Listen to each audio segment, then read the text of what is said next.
صلى الله عليه وسلم: الإيمان يماني والحكمة يماني.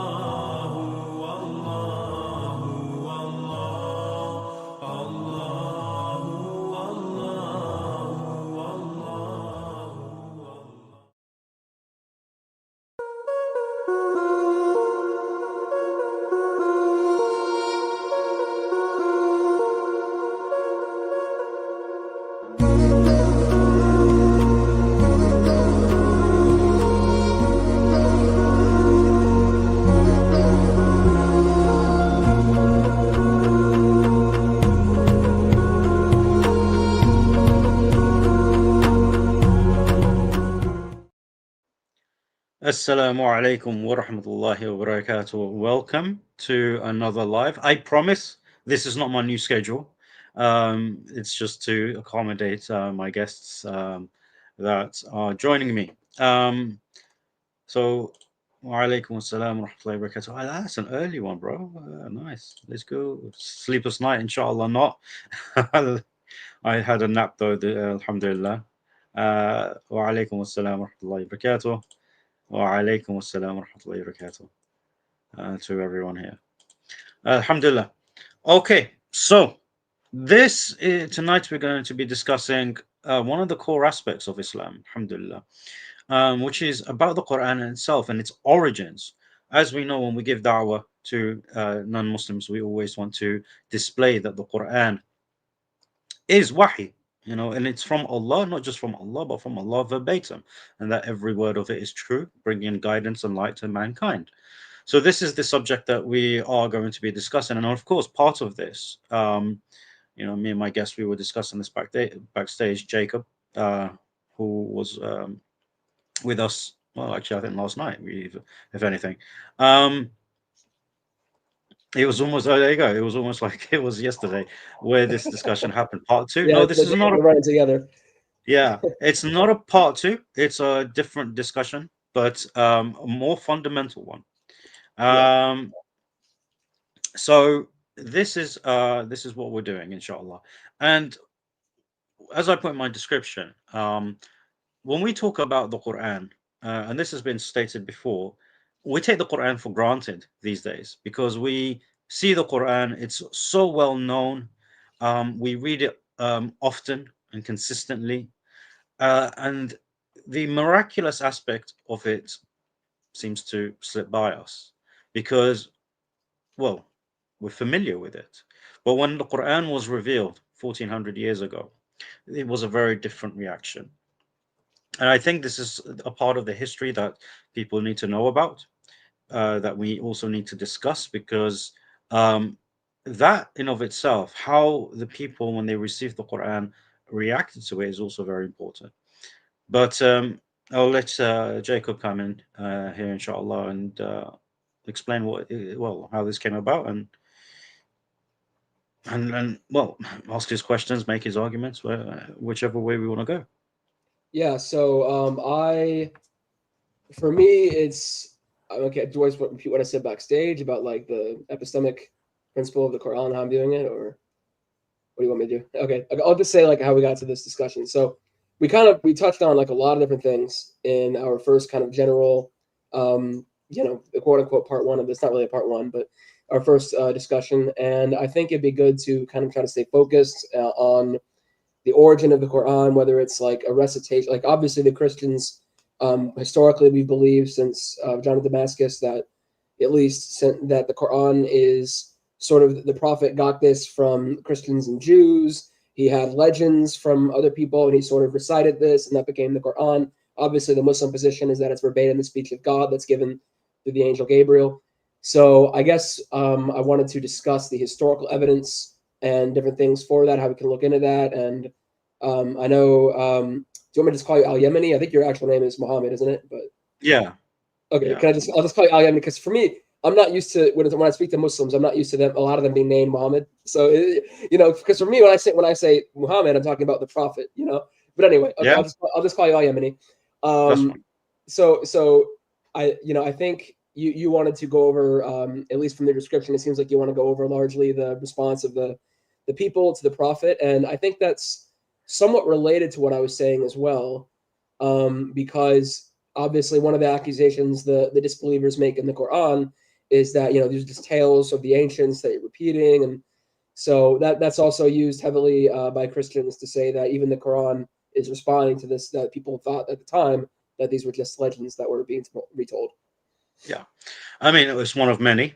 There are 6, you know, accusations that are mentioned in the Quran, and they are, you know, well, they're scattered throughout. And the thing is, it's, you know, why it's very important for us to go back to the 7th century in Quraysh, you know, with Quraysh in Mecca and with the Jews and the Christians in Medina, and what happened between, you know, back and forth,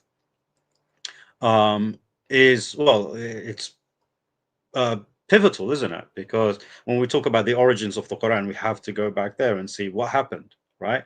So to sort of expand on what we were going on, well, last night really, is when the Quran was being revealed, when it was revealed in 610, and Allah subhanahu wa ta'ala sent to the angel Gabriel to the cave of Hira, and he recited the first 5 verses to the Prophet sallallahu alaihi wasallam. You know, that's essentially where it all begins when it comes to the Quran. But then we have to understand the reaction of the people, okay? Because as soon as these words came, what happened? People believed in him straight away. You know, there were about 5 people who believed in him straight away. You know, his wife Khadija, what's his name? I believe Zayd bin Haritha was one. Abu Bakr, and what do you call it? Ali radiallahu anhu. I forget the last individual. But there was about 5 people that believed in him pretty much straight away, just from 5 verses of the Quran, and they were like, "Yeah, you're a prophet. You know, this is the Quran, right?" So they believed in him straight away. Okay. And then of course Waraqah bin Nawfal believed in him straight away. But like we mentioned, Waraqah's reaction to the Quran, it wasn't so much the Quran as the experience that he was commenting on. Okay, and he was like, well, from what I have, right, because he's speaking from his previous belief as a Christian. Okay, now of course people can try and argue what kind of Christian he was, right, and what kind of scripture he was, but the point here being that whatever kind of Christian he was, and the scripture that he himself was scribing gave him an indication that the experience he had was no less than that of meeting the same angel that gave the Torah to Moses. And in what do you call it? In Fath al-Bari, it mentions regarding the Injil to Jesus as well. So he acknowledged that he received revelation and scripture in this, like the other prophets have, with regards to the angel Gabriel, and that's what made him believe in him. So that's the immediate reaction to the Quran. Can I ask for clarification? Yeah, sure, go for it. So Warwick, his name's Warwick, right? Waraqah, yeah. Okay, the Baraka, okay, the Christian monk. So he was one of the first believers in the prophet, and you're saying that he had heard other prophets received revelation through Gabriel also. Correct. That's interesting. Okay, so it's actually okay. So you guys, I don't want to go too far into it, but you believe that the Ruh of Allah, the Holy Spirit, quote unquote, at least according to my Quran, I have the clear Quran. In the index says that this Holy Spirit is the angel Gabriel, right? Yes. Yeah. Okay, so it's sort of similar, not analogous. I won't draw that, but sort of similar to how Christians believe that the prophets, by the Spirit of God, received revelation, and that's how they created the Psalms and so forth. They didn't do it of themselves. It's interesting. Okay, but so in Islamic tradition, all of the prophets, including Jesus, I assume, received revelation from the angel Gabriel directly, like from Allah, right? Through the angel Gabriel. Yeah, so the angel Gabriel was pivotal in the revelation. And we're not saying all, okay, because especially when it comes to like all of them had an encounter with Gabriel, right? All of them. But for example, when it comes to revelation, give me a second. Rob, there he is.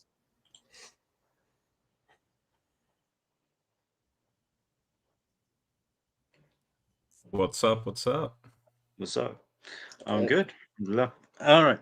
So, just to carry on, yes. All the prophets had an encounter with the angel Gabriel. Well, of course, like for example, Moses, he was able to speak with God directly, right? So while he did, have an encounter with Gabriel, okay, we also know that the scripture itself was brought down to him. Okay, so this would have been, and this is why Waraqah says that this is the same namus that came to Moses. Okay, so the understanding here is that because Allah subhanahu wa ta'ala wrote the entirety of the Torah on these stone tablets and it descended onto Moses, it was Gabriel that brought it down.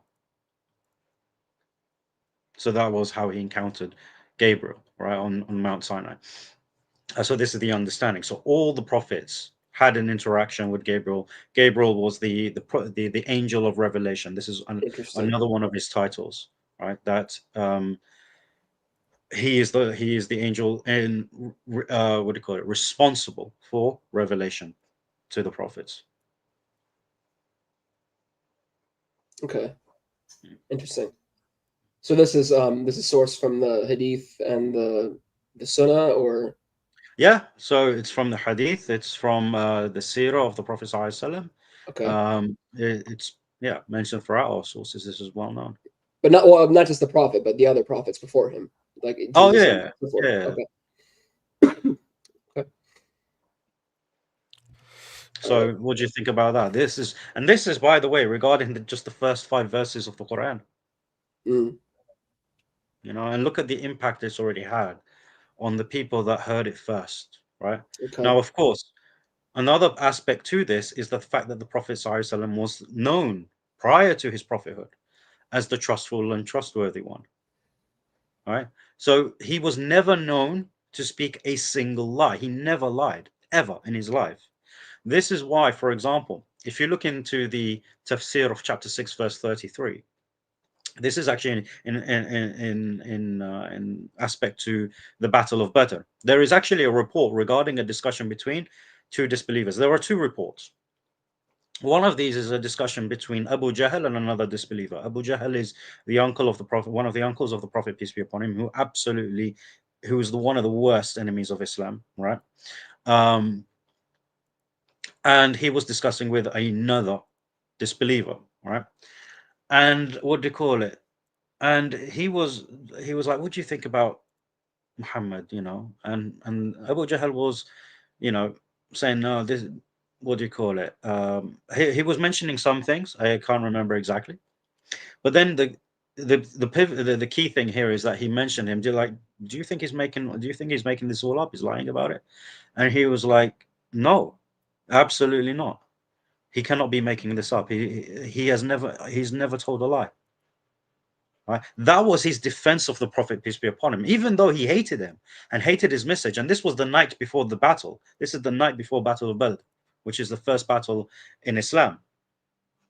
And this is what he says. And even the next day on the battlefield, Abu Jahl himself shouts across the battlefield and he says, "O Muhammad, we know that you are not a liar, but we simply reject what you have brought." This is what he says across the battlefield. He says, "I know you're not lying about this. We know, us Quraysh, us 1,000 men against your 313. We know you're not lying, but we don't want it. We reject it." So the rejection here wasn't based on them thinking he was a liar, which is an interesting thing. Because subhanAllah, this is exactly what they actually say when they were in Quraysh. For example, in chapter 32, verse 3, Allah subhanahu wa ta'ala records, they say, or do they say he invented it? Rather, it is the truth from your Lord. Okay. And then, but there are like a couple of other verses. For example, Allah subhanahu wa ta'ala says in chapter 25, Surah Al-Furqan, verse 4, he says, "Those who disbelieve say, this is nothing but a lie he has fabricated." Which is very interesting, right? Considering the fact that they know he's not a liar. But yet that's the accusation that they gave him earlier on in the Meccan period, because chapter 25 is in the Meccan period. And so is Surah Al-Sajdah, so is Surah Al-Ahqaf, okay, so is Surah Al-Furqan, and so is Surah Hud, okay? These are and Yunus as well, right? These are the 5 chapters, all in Mecca, all revealed in Mecca. They're all Meccan surahs. And this is the only place you find the accusation of lying, in Mecca. But then you go to Medina, almost a decade later. Not a decade later, because the Battle of Badr was in the first year after Hijrah. So let's say half a decade or so, right? They come along and they're like, well, we know you're truthful. We've never known you to say a lie. That is literally what he says as well across the battlefield. He says, we've never known you to say a lie, yet we reject you. This is the reaction of these people. And this is actually one of the accusations in the Quran. And interestingly enough, in the Quran as well, it says this in Surah Al-Ahqaf, chapter 46, verse 8. Or do they say, he has fabricated it? Say. Now, Allah subhanahu wa ta'ala is saying to the Prophet to say this. And he says, if I have fabricated it, you do not possess for me the power to protect me from Allah. Now, this is a very powerful argument from the Prophet ﷺ, because remember, one of the multiple arguments that especially Christians unfold onto Muslims is like, well, isn't there a verse in the Quran that says if the Prophet fabricated anything, Allah will take him by his right hand and cut his aorta? And this is actually one of the things that the Prophet ﷺ is saying. He's saying, if I fabricated this, then none of you would be able to protect me from Allah. That's the response. And of course, the cutting of the aorta never happened because he never fabricated anything, and he concluded his prophethood. And this is highlighted with chapter 5, verse 3, when it says, today I have perfected and completed your religion and chosen for you Islam as religion, as well as his farewell khutbah, right? Declaring and saying to the people, have I delivered the message? And they say, yes. Have I delivered the message? Yes. Have I delivered the message? Yes. Oh Allah, bear witness that I have delivered the message. He completed the mission. Okay. So how does his reputation, the Prophet, as a trustworthy person, verify that he is? I guess it would guard against the claim that he's fabricating it himself. But how would it verify that like these are from God, these revelations in the Quran?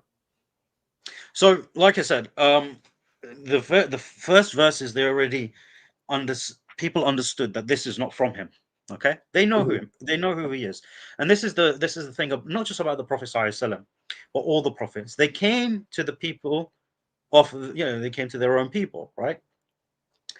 And this is why, for example, in the Quran, for the most of the prophets, not all the prophets, but most of the prophets, Allah subhanahu wa ta'ala says their brother, and he names the prophet. Their brother, and he names the prophet. For example, their brother Salih, their brother Hud. Okay, so the people know who these individuals are, and they know that these are the most upright from among them. They never have issues with these people until they declare the message of Tawheed. Okay, and that's when they start to have issues. Okay, but the Quran, of course, has another layer, because now it's the Quran in of itself is the thing in question. So how did people know it's not from him? Well, they know who he is. They know he's not a poet. They know he's not literate. They know he's incapable of coming up with these words. It's just impossible. And not just the words, but the stories, but the teachings, right? All of these were novel. This is the key thing. Everything that comes in the Quran is novel to the people of Quraysh. In fact, what do you call it? A good brother of mine, brother Farid, he's actually doing a course at the moment talking about the Jahiliyyah period, the pre-Islamic period, to highlight what society was like in pre-Islamic Arabia, and why the Quran was so impactful to it as a society. that's more of an ad for his thing than anything. But knowing about pre-Islamic Arabia, knowing about the Jahiliyyah is very, very important to understand how the Quran actually impacts the society, how it brings things into legislation, to change the society. And you have to understand that most of this rejection was actually because the gods of Mecca, the 360 idols, they were the main income as well of the of Quraysh. So this was something that they were worried about as well, the fact that Tawheed would abolish their wealth. So yeah, this is how they knew it was from Allah, because of the contents of the Quran, because of the language of the Quran, right? And like I said, and I know I said to you, don't worry about the language of the Quran. You're not an Arab, and I'd say the same thing to Rob. But what you can do as non-Arabs, when you investigate the language and the impact of the language of the Quran, is to see the reaction of the Arabs at the time when they first heard the Quran, when they first received it, read it on the pieces of paper that they had, scrolls or whatever, right? Because they had, the elites had, like, some sort of writing material. This was their reaction. What's going on? Like, he must have lied. But remember, they know he's the truthful and trustworthy. He was the one that they relied upon in many matters. In fact, up until his exile, when he migrated to Medina, do you know that he was still looking after much of the possessions of Quraysh? When people wanted someone to look after their belongings, they went to the Prophet Muhammad Sallallahu Alaihi Wasallam. And the Prophet Muhammad Sallallahu Alaihi Wasallam, when he left for the migration, he actually had one of the companions remain in order to give back the possessions to the people of Quraysh, right? He ensured, and I believe it was Ali radiallahu anhu, if I'm not mistaken. So his cousin. Ali, I think, like I said, if I'm not mistaken, Ali stayed behind, radiallahu anhu, to give the possessions back to the people. And the thing about the Prophet ﷺ, he had a reputation of, if people gave him their possessions, he would either return it to them in the exact way that they gave it to him, or better. This is the man they were dealing with, right? So when they accuse him of lying, they know this is just an empty accusation, because they're trying to think, what the hell is he? Where is this Quran coming from? He must be lying about it. But why must he be lying about it? Why could he have been fabricated? Right? Again, they said it might have been fabricated because they accused him of being a poet. For example, in Surah Al-Haqqa, chapter 69, verse 41, it says, Allah subhanahu wa ta'ala actually says, it is not the words of a poet, little do you believe, right? It's a response to them. But this is what they say in chapter 37, verse 36. They say, so Quraysh say, shall we leave our gods for a mad poet? Right? A poet, really? They know he's not a poet. They knew who the poets were. It would have been impossible to call the Prophet ﷺ a poet, because the tribes of Arabia, the status of their tribes, and even in warfare, when they battled with each other due to tribal unrest, they would recite poetry. They would have poets were the elites of this society, because when they recite the poetry, the status of their tribe could rise or fall. The outcome of the battle could turn because of poetry. So what do you mean? Not only a poet, but a mad poet, a liar? These are things they knew were not true about the Prophet ﷺ. I don't want to speak too much because there's so much I can say. But guys, give me your thoughts. Yeah, I mean, Robbie, do you want to say something, or should I go? Okay. Well, I'm sorry. No, it just takes me time to hit unmute. Yeah, Yemenite. It's everything it's saying is interesting, and I'm trying to, put myself in your shoes and see the logic of this. And I understand the whole the genuineness of Muhammad's approach. Like he's trying to, based on how you're explaining it, there's a genuine look, guys, there's a phenomenon I've had. I'm not a liar. This is a. Interestingly, in Surah 25, you have just before verse 4, Mm. you already have a theological response to Christian theology in the first 3 verses, and then it gets into 4 and 5. Mm. Specifically, 5 speaks about the old tales. So these are Correct. old tales written down, dictated to him morning and evening. But then 6 says, say, so this is Allah through Muhammad saying, say that Allah, basically, He has sent it down, He who knows the secret in the heavens and the earth, surely He is forgiving, compassionate. Before that, you have, blessed be the one who has sent down the Furqan, right? The deliverance on His servant, so that He may be a warner to the worlds. Maybe this is sort of like a side point, but maybe I'm interested to hear your understanding of what worlds mean in the plural. Sure. The one who, to him belongs the kingdom of the heavens and the earth, so kingdom language. But then, immediately straight after kingdom language, as a Christian, he has not taken a son, nor has he any associate in the kingdom. It's like, whoa. I mean, in Christian theology, the whole point of kingdom imagery is to do with the Son of God, Jesus, blah, blah, blah. And then he created everything and decreed it exactly, yet they have taken gods other than him. So I could push back and say there is a divine council imagery that you see in the Bible. They do not create anything since they are themselves created, and I agree with that, and do not have power to cause themselves harm or benefit, and do not have power over death or life or raising up, and I agree with that. And then it comes to those who disbelieve say. So it's interesting that, this is my summary, my conclusion.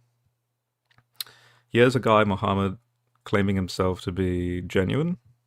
Okay, the litmus test now is he then says things as verse 1 literally says, and also verse 6 says, that he's only receiving the stuff from the one who knows the secrets of the heavens and the earth.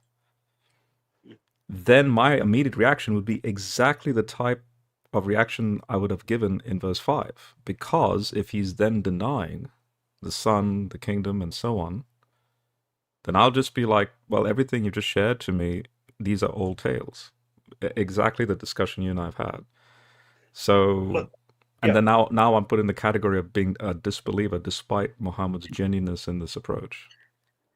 No, so here's the thing. First and foremost, I mean, I was hoping to get your reaction on what I've said so far, because we are going to get into the stories, that this is one of the accusations. But to quickly respond to that and give you an understanding. First and foremost, when Allah subhanahu wa ta'ala says the worlds, remember, the Prophet ﷺ is a mercy to the worlds, right? Okay, so not just a mercy, but he's a warner to the worlds, lil alamin. Now, alamin, when we talk about the worlds, it is understood, and this is the way the classical exegetes have understood it as well, that every single creation has its own world, right? So, for example, the jinn, which the Prophet ﷺ also preached to, as we can see in chapter 40, Surah Dukhan, if I'm not mistaken. I can't remember. Surah Al-Ahqaf? Yeah, Surah Al-Ahqaf, 46, if I'm not mistaken. You know, he preached to them as well, right? But so they have their own world, right? Which we cannot see, but they have their own sort of realm, dimension, whatever you want to. They live in the unseen. Kind of like Mortal Kombat.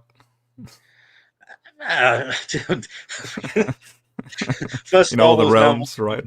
Yeah. First Star Wars now. Oh my gosh! Okay. Yeah. No, but yeah, this is essentially what it is, right? It's the unseen world, things that we do not see, like the jinn world. This is what there is. But a mercy to the other worlds, the scholars have also mentioned that this refers to, because he is a mercy to the world, to the worlds as well. This refers to animal kind, right? Each species has their own little world. You know, you have the insects who live on that's their world, right? That's their societies and whatnot. So this is what is meant by.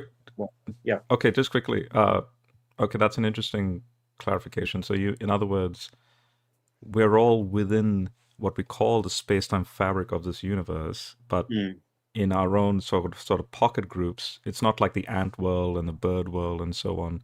are their own distinct universe, but rather they all share within the same laws and nature. Yeah. It's just that they have their own community, like their own little Yeah, their own cosmos. world. You know, Yeah. like No, it's right, so it's like, yeah. they things are seen differently and things operate differently in their Sure, little okay. world. Right? So Yeah. this is what it is. And likewise, the jinn occupy the earth, mainly on the islands of the world, right? This goes back.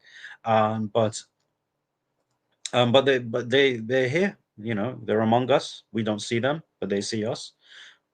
We don't know what their world is like. We know what they created from, but they can manifest themselves, and sometimes we can see them, not in their true form, but in whatever form they choose to manifest, and so on and so forth. So, yeah, so that's what it comes to. Would you say that the jinn? Would you say that the jinn are the watcher, like the equivalent of the watchers in Second Temple theology, No. or the shadim, the demons, the unclean spirits? No, because jinn are like us in the sense that they have the choice to become believers or disbelievers, right? In the same way that Satan had that choice. In fact, Iblis, do you know why he was amongst the angels in the first place? No. Well, enlighten us. well, maybe according to Islamic theology, but if you can clarify, go for it. Well, yeah. Well, obviously, it's going to be according to Islamic Yeah. theology. Because I know why in the Bible sense, but Yeah. Because you guys believe he was an angel to begin with, right? We Yeah, don't believe. your concept Well, of I don't believe rules. I don't believe the Satan in Job, for example, is the bad guy. What? Even Yahweh is called a Satan in the Old Testament. Oh God. Okay. Don't freak out. Don't freak out. I can let Yemen explain, and then I can explain that. I can clarify what I mean. Oh my God. Yeah. Okay. That's you a both have a bizarre view of Satan. Okay. But yeah.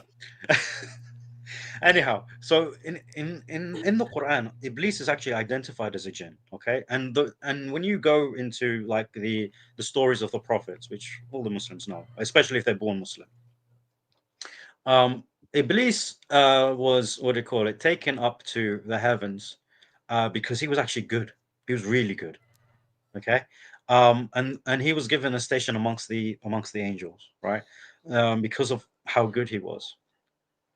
But when Adam was created, that was a test for Iblis. Will Iblis actually prostrate? Will he do as he's commanded? And he didn't, right? That is when he became Shaitan, right? That's when he chose to become the devil, right? And likewise, the rest of his progeny, they have the same thing, right? They have the same choice, like we do. There's the message of the prophets. It's up to you. Do you want to believe in it or not? In fact, even like, for example, when we do ruqya, which is the exorcisms, one of the ways to actually exercise a jinn from a person is to give him da'wah. If he accepts the da'wah, what do you call it? He is told to leave the body and go to Medina. This is actually one of the things, right? So if you can actually convince and give da'wah to the jinn that's occupying the body to accept Islam, then that is a form of exorcism, because they have the choice, right? And some of the and then there's a lot of things there, right? There's a lot of nuances in terms of magic and this and that. But the point here is that the nature of the jinn, even though they are a creation of the unseen, even though they're created from smokeless fire, they have a conscience in which they can choose to believe or disbelieve, and then they reap the same reward or consequence rather in the hereafter. If they choose to disbelieve, they will burn with the rest of mankind. They will also burn with them, even though they're created from smokeless fire. Jahannam will still burn them. It's this is one of the powers of Allah subhanahu wa ta'ala. So this is about the jinn. Well, going back to chapter 25. Yes. Now the thing is, when Allah subhanahu wa ta'ala says, "Alladhi lahul mulku samawati wal ard," I know you're sticking to the English translation because that's what you think have access to. I don't like the thing, because it does make it sound very Christian like it, in terms of like, it makes it look like a response to the Christians. It's a response to everyone, because mulku here means ownership, right? he is the one who owns the heavens and the earth, right? And when he says he hasn't taken a son or a partner, because it says sharikun, yeah, fil mulk, okay. Now, wait, Rob, are you frozen? I think Rob's frozen. No, okay, no, you're back. So Yeah. yeah, Hello. so this, yeah, you were frozen for a bit there, so my bad. Okay, so yeah, he is the one Oh. who Oh no has. no. I heard the whole thing. No, sorry. I think I'll try and make sure the internet's good. Oh, okay, no problem. Yeah, I thought you froze there. In it. All right. Sorry. There's Yeah. lag. So it does mention, because at the end of Yeah. the day, he's not. Remember, this is being revealed in Mecca, so he's not being particular, right? To just a son, right? But he's saying a partner as well, right? So any sort of partners, right? In his what do you call it? And then he says in his dominion or in his kingdom, right? وَخَلَقَ كُلِّ شَيْءٍ فَقَدَّرَهُ تَقْدِيرًا, right? And he created everything, or ordaining it perfectly. And so yeah, this is just a polemic to all who commit shirk, right? Those who attribute to him a son, and those who attribute him to him partners, in a general sense. Okay, so it's not unique to Christianity here, right? And this goes on to verse 3, where it mentions what do you call it? And those who took besides him gods, right? They cannot create anything, right? And you've already agreed with this.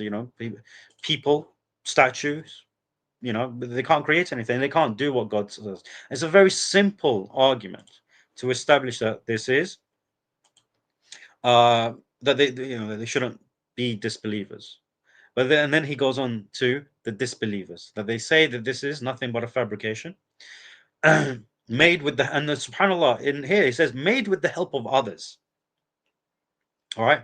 So, like we mentioned yesterday, in fact, they thought he had an accomplice, right? Whether it was some guy or the geezer on the the unlettered guy that was on the bridge who could barely speak Arabic, who was able to string a couple of sentences today, like how we do it today when we go on holidays, right? Just to make it look like yeah, we're like you too. We can speak a little lingo as well.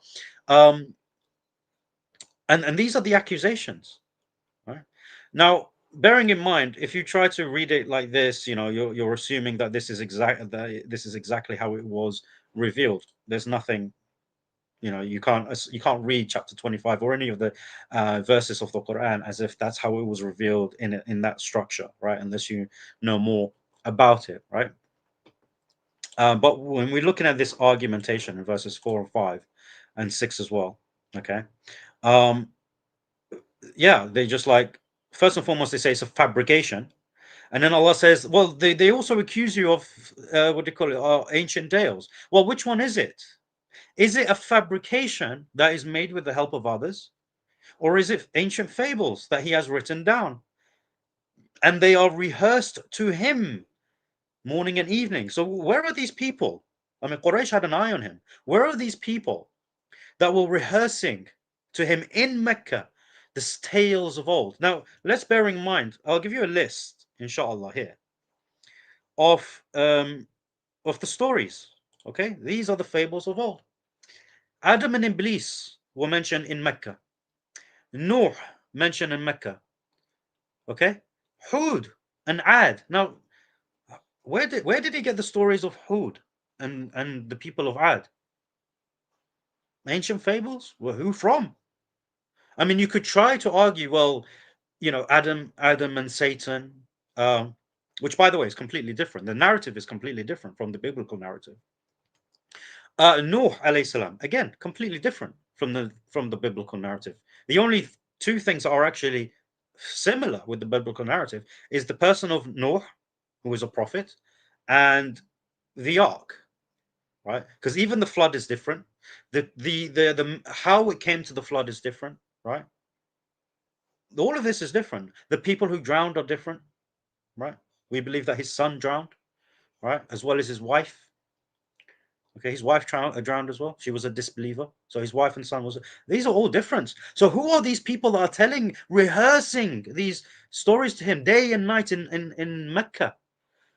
Hud and Ad. Who you guys tell me who's telling him about Hud and Ad in Mecca? Well, Another. to comment on What about Aram of? I was going to say, Well, yeah, to comment on the story of Noah, when I read that in the Quran, it's pretty interesting. It is different. One thing I've noticed with a lot of the similar stories between the Bible and the Quran is that there seems to be like an intentional recorrection of things that like are in the Bible that you guys wouldn't agree with. So like sins of the prophets, and there's a verse that says Solomon was not a disbeliever, right? Whereas in the biblical narrative, Solomon he fell into disbelief because he married many wives, and his wives, some of them were idolaters, and so he ended up compromising and allowing them to worship idols, and he would join in. So that's our narrative, but it seems like the Quran is restating what the author agrees with, but it's intentionally correcting things that it disagrees with, or he. This is why Allah Subhanahu wa Taala says, "We tell you these stories in truth." It's there, right? That simple statement is showing the intention that he is telling you the stories in truth. That what you've heard, if you've heard of these before, the stories that have been told before, they're not true in their entirety, right? But again, it's not about what the intention of the author of the Quran here is. We're examining the Prophet, peace be upon him, as well as the Quran. You have these people in Quraysh who are hearing the stories of the Quran, and they say two things, either he's fabricated, right? So now they're hearing these stories and they're like, well, he's fabricating these stories. Well, hold on a second. Really? Is that what you think? Well, he's not a liar. You've stated that even while fighting him, years later. You've known that about him. You guys yourselves have nicknamed him the truthful and the trustworthy one, as-Sadiq al-Amin. That's how you've known him his entire life. You've testified that he has never told a lie. In fact, even when the message came to the Prophet ﷺ, and one of his ways to try and convince them, he went up to the hill. He went up to one of the hills in Mecca, and he said, "Oh Quraysh, if I told you that there was an army behind this hill coming to attack you, what will you do?" They said, "We will batten down our houses, we'll prepare our arms and everything." They haven't seen this army. They said, "If you told us this, we'll do it. We'll prepare for war." And he says, "So why do you not believe me when I tell you there is only one God?" Right? This is the level of trust they had in him. That if there was something that they did not see and he saw, they would believe in him. Okay. Just so because he said so. I'm not trying to be hyper skeptical. What I'm saying is, from our perspective, and we're trying to look at this. I mean, I can only speak for myself. I'm trying to look at this objectively, and I'm trying to understand where you're coming from, and look at Islam objectively, whether it's true or not. But what you're saying, though, it would be, unless you could absolutely prove that these were like things, which I don't know if any of us could do this with our Christian tradition either, unless you could absolutely prove that this was said by these other people and not just made up conveniently to try to, because obviously if Muhammad is being called a liar, which is one of the main accusations by like the Catholic Church against him, then it would make sense within the Islamic tradition for there to be these stories that are promoting Muhammad is like perfectly truthful. Even his enemies considered him truthful. It's a hostile witness. It would make perfect sense for that to be created in order to bolster his claim of being truthful. You know what I mean? Yeah, I mean, I know what you mean, but this is what we've discussed as well when it comes to the Hadith tradition and the telling of the history. Everything is fact checked, right? Like I said to you, when we talk about fabrications and people fabricating history, we have whole libraries dedicated to fabricated Hadith, things about history that have been fabricated. We have whole libraries dedicated to that field alone, right? There were scholars in the science of Hadith that dedicated some of their time to, write books and volumes on fabricated Hadith, so that when people come to know about information, they're like, "Oh, well," and they try to pass it off as something that is true. They're like, "Nope, there you go. In this book, it shows that this is actually not true." In fact, one of my favorite things that I heard, right? This was last year. and I absolutely loved it. And I used to say it often on my channel because of how much I love it. There is a narration, okay, that when the verse, that we have sent you as a mercy to the worlds, was revealed, the Prophet ﷺ recited it, and he said to the angel Gabriel, he said, Gabriel, has my mercy reached you? Allah saying, I'm a mercy to the worlds. Has my mercy reached you? And Gabriel says, until the Qur'an was revealed to you, I did not know my station with Allah, right? I didn't know how close I was to Allah until the Qur'an was revealed to you, and I knew how close I was to Allah. Beautiful hadith, right? Beautiful narration, a conversation between the Prophet and the angel, where the angel understands that how the Prophet is a mercy to him. Beautiful. Guess what? Not only is it, and there you go, look, straight away, fabrication. Beautiful hadith. We cannot believe in it as much as we want to, because it's absolutely, like, in terms of understanding this verse and applying it, it's perfect to show that his mercy doesn't just extend to mankind and jinn, but it extends to the angels as well. But no, it's a fabrication, right? And I was gutted when I found out it was a fabrication. But I took it on. Because it was a beautiful, beautiful moment, right? I didn't think to check it. This was my flaw. But now I can't say it anymore, because now I've come to the knowledge that it is a fabrication. So when it comes to our history, and this is an accurate, and why I bring up this example, especially, not just because it's personal to me, but because this is one of the accusations that comes against the Hadith tradition. We're like, oh, if things seem good for your Prophet, you guys say it's authentic, because then it helps your narrative.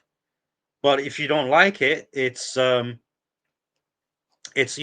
authentic, because it doesn't really work in the favor of your Prophet, whether it's from believers or disbelievers. It doesn't really work. I have seen that from many Muslims. Yeah. Like there'll be something about the Prophet, doing something that Western people don't like, and a lot of Western Muslims be like, no, that's a weak hadith. He didn't really do that. No, those are strong hadiths. Yeah. So yeah, I have seen this before, though. Right, exactly. So, and that's actually one of the examples. I'm like, well, hold on a second. If you're thinking that we only verify and authenticate hadith that suits us, then why are we the ones that are telling you he married Aisha at the age of 6? Right. Things like that, right? Like, it's not about what we like, what we don't like. It's about the truth.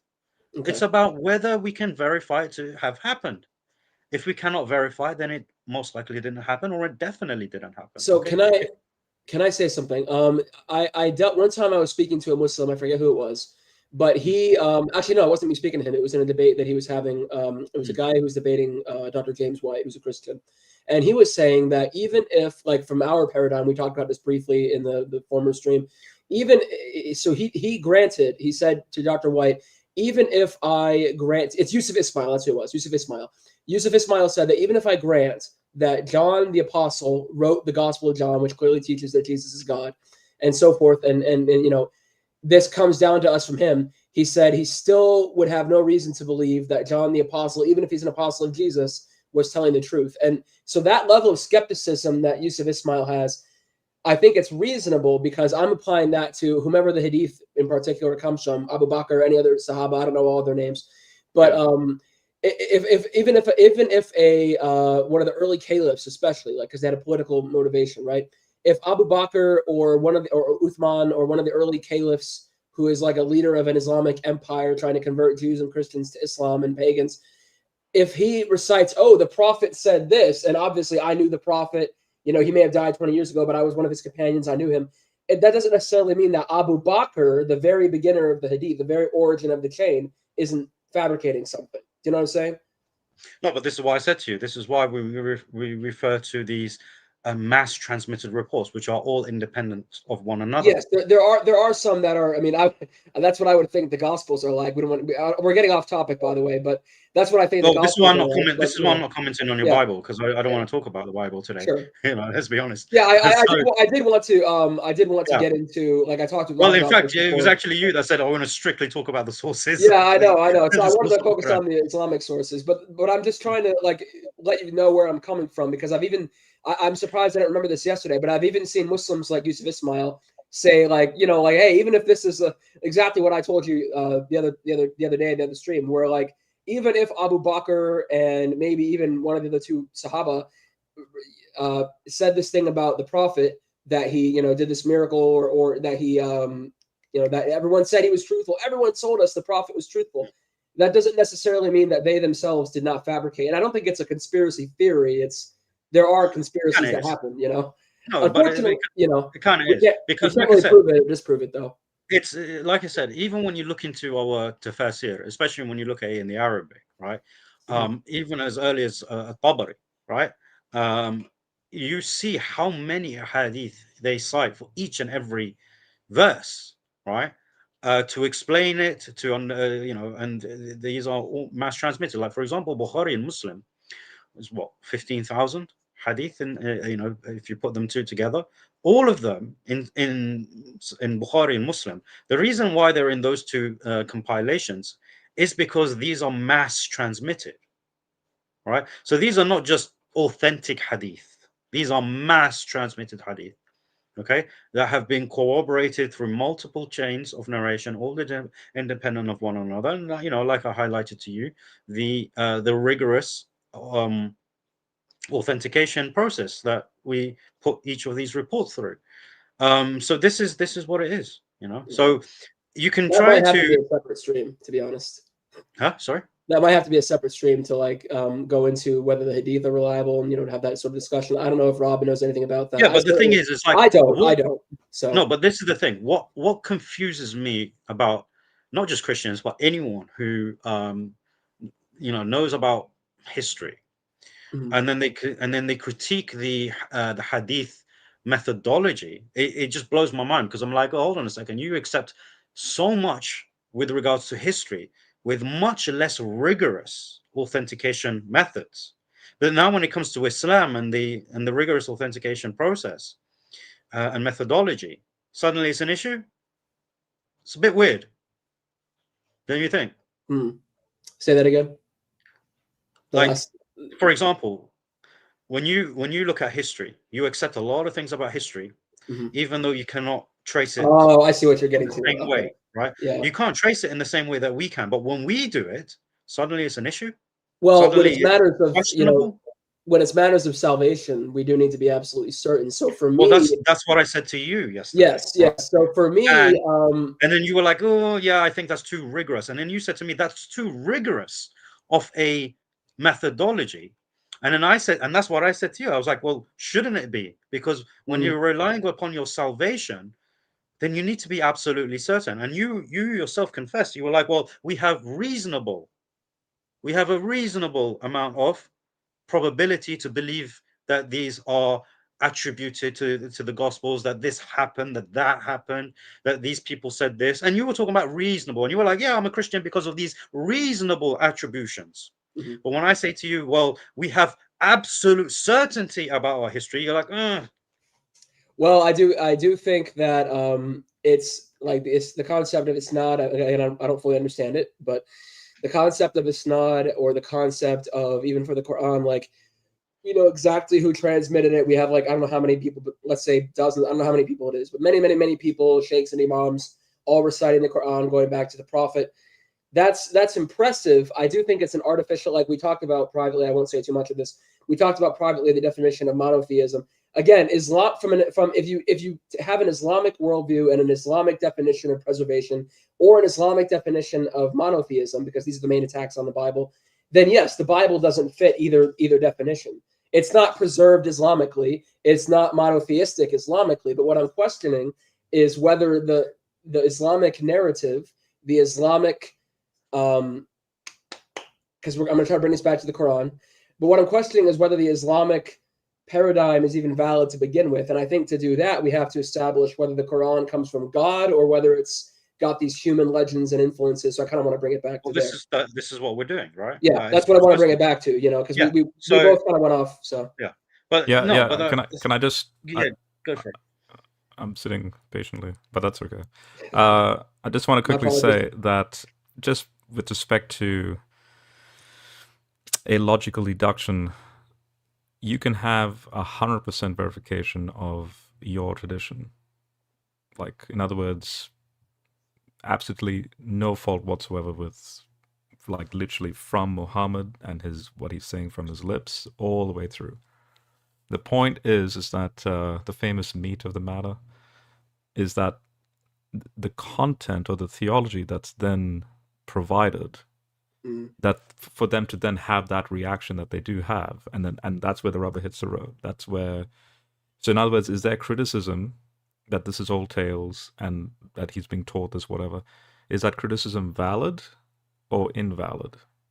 Now, I think you were saying that in an internal critique sense, they seem to be contradicting themselves because it's those very people that at the same time clarify that he's an honest guy. So why would they throw him under the bus by suddenly saying these are old tales? I think, am I understanding you correctly with that? That's part of it. It's like when you have, look, at the end of the day, if you are accusing someone and your accusation is true, you don't need to flip and flop, right? You can just stick to it and be like, no, that's exactly what you are. You are a liar, right? And they can hammer that, right? But when they themselves, all the accusations, right? But when they say first you're a liar, and then they're like, you know what? No, you're not a liar. You just heard these stories.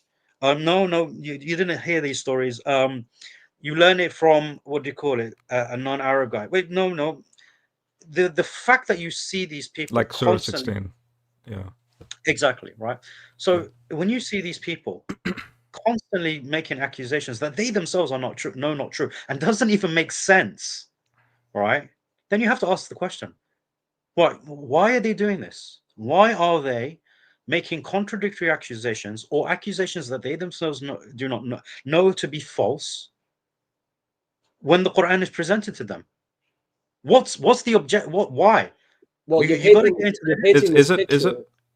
No, you're painting a picture that it's the same people and they're just desperately trying to come up with an excuse to deny the Quran. But like, I mean, do you have? Yeah, but then what if it's? Yeah, but what if it's okay? So what if all of it is correct? So in other words, the memory, I'll use the term memory here, the memory or the recounting of these people as saying, you're an honest guy, you're a good guy, we trust you. Now, it's not like simultaneously that they're suddenly throwing him under the bus, but maybe some time has transpired where they're suddenly reacting, no, these are old tales. Now, my question then is, the Quran itself can't lie in its assertion that these are saying exactly those things. Like Allah is basically recounting the situation by saying they disbelieve by saying these are old tales. So is that true that they actually said this and also said that they trust Muhammad? Yes, both are true. Okay. Now, for example, just a random example that's just come to mind. The situation with the Third Reich with Hitler. So there were people, like this is more recent memory as an example. Here's a guy who, oh yeah, okay, then I'll careful. speak in code. I'll speak in code then. Yeah, okay. I'll call him H. Mustache man.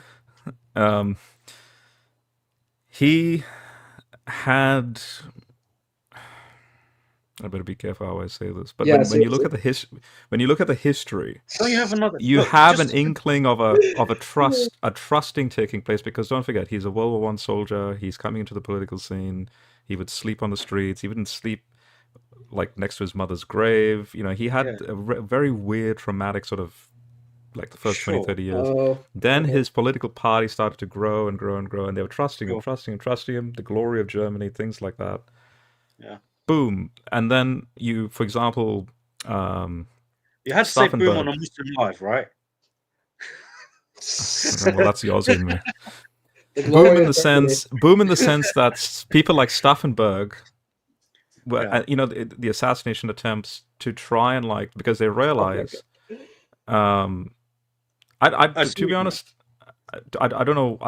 I don't think YouTube should be having an issue with what I'm saying. But anyway, the point No, is, but I do see what you're saying, though, right? they then have a pushback Okay. Yeah. and failed attempts that mind you, which in itself is eerie. But anyway, Yeah. so There's a consistency, though, right? There is a consistency with the Prophet ﷺ. It's not like he went from one thing and then there was a traumatic experience and he went to another thing. And no. That's not what happened, right? In fact, right, like I mentioned to you, when the Prophet ﷺ received this revelation, at first, remember there were 5 people who believed in him immediately, right? One of them being a Christian who affirmed that he was a prophet due to knowledge that he had from his scripture. Then he's, and remember, most like the first couple of years of Islam, it was preached in secrecy as well. Okay, until Allah Subhanahu wa Taala revealed the verse. يا أيها المزمل قم فأنذر وربك فكبر وثيابك فطهر والرجز فهجر. Right. So these are the verses which then what do you call it, commanded the Prophet ﷺ to start preaching openly, okay, and start to call people, right? And then that grew, right, and grew. Okay, so the first 3 years or so it was quite hidden, right, and people didn't know, right? But there wasn't many people that knew about the message, but people did know, right? And this is why it was done in secrecy. But then the Prophet ﷺ was commanded to say it out, to preach out loud, and that's when it gained traction, and so on and so forth, right? And then when Umar radiallahu anhu accepted Islam, it became even stronger, right? Like I mentioned, the Prophet ﷺ, one of the first things that he tried to do to convince Quraysh was to go up on the hill and say, "Well, Quraysh, if I said to you that there was an army behind this hill, what would you do?" They said they will gather their arms, batten down the forts and everything, and prepare for battle. And he was like, "Well, believe me when I say there is only one God." When they tried diplomatic solutions with him, they invited him and they said, "We'll give you absolutely everything. We'll give you all the women, we'll give you all the power, we'll give you the keys to the Kaaba, we'll give you all our wealth, we'll give you all the food that you want, we'll give you the best place to live." Well, all of that, all the world. They promised him the world. The Prophet ﷺ said, "If you put the sun in my left and the moon in my right, I would not, relinquish the what do you call it? The message." Yeah, Tawheed. Oh, sorry, it's Surah Al-Mudaththir, not Muzammil. My bad. يا أيها المدثر صح يا أيها المدثر قم فأنذر صح استغفر الله العظيم. So what do you call it? And look, this is actually another indication. Look, I made what do you call it? I mistaken the recitation of the Quran, and I got corrected. I confused two surahs. So this is the stuff that happened, right? And what do you call it? The people accepted Islam. The Muslims were being persecuted. Okay, so and the Prophet ﷺ continued to preach. He continued to preach, and when he was being boycotted, he continued to preach. When they what do you call it? Were unaliving his companions, he continued to preach. He would pray in front of the Kaaba. Okay, when they were attacking him, he would continue to preach. Right, all of this, right? This happened throughout Mecca. Then he was exiled, right? Then you have the year of sorrow, where he lost his uncle, his protector, who was a disbeliever, right? But he lost him, right? What do you call it? He lost his wife due to the message. All he had to do was stop preaching, and his wife would have stayed alive. But she died because of the exile, because they were exiled to the desert. They ran out of food and stuff. She died, right? And what did he do after that? He went to Ta'if to preach, right? And when Ta'if came and the angel Gabriel came to him and said, what do you call it? Like what they gave the kids stones to stone him, right? To the point where the narrations say that his foot would stick to the sand because of the blood. Yeah, that's how bloody he was from the stoning. Okay. He was stoned out of Taif, okay? And he was devastated. This is why it's called the Year of Sorrow, okay? But that's what he did after his wife passed away. But how does this And prove that he's like? How does any of this empirically prove that he's receiving this revelation from God, even if he's a trustworthy person? no, Because I I'm mean, responding. we can do the same thing with like Christian martyrs who are No, no. Trinitarian What I'm polytheists. saying, I'm responding to Rob here when he's saying, well, you know, the character shifts, which is why Okay. the accusations shift. And I'm like, Oh, okay, I see what you're there's getting at. Okay. so there is a consistency with the preaching of the message. And throughout the whole time, the Quran is being revealed. And the Quran is consistent. Notice how the Quran doesn't comment about the passing of Khadija, radiallahu anha. Rather, it does comment about the passing of Abu Talib, right? Okay, Abu Talib, wait. Just to clarify with the consistency. So you're saying that because I'm trying to then think about the 23-year chronology of the Quran's emergence. Sure. So 23 years is a long time for an evolution of thought. In fact, this notion of abrogation is a phenomenon of the Quran. So, for example, if they are reacting that these are all tales, where would you place Surah 25 in those 23 years? Because it can't just all be... Right, but how many years after, say, the first Surah? The first Surah that was revealed? Oh, there are some details that we don't know, like to that exact degree. Because like I said, most of the ayat of the Quran don't have a trigger, right, to trigger the revelation, right? But chapter 25 was in the early parts of Mecca, but it was after Umar radiallahu anhu accepted Islam. This is where the scholars will place it. So it will be about like 5-6 years in to the, you know, about halfway through the Meccan period. So, because like I mentioned, the first 3 years, a lot of it was in secrecy. Okay. Because so, yeah.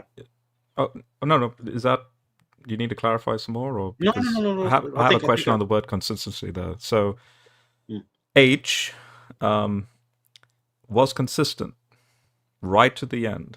That's why he had so for example, in the bunker situation, like before he unalived himself, they were then like the core group that went right to the end. The issue is that the people that started to revolt back against H in this analogy sense is that the highfalutin sort of grandeur and the promises is actually ending in the destruction of what they would call sacred Germany. Now I'm trying to use the analogy and the parallel in the sense that depending, I mean, there's between his no parallel. well, here's a parallel. Here's a parallel situation. So he has this encounter. For example, the whole cave thing. He has this encounter. Then the whole story about Khadija. Then the litmus test: is this a jinn or is it a good angel? Then then the Quran starts to emerge. So by the time you reach something like Surah 25, which I understand is not like Surahs 1 to 114 is not, chronological. No, if you were to place the surahs in a chronological aspect, Surah 25 happens to be sometime later for them to then say these are all tales. And now I'll give you an example when you brought up Noah. So when you said Noah's wife was, drowned in the sun as well and so on, here's where it gets interesting. The only text or idea or belief for Noah's wife not surviving occurs from a late 2nd to 3rd century CE Gnostic teaching. Sure. Because they assumed that they gave a name for his wife called Noria. Yeah. That she was right. No. I'll just lay out what this is a Gnostic teaching that says Noria, who's a daughter of Eve, then marries Noah. And she burns down the boat 3 times. And Epiphanius, he dies in the early 400s, so say basically 4th century CE. Epiphanius is, by the way, for people who don't know, he's famous for documenting these Gnostic groups and their beliefs. Right. Yeah. So Epiphanius um, actually has a very interesting comment. He says, "Yeah, it's kind of peculiar that they say that she burned because Noria, and the Syriac term for fire is Nura. There could be a play on words, and but notice, and so therefore she was not saved. That because she did what she did with respect to the ark, she was then cast out and she wasn't saved. Here's my issue." Anyone who has an idea of an outlier teaching, okay, so in other words, you have the standard teaching, like say the Old Testament, the New Testament, that Noah, the eight souls that were saved on the boat, like 2 Peter or 1 Peter 3, that says that. If you have an outlier teaching, like a Billy Carson situation, like oh no, that his wife didn't actually survive, and he's this outlier dude that's saying this, that'll stick out like a sore thumb. Now the Quran repeats that, and so psychologically I can understand them as having a pushback in saying, "Hey, we trusted you. You're a good guy. Where are these old tales coming from?" Okay, but then the Quran's pushback to them is, "Oh, you disbeliever." You see this, but these people are also being honest, is what I'm trying to say. Like what if these people are honestly and also being genuine in their response back and saying that these are old tales, that there's no ill will from them? I'll tell you why it's not, right? Because like I mentioned, right, one of the responses, it's not just that the Quran calls them disbelievers. There's a reason he calls them disbelievers, not just to be like, oh, you're questioning the prophet, you're just disbelievers. That would be silly. But that's not what happens in the Quran. In the Quran, Allah says, neither you nor your people knew this before you. So how are your people going to accuse you of not just fabricating these tales? Like I said, there's two contradictory accusations. The first one is being a fabrication. You're fabricating this, right? These are just, you're making it up, right? They are not saying that you are borrowing these from these traditions or copying these traditions. They're saying you're making it up. And on the other side of their mouth, they're saying you are retelling these stories. Not just that you're retelling these stories, but someone is saying it to you day and night. Now we know that they've had him watched, right? So, and then Allah subhanahu wa ta'ala says, neither you nor your people knew it before you. So if your people did not know this, how can they accuse you of retelling stories that they have no idea existed in the first place? This is all just jumbled up rubbish from them, right? And you mean they're speaking multiple conflicting criticisms of Muhammad? But that makes that's not an issue to me, because you can have multiple contradictory accusations in response, because and they can be true. It's not just one person being schizophrenic and saying the same thing. It could be a group of people where there's one individual that may be ignorant of the Epiphanius situation, right? But then there may be someone who's also learned and saying, "Oh no, well actually he is being taught or dictated to morning and evening, say the teachings of Epiphanius." No, because the Quran addresses them as the collective. Okay. Right? Yeah, and because there's more than one people there, right? No. The collective is Quraysh. Right? It's not a part of Quraysh that says one thing, a part of Quraysh says another thing. No. This is the community. Right? Quraysh, those who criticized him from among Quraysh, which were the actual elites, okay? They were the loudest, right? Because they had the power and everything. Right? It's actually the ones that didn't have so much power that actually believed in the Prophet ﷺ. So the ones on the other side of the scale, they came together and banded together, and they were like, this is what you're doing, this is what you're doing. And we can see this because they would always be together, these people. But what I've been trying, to look for, I can't find a good place to interject here, but I wanted to say, yeah, and I want to say something as well. Okay, it's a little difficult. Sorry, yeah, it's all right. Yeah. You know more than me, so I'll let you talk more than me. But my point here, though, is that I don't think those are contradictory accusations, because I was just thinking of this earlier. When you have things like now I would disagree with Rob. That doesn't sound like a super strong parallel. Like Noah had a wife alone does not seem like a strong parallel, that they somehow got this tradition from the Gnostics. There are other things in the Quran that do seem to me to be like very clear parallels. Hopefully we can get to those at some point. But what I am saying, though, is that those are not contradictory teachings, because obviously, let's say for those things like the dual car name, situation. That could be a legend that's pulled, or the story of Yusuf. Yusuf is very similar to the Bible and the Quran. They're both. From what I've read, hold on a second. Hang on. Okay, then Yusuf, right?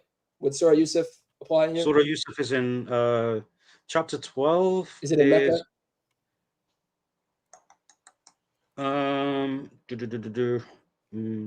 Yeah. Okay, so what I'm saying is the Quran could be a mix of. I'm hearing myself on someone's feedback. The Quran could be a mix of things that the Prophet invented, and it could also be things that he got from Christian and Jewish tradition. That's what I'm saying. So when you have some people accusing him of telling old tales, and you have other disbelievers accusing him of fabricating things, they can both be true simultaneously. That's what I really wanted to say. Yeah. Yeah. No, it's impossible. Right? No, I think that's. I don't know. I'll tell you what. No, I'll tell you why it's impossible. Okay, because like I said, first and foremost, we're talking in the Meccan period. Mm-hmm. In the Meccan period, the Quraysh didn't know A from B. They didn't know what came from the Bible. They didn't know what came from the Gnostics. They didn't even know what came from the Jews and the Christians in Medina, right? Which is why when you look at chapter 10, verse 94, the mushrikeen, right, because this is actually directed to the polytheists of Quraysh, they actually went to ask the Jews of Medina, right? Okay.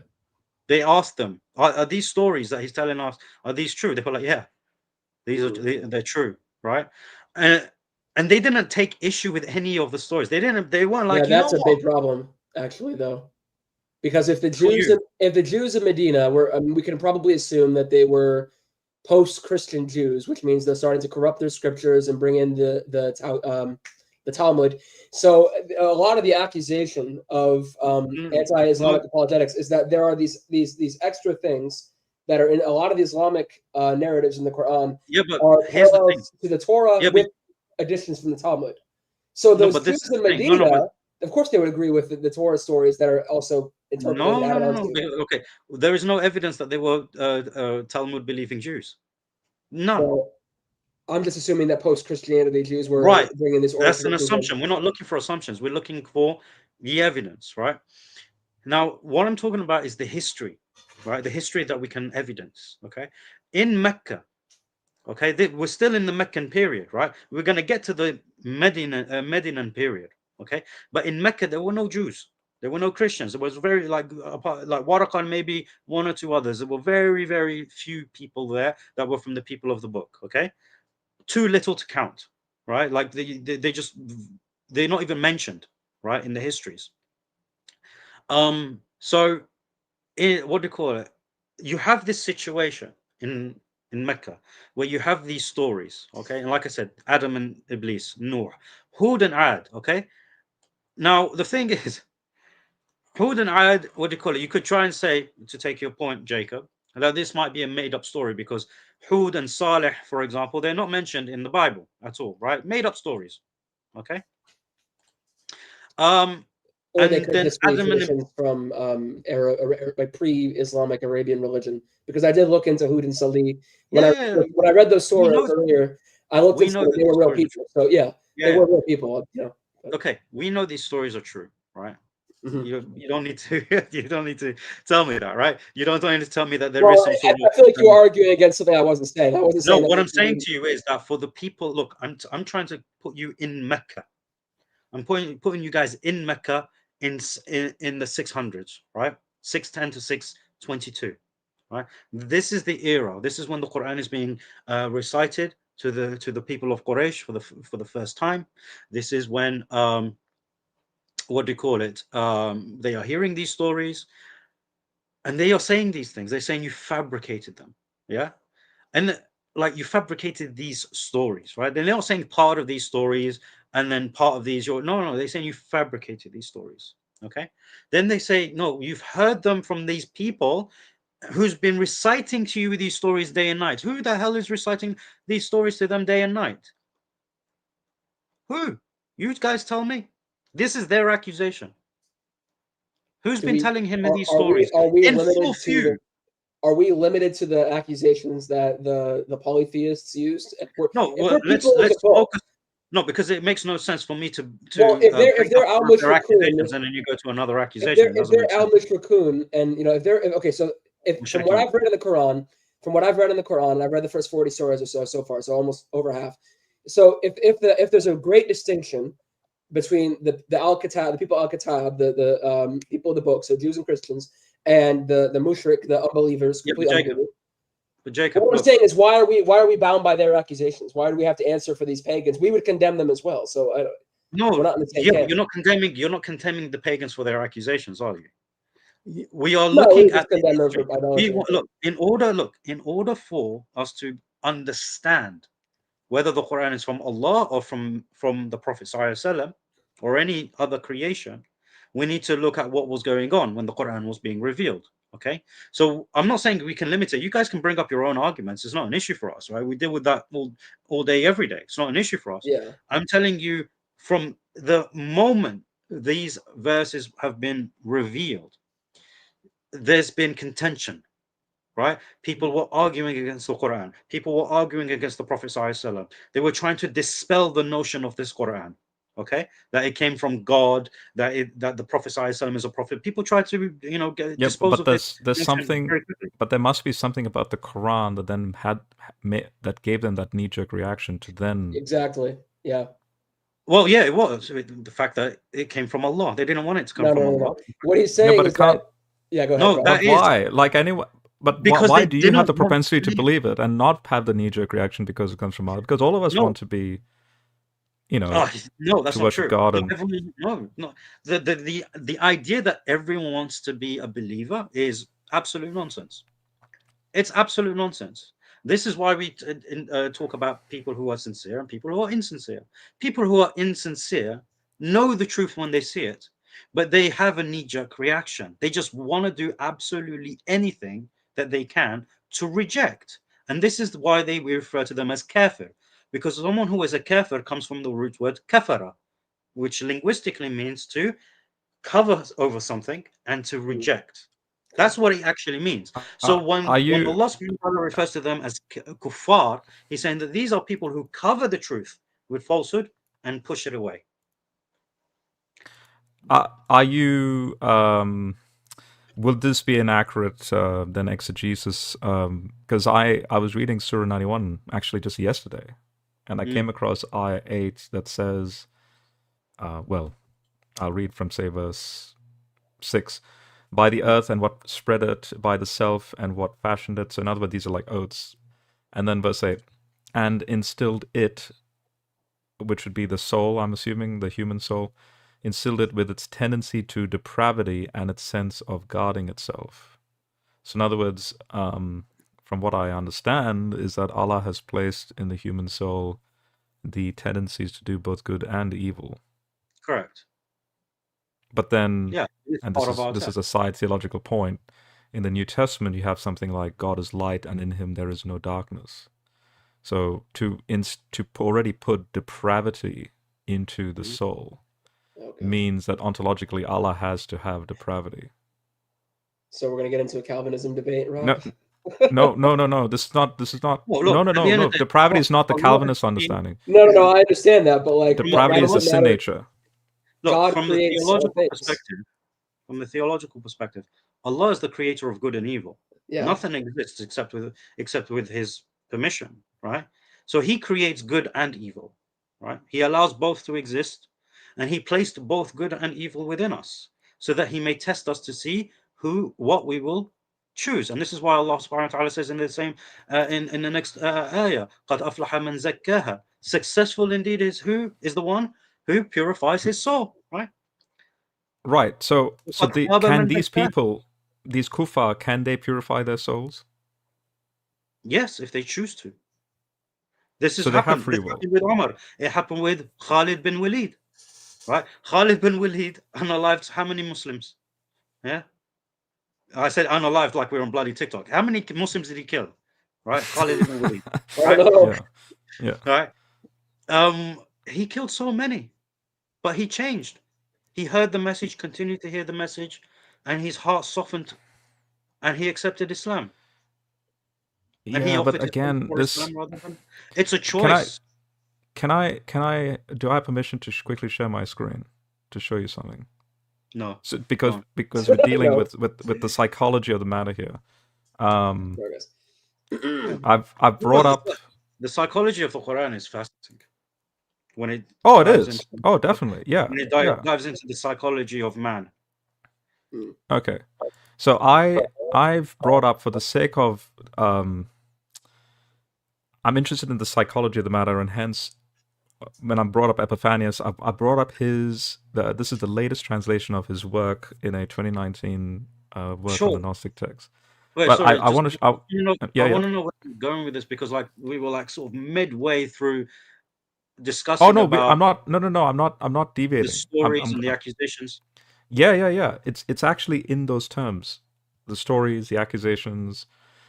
That's why I asked you that question. Why? What's their motivation? And you're like, well, that's just the way that it is. You know, they're No, kuffar, no, and it's not just the way it is. It's when you look at the history, when you look at Quraysh, I actually said this earlier. I said Quraysh, one of the things that threatened them the most is that their gods was their main source of income. They were trading gods, right? These gods came from the Canaanite regions, right? That's where they came from. Hubal yeah, is a Canaanite name, right? sure, That was the sure. first guy. That was the first dude that showed up, right? Um, became the Yeah, chief. I understand. So I there understand was that a if lot you of have someone threat. like There was a threat to the society. There was a threat yes, to the elite, right? The yes, fact is that because they understood if the Prophet ﷺ, his message prevailed, right? He would have been, what do you call it? He would have led them. He would have destroyed their trade. Okay, the Quran actually mentions about this with regards to with regards to trade and whatnot. Um, it would have meant that the oppression that they had and the slaves that they had, they would have no longer any power over them, right? There was a lot that the Quran came to change. Okay. So it was a massive threat. Plus the fact there was tribalism. You know, tribalism was an absolutely massive thing in pre-Islamic Arabia, and the Quran warns about it. Right. This is why today, when we talk about nationalism in the Arab worlds and the non-Arab world, you know, like it doesn't matter. We're all Muslims. Stop dividing it into Arabs and non-Arabs and this and that. You know, Allah created us all so that we can get to know one another. Right. He's dispelling the idea of tribalism. There are so many aspects that would have caused a threat to these yeah, people. yeah, And Allah subhanahu wa ta'ala also mentions about the desires, right? It's not limited to Quraysh. Allah subhanahu wa ta'ala mentions the many different ways that the many reasons that people will choose to reject the truth when it came to them. Like, for example, we just want to follow our forefathers. That's what they wanted as well. They wanted that as well. They were like, well, our forefathers were upon this religion. No, so what? So these are the reasons. This is all documented in the Quran. right. So the reason why I'm bringing this up is not to derail the discussion. I'm actually working with the summarizations you're laying out. I'm Mm. giving a snapshot example of a guy, you know, Epiphanius, who um, is basically writing in the same style or in the same sort of reactionary knee-jerk reaction that you see these disbelievers do in Surah 25. And so, but notice what he says is what I'm trying to say. So he says here, and I'll skip because we brought up the Noah thing, and someone in the chat was like, that doesn't exist. So I just wanted to show an example where here it is in writing, and the psychology of it. So, but when you reach this section of his book, this is what he says. He says, one book they, the Gnostics, entitled Yes. Noria, and by allegorical interpretation of Greek religion, they recompose Greek epic mythology and imagery, interweaving, so notice this language, interweaving falsehood and the truth. For this, Noria, they say, was Noah's wife.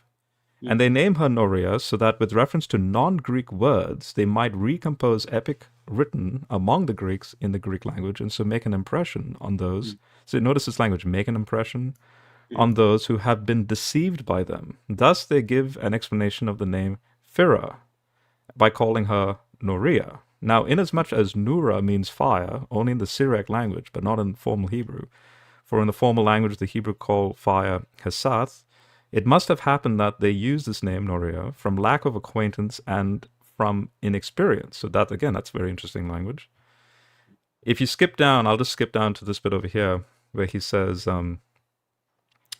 that then these Gnostics, once again, where they say that she wanted many times to be with Noah in the ark. Her request was denied, since it says the ruler who created the world wanted to destroy her in the flood along with all the others. So the ruler who created the world. So and she goes and burns this ark, this burning language. Now, so in the Quran story of her not surviving the flood, was it Allah who did not want to save her, or was it her disbelief? Like what caused, according to the Quran, what caused her not being saved? Disbelief. Okay, but what was it? Does it give an example of what her disbelief was? Like why did she disbelieve? Disbelief is to reject Allah. It's to associate partners with Him. This is disbelief, right? But if you accept Allah, let's say, like, for example, Quraysh believed in Allah. They didn't not believe in Allah. They believed in Allah, but they committed shirk, right, by associating partners with Him, right? This was their disbelief. This is how they disbelieved in Allah, because to believe in Allah is to believe in Tawheed alone, right? To not reject Him in any sort of way. Acknowledging His existence can still be rejection. Okay, so the disbelief and what they call it of the people of Noor was their idol worship of the five idols who used to be scholars, right? And then memorials and everything were made in what do you call it, to commemorate them, and then they became gods to be worshipped. Okay, this is the trick of Shaitan. Okay, this happened after Idris, right, alayhi salam. Now, so, and by the way, all of these details that you have from Epiphanius about this, none of that is even in our Israeliyat, because a large chunk of our stories of the Prophet, Qasas al-Anbiya, actually stem from Israeliyat. Okay, Nuh alayhi salam. I came across that term actually. Anyway, when I was doing my Quran reading so last night. Israeliyat, Judeo-Christian sources, right? Judeo-Christian sources make up a large chunk of our of the stories of the prophets, right? Because there's not much detail about them in the Quran. Okay? No, there's not. No, exactly, right? So a large chunk of it, but this idea of the wife of Nuh alayhi salam burning the ark and do all the stuff that Epiphanius mentions is absent from the Qasas. This is a story of Noah. Rob, can I ask a question? But no, wait, just quickly. You just clarified and said, so notice the careful fine-tuning nature of the Quran here. You said there's no burning of the ark, but then I asked you, but why was she not saved? Because she was disbeliever. That's in the Quran. I don't see the similarities. No, wait. Watch what happens here. So here you have her asking she needs to be on the ark. Should I bring myself down and let you guys argue about this? No, see, I don't want to argue with Rob. No, I don't want to argue with you. I'm just saying I don't see that this is not like a dual Qur'an situation where it seems like a strong copying from another. No, it is. You'll see it in a moment. Just that Noah had a wife. Okay, yeah, keep going then. Because just that Noah had a wife so far. It's all on this page. Okay. My so notice that she her request was denied, since it says the ruler who created the world wanted to destroy her. Now, why did he want to destroy her? In the same way, why did Allah say no to Noah's wife? And you're clarifying and saying it's because she disbelieved. Okay, now notice why. So, yes, her reaction then was to try and burn it, okay? But then this verse clarifies right into the next bit here so Epiphanius then gives his own comment. So this says, Noah put his trust in the ruler. So in other words, Noah is putting his trust in Allah, right? Whereas Noriya revealed the higher powers and the Babalo from the powers, who, like the other powers, was opposed to the ruler. And she made clear the necessity of collecting from out of the power within bodies. And so in other words, she's doing pagan stuff. And then Epiphanius then says, and I simply find it difficult to describe the utter blindness of these people of darkness, for I would spend a lot of time if at this point I wanted to quibble over the treatise on these matters and give detailed information about the bizarre teachings of the falsely termed acquaintance. So it's interesting that you have then the clarification that she was a disbeliever. That's why she was rejected on the ark. So her reaction was to burn the ark.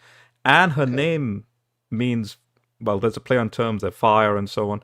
And the only other occurrence of this is the Quran.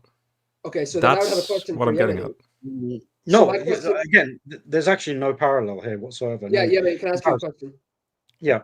So does when Well, there's the- only when the- these two stories that have or not been saved. Hold on. I'm on your side. I flipped to your side now again, Rob. So, Yemeni, when it says that she was a disbeliever, what does that word in the Arabic mean? Does it mean that she was a pagan, Noah's wife, in the Surah on Noah? Kafir, kafir simply means that she rejected the understanding is that she rejected the message of Noah. Okay, because Right. I'm guessing what It Rob is trying doesn't. to say is No, it doesn't specify. It doesn't specify that she necessarily worshipped the idols. Okay. Because that would be a parallel. That would be, Yeah, there is actually no detail about that. It just mentions Okay. that because she disbelieved, her and her son, they disbelieved. Okay.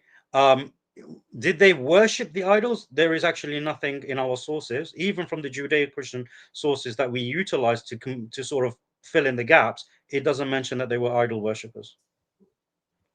Okay. It makes, because even with the son, his rejection of it is made actually more clear in the Quran, because he says, what do you call it? I will be saved if I go high enough.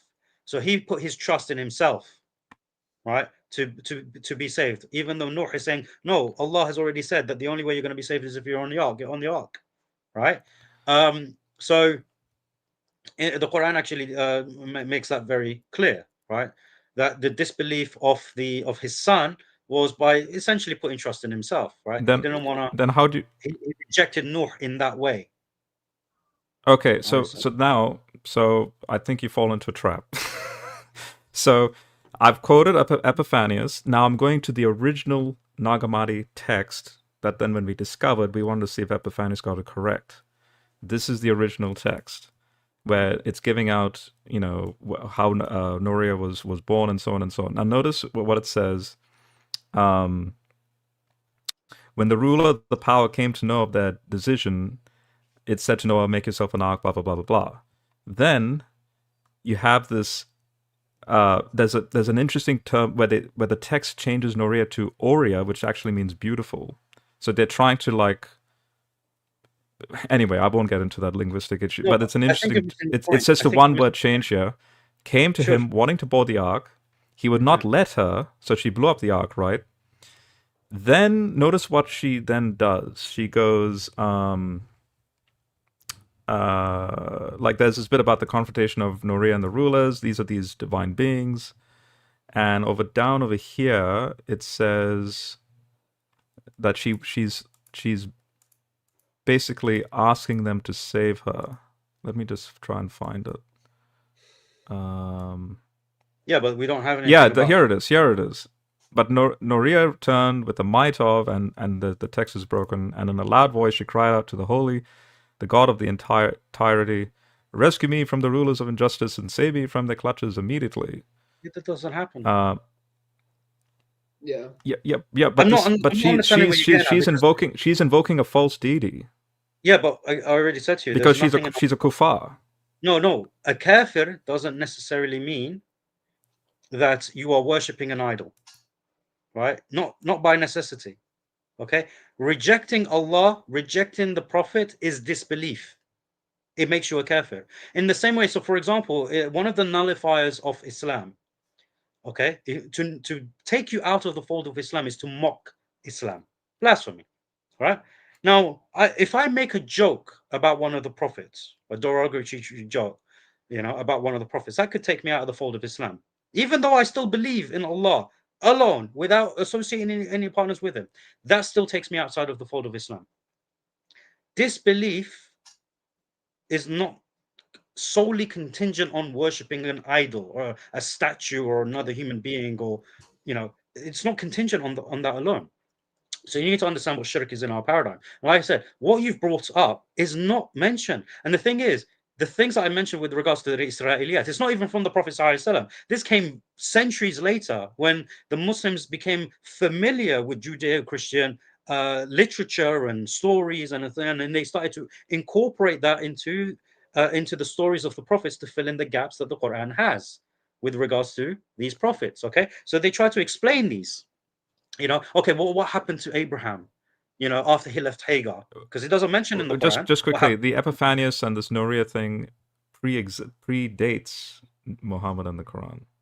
I know it does. Okay. I just want to clarify. What do you mean by post? Prophet Muhammad ﷺ, when he is telling these stories in the Quran, okay, because he's speaking from revelation. This is what's coming out of his mouth. The Quran is coming out of his mouth. Okay, he's not mentioning about what do you call it? The wife of Noah being an idol worshipper. Just simply, she's a disbeliever. Okay, how she disbelieved doesn't mention. Mentions that his son, disbelieved and he drowned as well, right? That's more explicit, that's more understood. Nothing about the burning of the ark 3 times. Noah built the ark, right? In fact, the angels the angels teaching him how to do so, right? The angel Gabriel was one of the angels that taught him how to build the ark, right? He didn't know, he wasn't a carpenter. Okay. So, it's raining. So all of these details that you mentioned from Epiphanius doesn't come from the Prophet, peace be upon him, at all. And it doesn't even come from the Muslims that adopt Judeo-Christian literature later on, right? They don't mention this information. They don't mention her name. They don't mention the burning of the ark. They don't mention that she was an idol worshipper. None of this, right? This idea that she went to invoke the rulers, the gods afterwards to save her instead of Allah, not mentioned in any. But if I had an elevator moment, like a PowerPoint bullet point statement, and all I said was, this is what Epiphanius said about Noah's wife. She was not allowed on the ark because she was a disbeliever and she drowned. Yeah. Now, have I contradicted the Gnostic teaching? The answer is no. But Rob, I'm just trying to be fair, and I'm not trying to be anti-Muslim or anti-Christian, but it doesn't seem like it's that strong of a parallel. If all those other things were mentioned explicitly in the Quran as well, and this predates the Quran, then I would say that the Quran could have taken from this legend. Yeah, but okay, okay. This is my pushback, and I love you. Yamini, you go for it. Yeah. You're not convincing me, because the only occurrence of this Noah's wife not being saved is in that Gnostic text. Fantastic. Nowhere else. Fine. Okay. Who told him these stories? Who told the Prophet ﷺ this story? Because I take your point. You said that so then the only other occurrence is the Quran. Hold on a second. No, we'll use this as an example, right? Because you said, okay, well, he could have summarized this story and made it quite vague, which wouldn't contradict the Gnostic. I agree with you. All right. If you want to make something vague so that it doesn't contradict something else. I'm not assuming that either. I may have come across as assuming that with the elevator analogy. All I'm saying is I'm seeing these as data points. Quran, Gnostic text. Sure. They are both saying that she did not survive, but they're the only texts in antiquity that say that. But could just these two. No problem. But this is the thing. I'm still manning your argument here, right? Okay. And that's a problem for you, right? Because the question still comes: who told the Prophet ﷺ these stories? You have this document from Epiphanius in the 4th century. The Quran is saying that they say that people are teaching him this morning and night. You finding a similarity means absolutely nothing, right? Means absolutely nothing, right? You need to find a link, because the accusation of Quraysh, because you have an active accusation by Quraysh, you're saying he is retelling these stories, which means he's aware of these stories. To clarify, not only is he aware of these stories, but people are telling it to him. That's the accusation, one of the accusations. So tell me, how is he aware of Epiphanius? Tell me how is he aware of Epiphanius, and tell me who he was teaching him. So about 30 minutes ago, and son of Christendom, it's not a criticism of you. I know you were asking questions, so I had a thought I was going to ask, but so thank you for reminding me, is what I'm saying. Quraysh, if this is a collective group, and this is about the Quraysh in Surah 25. Now, my question is, and I don't know the answer to this, so you'll have to clarify. Did the Quraysh then have what the Quran calls the Torah and the Injil? Were they aware of stuff like that? I need you to answer my question, right? Because you've done but the Quraysh are the ones saying he's being taught day and night. These are all tales. Right, So that's their accusation. So I'm asking you, right? If their accusation is true, how did he know about Epiphanius and the Gnostic group that believed in this? And who taught him? Who from the Gnostics survived in Mecca Yes, and came to yes. Mecca to teach And the Prophet? Sorry, selling this. I don't know. That's why I'm asking you. Did the Quraysh No. have connections? With Gnostics. Not just Gnostics, but did the Quraysh? Died out No, this is something I'm asking centuries you. ago. Did the Quraysh have the Torah, the Injil? No, they didn't. Okay, so Quraysh they're didn't. completely pagan then. Yeah, completely pagan. Okay, so then when in ayah 2, when it says he has not taken a son nor has he any associate, that can also include the Quraysh pagan polytheistic. Yeah, because this is why it says what do you call it? What was it again? Chapter, what was it? 25 verse 2. I forgot the word now. Apparently it came off the top. Lost it from my head. Sharik, yeah. Sharikon. So Sharikon just means partner, which is what Quraysh had. They had 360. So it's not necessarily a jab at the Christian concept. No. I explained that earlier. Okay. So that's why I wanted to clarify on that. So, but this is what I'm saying to you. Okay. How does a Gnostic tradition, which from a people that died out before Epiphanius, right? They didn't exist. Epiphanius is documenting groups that existed, not groups that currently exist during his time. So by the 4th century, when Epiphanius is writing this, most of these Christian groups have already died out, right? Their beliefs no longer exist, but record of their beliefs. This is why you even have, there's a lot of these groups where he doesn't actually have much to say about them because there's not much known about them, right? There are other groups that he knows a little bit more and makes commentary about them. But you're talking about someone who is documenting a Gnostic group who held a certain tradition that died out, God knows when, right? Let's say late 3rd century, right? Because he's writing in the 4th century. Remnants of it survived in people like Epiphanius and so on. Yeah. Well, yeah. I mean, but he himself but it's still, was not. In other words, right? It's still 200 years. It's still 2 centuries prior to Muhammad. It's 3 centuries, right? 4th century. Well, I'm sticking with Epiphanius as being the latest as you can go. No, even as late, because Epiphanius was 4th century, right? He wasn't 5th century. So. Yeah, true. Yeah, he died literally at the turn of the 5th century. So let's say it's 3 centuries. All right. Yeah. So 3 centuries between Epiphanius and Muhammad, peace be upon him, and then suddenly we have this story, which the Quraysh first, what do you call it? One of their accusations is that he makes it up completely, even though they don't even know about these stories. The other one is that they accuse him that he is not only retelling these stories, but someone is teaching him these things day and night. What do you call it? But we've got no trace of any Gnostic group that believed in this story existing in Mecca, nor do the Quraysh actually have found any evidence of someone teaching him these things day and night.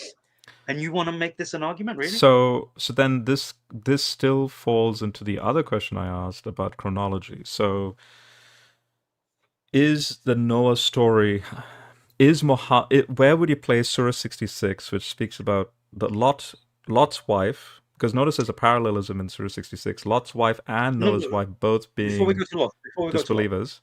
Before we go to Lot, what's your conclusion with Noah? No. Wait, no, I'm not deviating. I'm not going to a different topic. I'm saying. No, I know you're not going to a different topic. You're going to a different story. No. What is a different Yemeni. Yeah. No, I'm saying the bit about Noah's wife not being saved is juxtaposed literally in the same verse as Lot's wife in Surah 66. Sorry, my apologies. Yeah. So I find it curious that in Surah 66 you have both wives sort of being like, here are the equivalents of disbelievers, and in other words, here are 2 men's wives falling, having the same fate. And so my question then is, if you're saying the Quraysh is in Surah 25, in a certain year period that the Surah was revealed, where would you place Surah 66? It's also Mecca. With respect to Surah 11 that speaks about Noah's son. Like, where would these surahs be both of placed them, chronologically for the Quraysh to have that reaction? both of them are in Mecca. No, look, no one is saying that they waited for all of the stories to be revealed, right? As they were being revealed, okay, the Quraysh were making these arguments, okay, and then more of the story will be revealed, right? What do you call it? Chapter 25, chapter 11, and chapter 66 were all Meccan surahs, but they were revealed obviously at different times within Mecca. Okay, 66 and 11 are, I believe, are a little later than 25. And hence, as well. all of them is a consistent Quraysh context. If all it's of Meccan. it, yeah. Right. Yeah. So this is what I was saying, and this is why I actually wanted to go Any through the list. Jews, Christians, Let me just go Gnostics? quickly. Let me just go quickly through the list of Okay. the stories that are mentioned in the Meccan period. Okay, so we already mentioned Adam and Iblis, Nuh, Hud, and Ad, Salih and Thamud, the story of Abraham, the story of Lot, the story of Shu'aib and Midian, the story of Yusuf. All right. What do you call it? The whole of Surah 12 is actually Mecca. Musa, alayhi salam, and Pharaoh. Okay. David and Sulaiman are mentioned. Ayub is mentioned, right? Or Job. Dhul Fiqh. Scholars disagree about who this could be. Yunus alayhi salam is mentioned. Idris alayhi salam is mentioned. Ilyas, Al-Yasa, Dhul Qarnayn is actually a part of it is a Meccan. Sorry, no, this is like no, my The Surah 18 yeah, you said Dhul Qarnayn was Medinan. So yeah, Dhul Qarnayn is Medinan. So yeah, Dhul Qarnayn, yeah, so that's it. Al-Yasa is the last one. Sorry, Dhul Qarnayn is all of them in chapter 18 is Medina. So isn't that kind of interesting though that and in the surahs that are revealed in Mecca, we've established, and we talked about this a few days ago, Yemeni, that there were Arabic-speaking Arab Jews. I don't know what I'm saying. There were Jews in Medina, in Mecca and Medina, that he had contact with, right? No, not in Mecca. Not in Mecca. Okay, so but that's why I was that's why I was clarifying with him. Yeah, you call me Jacob, by the way. You see my name on Discord, it's Jacob, but yeah, go ahead. Okay, Jacob. So Jacob, I was clarifying. Is it like ratio-wise? Would you say 95, 99% Croatian, 1% Jew, Christian in Mecca? No. Because in Medina, so these are the stories in Medina. So in Medina, you have chapter 18, which was the stories of Dhul Qarnayn, the people of the cave, and Khidr and Musa. This is in Medina. But also Adam, parts of the story of Adam, for example, chapter 2, verse 30 to 39, is in Medina. Ibrahim and Ismail again shows up in Medina. Musa and Beni Israel, that shows up again in Medina. Harut and Marut show up in Medina. This is all in Surah Al-Baqarah predominantly. The God Magog thing, right? No, Harut and Marut are the angels that introduce magic into the world. Oh, I'm thinking of a different. Yeah.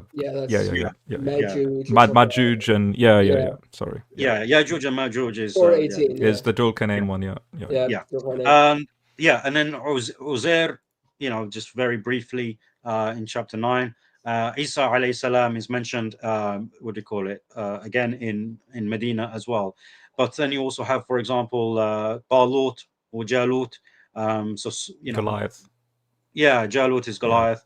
Yeah. Talut, the scholars say this refers to Saul. But then again, they're drawing from the Bible to say that that's who Talut is. Allahu A'lam. Regarding the Sabbath, the Last Supper, Cain and Abel. You mentioned Jesus. These are all in Okay, Medina. I was going to say, so the surahs, so Surah 5. What about Surah? Okay, so Surah 5 is Medina. What about Surah 19 Al Maryam because that's mostly about Jesus. 19 is Mecca. 19 is Mecca. It's in Mecca. Okay, so what about Surah 3? Oh, Medina. The family of Imran. Okay, it's in Medina. Yeah, okay. and this is interesting. So how would the Quraysh know anything about Mary? Yeah. Oh, exactly.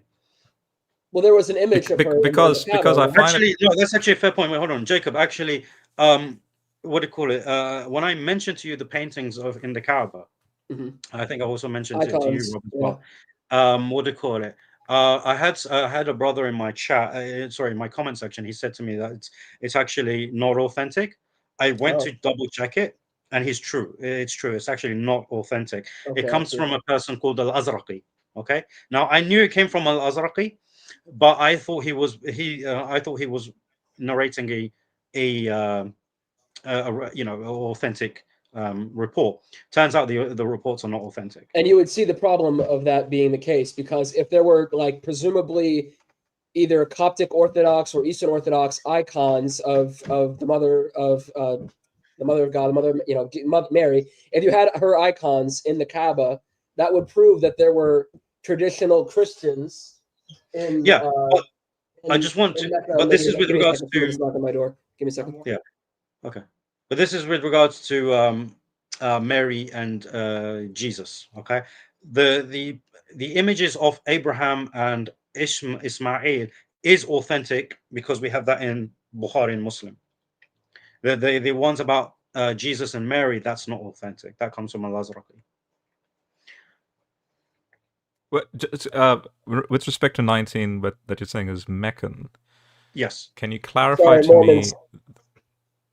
Sorry. We have Mormons knocking on my door, so we're in an Islam discussion. You should bring them in. Yeah, I know, right? Hey, Give them down. yeah, You've just come just in time. just in time. Yeah, that happened to God Logic too, actually. So yeah. Okay, sorry guys, my roommate's over Can you clarify to me actually? Let me just bring it up. I'll open up Surah 19 because I find it an interesting surah. But look, we can go from all the stories. Just before you go to it, we could go to all the stories. The fundamental thing here is, where did the Prophet ﷺ get them from? That's the fundamental thing. But that's what I'm going to ask right now. Yeah. Okay. With respect to 19. So you have it literally. I mean, the first verse is that Kaf Ha, the unlettered mysterious letters or something. Yeah. Verse 2, a remembrance of the mercy of your Lord to his servant Zechariah. So this is something because Surah 3 clarifies, which is you're saying is a Medina surah. This is from the unseen. Muhammad was not an eyewitness, in other words. Okay, so remembrance of the mercy of your Lord to his servant Zechariah. When he called on his Lord in secret, he said, "My Lord, surely my bones have become weak." Blah blah blah. When I skip down to where 7, Zechariah, surely we give you good news of a boy. His name will be John. Okay. Then skip all the way down to 16. And remember in the book Mary. Is this the book of Mary, or is this in the book with respect to Mary? Like Mary in this particular book? The Injil, probably? No, this is in reference to وَذْكُرْ فِي الْكِتَابِ, right? Maryam. What do you call it? The book here is referring to the Qur'an, if I'm not mistaken. Well, if it says remember in the book, let me tell, because there are, when it mentions... No, it doesn't say remember. Dhakar, wadhkur can mean mention as well. Well, I'm going from the English translation because I read the clear Quran from... So the correct understanding here is what do you call it? And mention, yeah? Okay, mention. Mention in the book, in the Quran. Yes. You're talking about mention in the book, the story of Mary. Okay, yes. Gotcha. Okay, mention in the Quran Mary when she withdrew from her family to an eastern place and took a veil apart from them. We sent to her our spirit, and it took for her the form of a human being exactly. And she said, "Surely I take refuge with the mercy from you, if you are the one who guards yourself." And he said, "I'm only a messenger of your Lord, sent to grant you a boy," and blah, blah, and then the rest is history. So Ibn Kathir says something curious. He's probably the only tafsir that I've read where he assumes that she thought she was going to get raped by this being. My question is, what's this Eastern place language? What's this veil language? Because all I can think about is Surah 3, and it's to do with the Herodian temple, and that she's a Vestal Virgin. Yeah, that's where it's clarified, yeah. The eastern part of the temple, in other words. The eastern part of the temple, because obviously servants in the temple could not leave the temple. Right. So, yeah, she was on the eastern side of the temple. Okay, excellent. So, now it's curious that this data is being given to the Quraysh, because Surah 19 is Meccan, but they would have no clue about the happenings of Herodian temple logistics in Second Temple stuff. But we know where, like, say, the court of the Gentiles, the court of the women, like, we know where, the distribution of the temple. And we Yeah, know but that there's women no weren't such allowed. thing as. But the Quran makes it very clear that Mary was she wasn't like she was an exception. Yeah, but She was an what I'm exception to saying the is the only text Yep. apart from the Quran that says Mary is a priestess until her menstruation started, which meant she became unclean, and hence she had to go to the eastern side and hence veil or That's separate herself, no, that's not why. is the proto-evangelion of James. No, but it's not because she was menstruating. That's not why. No. The proto-evangelion says that when she reached the age of menstruation, Yeah. she needed to be she can't be a priestess anymore because now she's unclean. So then lots were cast and it landed on Joseph, and she went to the east side of the temple and had this encounter, and then Jesus was going to be born. Interesting. That is Yeah. not, there's no such thing as women doing this sort of thing, let alone Mary in first century Christian discourse doing that until this apocryphal legend came about and said Yeah. that. Well, and But that's again- based on Christian tradition, though. So Sure. a lot of the churches, So Catholic, what- Orthodox believe it. So, But what So- relevance does then this have for the Quraysh? And then your question is valid. Like, how did Muhammad know about if he is drawing for the proto-evangelion? How did he? We first have to establish that. I mean, I He suppose wouldn't he's be- drawing on it in a hold on, Medinan guys. sense because Surah 3 is deliberate. he wouldn't need to be. He could just be drawing from Christian traditions because this was the proto-evangelion of James is a text, but the same Yeah, but stories do you about understand Mary- Yemeni's point? If this is a Meccan, if this is a It's yeah, Mecca. but Jacob, do you understand Yemeni's point? This is Mecca. I'm talking about Surah 19 as giving a tease of a larger expanded version in the Medinan Surah, which is Surah 3, that obviously has Jews and Christians and blah blah blah. Okay. So what relevance does Surah 19 have with respect to the Quraysh and Yemeni, by the way?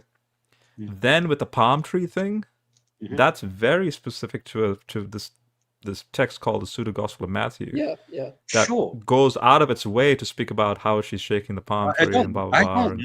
I don't mind about these. Look, the point you're not getting here, right, is similarities don't mean anything unless you can connect them to the Prophet, peace be upon him. And the thing is, you keep mentioning these are Gnostic traditions, right? Which No, we these know. are Oh no! I wasn't saying this one's Gnostic. These are Orthodox. These are Catholic, also from Yeah. Apocrypha by Christians but they Yeah, were believed that and made held up to. stuff of Mary. They were- Right. Well, I wouldn't agree with but that. when you at say all, Apocrypha, look, when we talk about Apocrypha, right, that's also part of a Gnostic tradition because hold on, Gnostic just hold on. means knowledge. Right? This isn't Um, Gnostic though. This was held by the Christians of Syria and the You could all but you those- could say this. in You that could say area. this about any. The thing is, you can say this about any Christian group, right? Even though you refer to them as Gnostics, back in the day, they were just another Christian sect, Okay, but right? what I'm saying- They weren't considered Gnostics in their What day. I'm saying They were is this is not some obscure Gnostic tradition. This is something that would be held by the mainline church. the Even Orthodox if it's Church in mainline, Syria. look, whether you bring me something that is fringe, rare, mainstream, it doesn't matter. The point here is you got to connect it to the Prophet, peace be upon him. Who in Mecca is teaching the Prophet ﷺ these Which is a stories? valid question. Yeah. That's the question. And Yemeni, to Steelman, where if I was to put myself in your shoes, and if I was a Muslim, No, the logical the ramification. I'm not asking you to put yourself in my shoes. I'm asking you to put yourself in the shoes of the disbelievers in Quraysh. When they are hearing the Quran and they are hearing these stories, and they see that there are no Christians around them, that there are no Jews around them, right? And I said, Well, there might do be one or they two- even have the concept of Christian and Jew? Do they Yes, even they have do. that concept? Yes, they do. Oh, They know. But in This what is why sense? Because they're this is why trading? through trading and stuff, right? But chapter 10, verse Okay. 94, the Mushrikeen actually went to Medina, right? So and they were like, couldn't yo, they get stories? is he telling the truth here? Is he right? Right? So They couldn't the spoke to Prophet the Jews get to the stories confirm that these way? stories. Couldn't he So- have gotten the stories from trading with the Christians and Jews? And the Meccans, like in the Islamic literature, Mecca is a center of trade, right? People went to Mecca and they did pilgrimage, Hajj, and I think even Christians and Jews, right? No. Christians and Jews did not do the pagan. I have heard some Muslims tell me that, but anyway, Well, but they it's went not on right, Hajj. it's not right. They said me that Christians were going on Hajj. There were Hanif Christians and Jews that went on Hajj to Mecca. But okay, so if Mecca is a trading center, and I'm thinking of Mecca in the Islamic sources as like this cosmopolitan, a city, if this is a trading center and there's religious ideas being mixed back and forth, is what I said to you in the last stream, then it would make sense for the Prophet Muhammad to get his traditions from these Christians and Jews. Like orally, it's easy. You know what I mean? Especially no, if it's you not have easy interest in monotheism. because despite the trade routes, and you're right, Mecca was pretty essential to the trade routes. Jews and Christians didn't come into Mecca often, and like I said, it was such a few number that it's barely worth mentioning. Well, and so what I'm saying is, no, because we know most of the people that came to trade were from our other Arab tribes. Okay, what I'm saying is the two sides of this argument, the Christian side that's saying that the Quran is using legends that came from the Christians, they just have to prove that the Prophet Muhammad had this close contact with Christians and Jews. Right? He had to have a human way. Not close contact. Close contact doesn't cut it. Like I said to you last night, right, or a couple of days ago. Yeah, that's. I live in London. I grew up in London. I'm surrounded by Sikhs. I'm surrounded by Buddhists. I'm surrounded by Jews, Christians, atheists, and everything.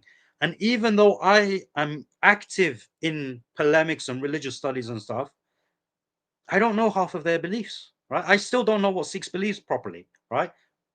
I don't, right? I don't know what Hindus believe, right? This is why I leave it to Dawah wise to deal with the Hindus, right? I don't know what they believe in, but I have Hindus that live around me, okay? And I've been in London. I mean, Hanuman and Ganesh, enough. I don't know. You may know just an inkling. No, what I'm saying is even just an inkling of like Hanuman the monkey carrying the mountains, like that in itself is. It's because I heard it from Hamza. It's not because I heard it from Hindus, right? I have no idea. Don't forget, I was born in Hyderabad as well. Even then, Yemeni, what you just said, you heard these things about the Hindus from Hamza. So couldn't the Prophet have because of technology? Even if hang on. Even if the Prophet himself did not know, and I think he probably did, but even if he didn't have this contact with Christians and Jews, is it not possible for him to have learned these things from other people who did? I mean, other people who did go. I mean, he opened up a whole new cope for us. It is possible. It is possible. Of course, it's possible. I'm not saying it's not possible. So for this miracle to be true, go ahead. Hold on a second. I'm saying that for you to show that the Prophet ﷺ was among the people is not enough, because even when you look in the Medinan period, he was surrounded by Jews and Christians at that point, right? Mostly Jews, but there was some Christians, right? But he was surrounded by them. And yet, when he was telling the stories in Medina, they themselves, the Jews and the Christians, were like, what's going on here? How does he know this? In fact, chapter 18, like I mentioned many times, was revealed because the Jews were testing him on it. They were like, yes, do you know about these stories? Spirit, tell us about Dhul-Qarnayn. Something about the Spirit, Dhul-Qarnayn, and what's the other one? Moses and Khidr, and the seven sleepers. These are the three stories. The seven sleepers, that's right. The Jews are asking him about it. Why would they ask him about it if they think he knows? If they themselves taught him? Well, here's how I understood it, and correct me if I'm wrong. Sure. When I read that bit about in his biography, I was thinking that's actually a very clever strategy to authenticate whether he's genuinely a prophet. So if he's truly that Ummi unlettered, but it doesn't really mean that as well. It can mean he's separate or something. It means it also means unlettered. Yeah. Well, then clarify. Our previous discussion. You said the primary meaning is unlettered, but yes, it could also mean outside of a. Okay. So it can be both then. Okay. It does mean both. Okay. But the primary meaning, I'm talking. Words have different connotations, but they have a primary connotation, which is used often. Right, and that's unlettered. And in fact, isn't there a verse in the Quran that if memory serves me right, that the word Ummi is connected to where the Quran itself says you do not know these things or something? Have I got that correct? That Muhammad. I remember you telling me that the Quran says that you were not taught. Yeah. Yeah, but he doesn't refer. He's not mentioned as Ummi in those verses. Oh, maybe okay then. Yeah. Okay, because I forgot. I don't know if it's occurring in the same verse. But anyway, the point is there is a verse that says you did not know these things. These are coming from, kind of like the Surah 3 again. Like these aren't seen. Yeah, you didn't know these things. Okay. So when the Jews asked that question, those three questions: dual canaan, spirit, and seven sleepers.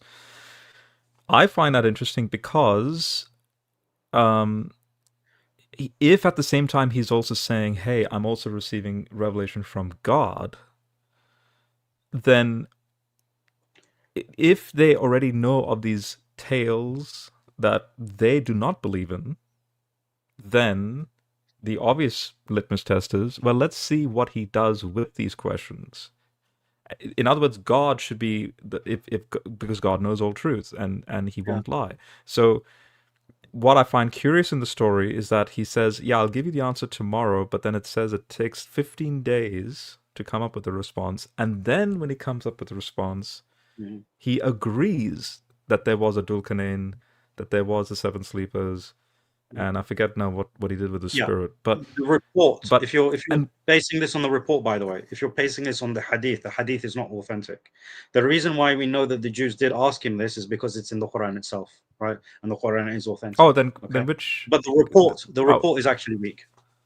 Okay, but and then according to that weak report, they then disbelieve in response to his answer because they're like, well, there you go, he's not speaking truth. No, that's not why they disbelieve. They don't disbelieve why did because they just simply look in the same way that they reject him on other things, right? Like the Jewess who poisoned him, right? The reason she poisoned him is to see if he will die, because in her mind, if he was a false prophet, he'll die immediately, like his companion did, and if he was a true prophet, he'll survive it. He survived it. She still disbelieved. There were many other Jews, okay, who actually said, like for example, the hadith that John brought in his debate about the 10 Commandments. When the 10 Commandments was said, the Jews kissed his hand and feet, and they said, "You are a prophet," but they didn't believe in him. They still rejected him. Their reason for rejecting him is because they were like, "If we reject you, we'll be excommunicated and killed by our people. So we're not going to believe in you." So it's not because of the stories that they rejected him. It's just, they affirmed that this was true. And the thing is, if you actually look at the story of the seven sleepers, Allah doesn't tell you how many. It says some say it was this amount. Right? Some say it was this. But Allah knows the number. But Allah knows the number, right? And the same thing with the years. It's very specific. 300, and then some say add another 9. But Allah knows. Yes, but Allah knows. Isn't there a few verses where the author Allah is affirming that these stories are true, but no one actually really knows the full truth of these things. I'm curious. Shabir Ali on his Let the Quran Speak channel, literally like a month ago. Yeah.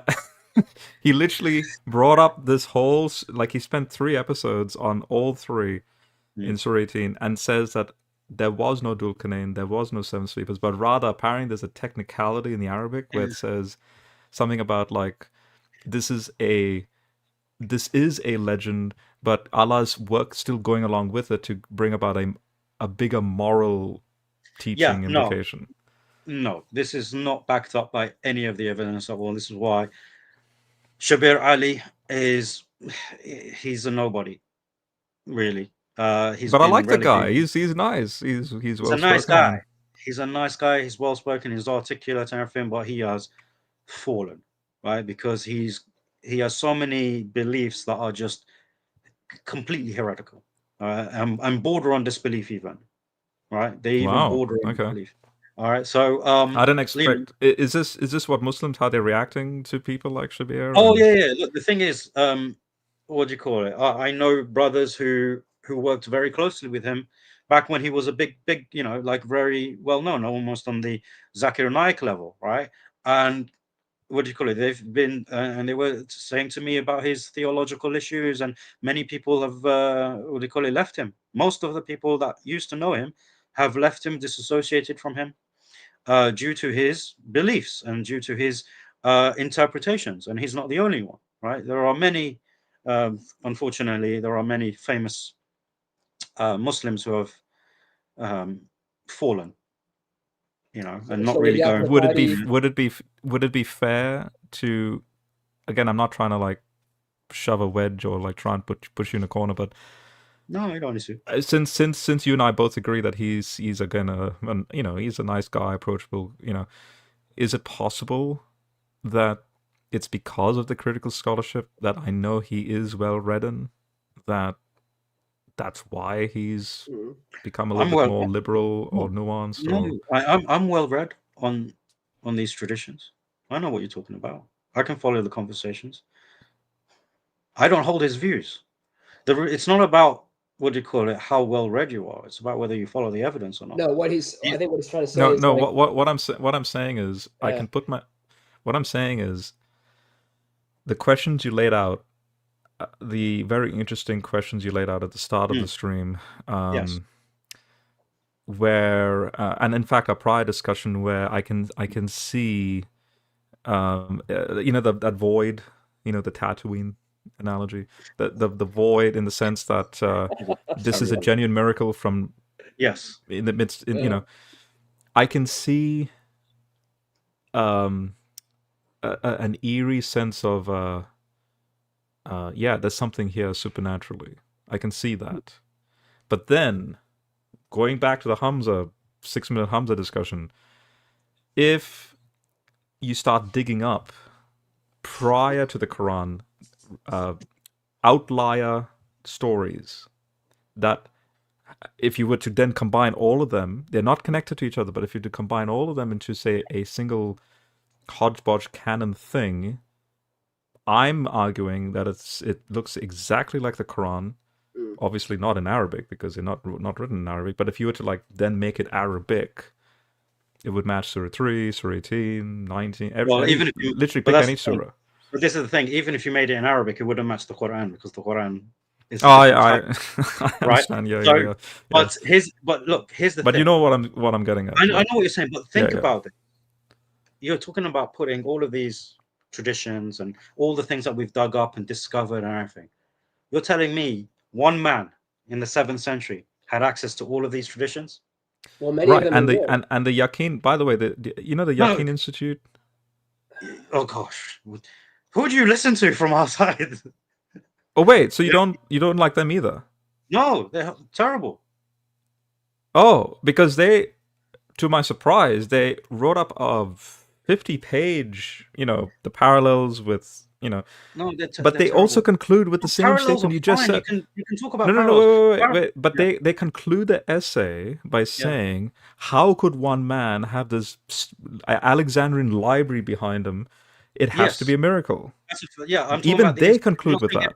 I'm not saying everything that they say is rubbish, right? I'm saying that I have issues with. Oh no! I'm not even talking about. I'm not even critiquing. I'm just Right. saying I read Okay, there are. They've been updating this blog post where it literally concludes with this.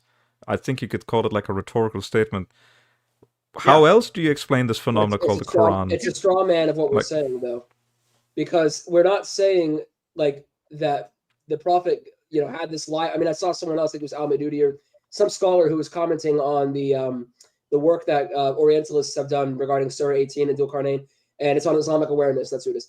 But he's saying, like, I'm reading this article, and he goes through and he's like, do you guys have any evidence that the prophet had like the Nag Hammadi library behind him to get all these traditions and compile them into the Quran? What I think what makes me skeptical, and I'm sure Rob would agree, is that like these were all, we can demonstrate that most, if not all, of these traditions were commonly repeated in the area of where the Quran was revealed, circulated around. These were traditions in Arabia. No, the 7. Well, I say where around the area of the Quran where Muhammad would have access to them. No, but this is the void we were talking about.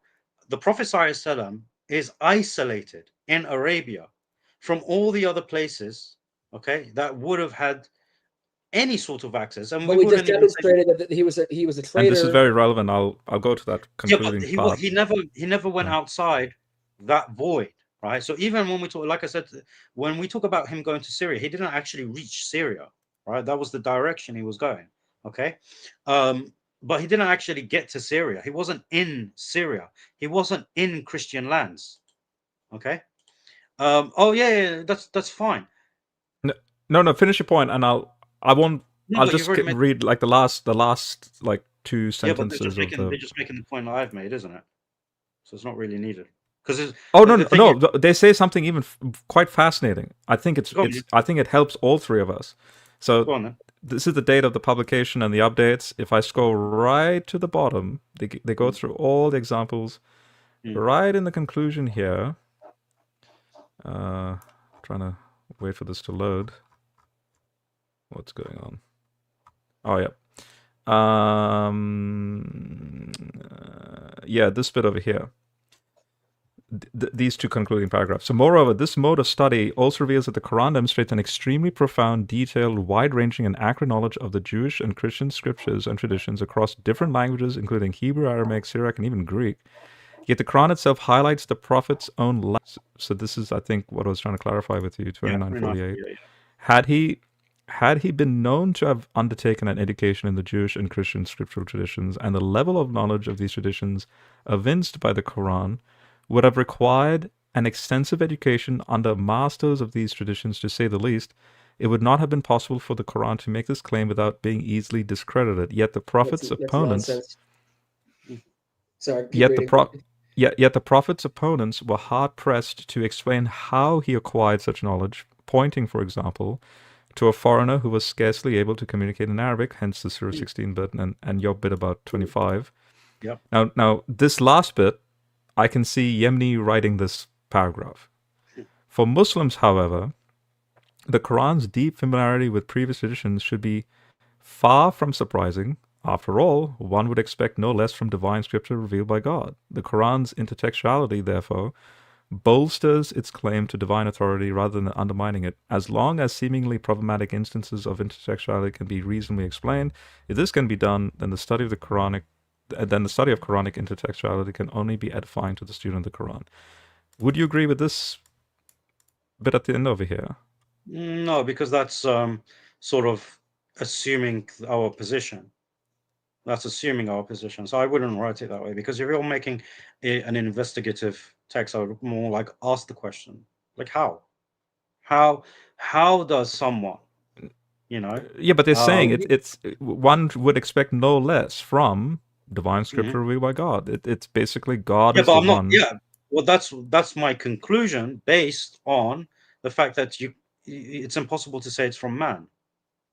Because it's impossible to say that it came from the Prophet Muhammad ﷺ, due to all of this, then the only conclusion is that it comes from God. Because only God will know about this. Then okay. Now, can don't I take offense. Wait, no, Jacob. I need to say this. Yemeni, I mean this with all due respect. In Christianity, especially in the Bible, you even have litmus tests with respect to prophets, like, say, Jeremiah 23, where there's a distinction between a prophet that hears from the equivalent of, say, jinn and demons and the watchers versus a prophet that goes in the divine council with Yahweh in the center, and so on and so on. Again, as a Christian, I can go, okay, here's a guy learning what the Bible calls doctrines from demons versus... And hence it gives the impression that it's a miracle from God, because even the demons can know about these traditions that lurk around, that were brought up. Because again, what I'm saying is, these traditions are not part of Orthodox Christianity. Like, Orthodox Christians don't believe that Mary was in the temple. Yes, they do. The Catholic Church, the Eastern Orthodox Church, Oriental, most Christians. No, Jacob. What I'm saying is that the Alexander Romance, for example, that's a legend. There is no. Yeah, but these are Christians. These are Syriac Christians, assuming that Alexander the Great was a Christian. If ever that's an anachronism, what I'm saying is what's true in history versus what Christians are making up about what happens in history. So it's wrong for Christians to make up things like, the four faces of Ezekiel's wheel is the four Gospels. No, that's wrong. That Ezekiel wasn't thinking of Matthew, Mark, Luke, and John when he's writing about the four faces, but you have the patristics having that interpretation. Yeah. So, yes, there are Christians emerging in church history with fanciful ideas of the past, but what happens in the first century with respect to Mary, or what happens... Regardless, whatever. So the original authors of the biblical books did not believe what later patristics, their own tafsirs, so to speak, how they're sort of making a fanciful legend out of all this. But then the Quran, but then the Quran takes that and says, no, these are true. But then the But irony here is here's a guy that Christians believe that stuff. But Christians, the Orthodox Church, the Catholic Church, that everyone doesn't but the that Protestants that believes doesn't these stories. I don't it My doesn't church believes these stories about Well- Mary being in the temple and the seven sleepers. My church dogmatically teaches that. The Orthodox Church. yeah. teaches Well, then this if stuff. if that's what they So- believe, that's what they believe. But So, it's not so we true. would say that we would say that Muhammad got this stuff from Orthodox. Fine. It still comes back to the same question that I asked, right? And the same thing. Prove it. He was the Prophet ﷺ was. I say he didn't go to Orthodox. But by the way, your type of Orthodox Christianity did not exist in the 7th century. Well, these And stories. neither did it exist in the 1st century. That's why Right, yeah. when Okay. Jacob asked me a personal So- question about my denomination, Yeah. I'm a bit of a So- Protestant / Orthodox / Second the thing Temple. is, it's like, yeah. you know, for you to say, well, my church dogmatically preaches this and stuff. This is after the Prophet Muhammad ﷺ, not during his time. These stories were cited by, like, the seven sleepers and stuff was cited earlier in Christian writings before. We know that. We know that. We This know. is No, one but example. it was Mary cited as as well. a myth. It was cited as a myth, not as something that was believed by orthodoxy. This wasn't an orthodox position in the 7th century. I would have to see. I Like- mean, all I know is that we Like have writings. Jacob, about are you this familiar? earlier. Jacob, are you familiar with the Charisma Church and how it's the only building that has mosaics of palm trees, and it's in fact, ironically, the Dome of the Rock happens to be the same architecture as the Mhm. Charisma Church architecture. Yep. But the Charisma is an outskirts sort of Christian phenomena that both later on you have Muslims also encountering The it and Dome going, of the "Oh, Rock, look, see." again, after it was constructed after the time of Yes, the Prophet. yeah. But what The thing is, we're talking about the during architects the- themselves say that the architecture matches. Sure, Again, it's like the that's two fine. just match. Like, That's fine. Well, you know, we know that when Islam expanded beyond the borders of Arabia, much of the things that we've taken on were not from us. We didn't invent a lot of these things. We took it on and then improved upon it, preserved it, and then later on in the 10th, 11th, and 12th centuries, that's when we started to become pioneers in innovation and in what do you call it, in all sorts of areas of study. But to begin with, the Muslims adopted a lot of the things, right? Including everything from currency to architecture and all the things in between, right? right. But coming back to the miracle of the Quran, like where he's getting this downloaded information, Where is he getting this information from? Right. is there a potential for doctrines of demons reality? Can with the respect jinn, to the okay, Quran? can the jinn relate the stories? Yes, they can. Jinn can do this. In fact, the Quran actually speaks about this when it comes to things And they're like trying to fortune. hear. They're trying to hear. They're trying to hear from the Yes. angels what's happening, right? So jinn Yes. and jinn have information of the past. This is why in what do you call it, when we talk about chapter 46, when the jinn what do you call it, when the Prophet ﷺ is reciting to the Quran, the jinn, I think it's chapter 46 verse 29. Let me bring it up. Surah Would this be connected to the satanic verses? The No. famous. No. Okay. So I'll bring it up here, inshallah. No, is this the verse where the jinn are trying to hear Allah's counsel in heavens and Allah shoots them? No, down with stars? we've already mentioned that. So over here it says, بسم الله الرحمن الرحيم. وإذ صرفنا إليك نفرا من الجن يستمعون القرآن فلما حضروه قالوا أنصتوا فلما قضي ولوا إلى قومهم منذرين. So remember, O Prophet, when we sent you a group of jinn your way to listen to the Quran. Then upon hearing it, they said to one another, listen quietly. Then when it was over, they returned to their fellow jinn as warners. قالوا يا قومنا إن سمعنا كتابا أنزل من بعد موسى مصدقا لما بين يديه يهدي إلى الحق وإلى طريق مستقيم. They declared, O fellow jinn, we have truly heard a scripture revealed after Moses, confirming what came before it. It goes to the truth and to the straight way. This is an indication that the jinn that were there at the time of Moses. Mm. They heard the Torah being recited. Interesting. They know about it. So they lived this whole time. They lived from the time of Moses up until the time of the Prophet Muhammad sallallahu alaihi wasallam. So they would be aware of these things. Now, Just quickly, Gabriel, if my memory serves me right, as he's recounting his killing the Pharaoh, it's like as if he turns to Muhammad and says, "Oh, you should have seen me when I buckled Pharaoh's Yeah, horse." And yeah. right, it's like That, because see, he's that's also what's there at that he time, was just like there. these Yeah, jinn were Interesting. at the time, and yeah. right, So right. we do not deny, right? So this is, and then it says, and then the thing is, this is the response of the jinn afterwards, right? So they are aware of these. They're aware of what happened, right? Maybe not everything that the Quran mentions, because we are not to say that they've traveled to each and every prophet and witnessed everything. We're not saying this at all. But it highlights that, is there a possibility? If I wanted to give you that possibility, is there a possibility that jinn could feed the Prophet ﷺ information? Sure, you could do that. But then why is this their reaction? يا قومنا أجيبوا داعي الله وآمنوا به يغفر لكم من ذنوبكم ويجركم من عذاب أليم. O fellow jinn, respond to the caller of Allah and believe in him. He will forgive your sins and protect you from a painful punishment. ومن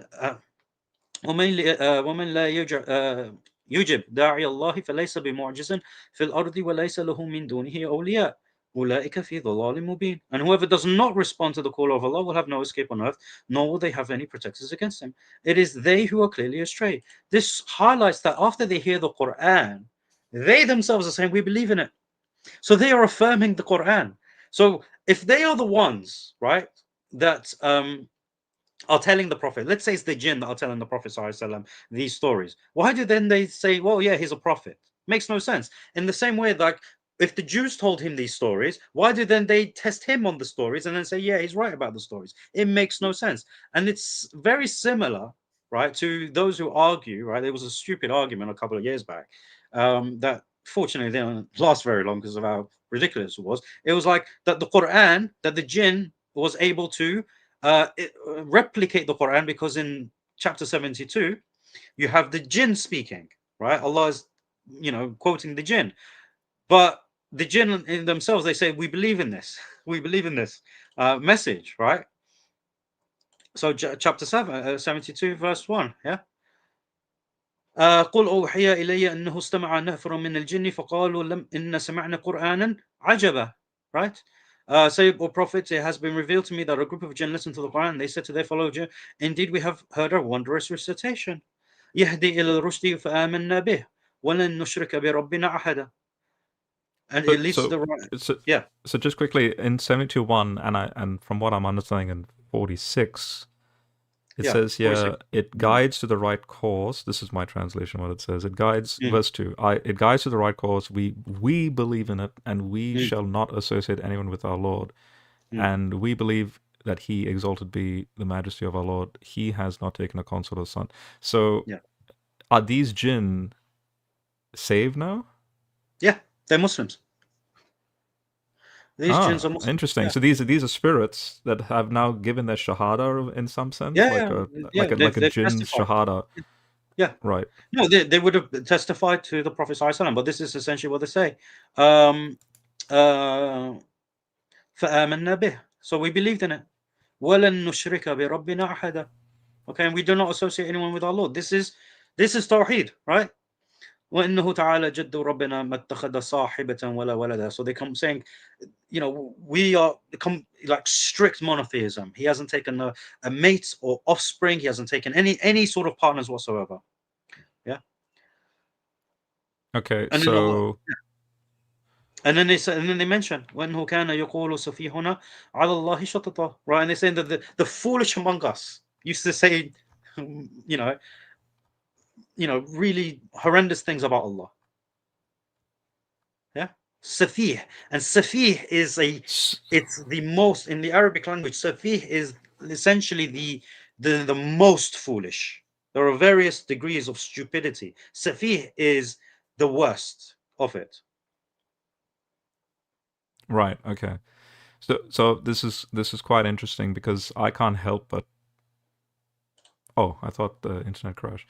I can't help but think of how in the biblical sense, this is now to clarify to Jacob what I meant by Satan.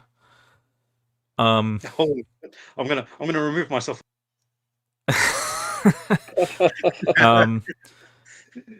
My favorite translation of Ha Satan is the executioner. I won't get into the scholarship on that, but there's a JBL paper that was recently published arguing for the ancient Near Eastern loanwords and so on. And the term is kind of like a prosecutor, but in the sense of he's going to execute something. And Satan just means to oppose. And so you have the divine council members with God in the center. Many times in the Old Testament, you have God having a discussion. He walks within the council, for example. Even in Revelation, you have the Lamb in the center of the duodecimal arrangement of the elders and so on. Okay, so then the word Satan just means I'm going to now go against the flow. It's the angel of the Lord who opposes Balaam's donkey. Literally, it's Satan's Balaam's donkey. The sense is 1 Chronicles 21, 2 Samuel, like Yahweh. One text says Yahweh, the other text says Satan. It's both. Okay, so Satan then, much later, like we're talking like during the Maccabean era and the Qumran community, they then take that term Satan and go, oh, but who's the ultimate opposer in an evil sense? Well, it's that devil guy. It's that snake figure. The Nakash. And so, yeah, Satan then becomes an appropriate term for this being, and hence that's when Satan then is associated with the devil. Okay, so then you have what's called the unclean spirits. So when you talk about Ad and Thamud and so on, and Ad were destroyed with this destructive wind, and they're very tall. In Second Temple Discourse, sorry? There were people. Yeah. Now, a side note, Al-Jalad published a paper like earlier in May of this year called The Epigraphy of Ad, and he argues that northwest, he's identified a particular people group called Ad northwest with respect to the Sephardic scripts. But before him, if the Ad people are more southeast, where the Oman territory is from a more, because I hold to human evolution, so from an anthropological sense, the Ad people were able to digest milk and hence grow at a taller height. In biblical tradition, they are the Nephilim. They are these hybrid giant-like beings who, when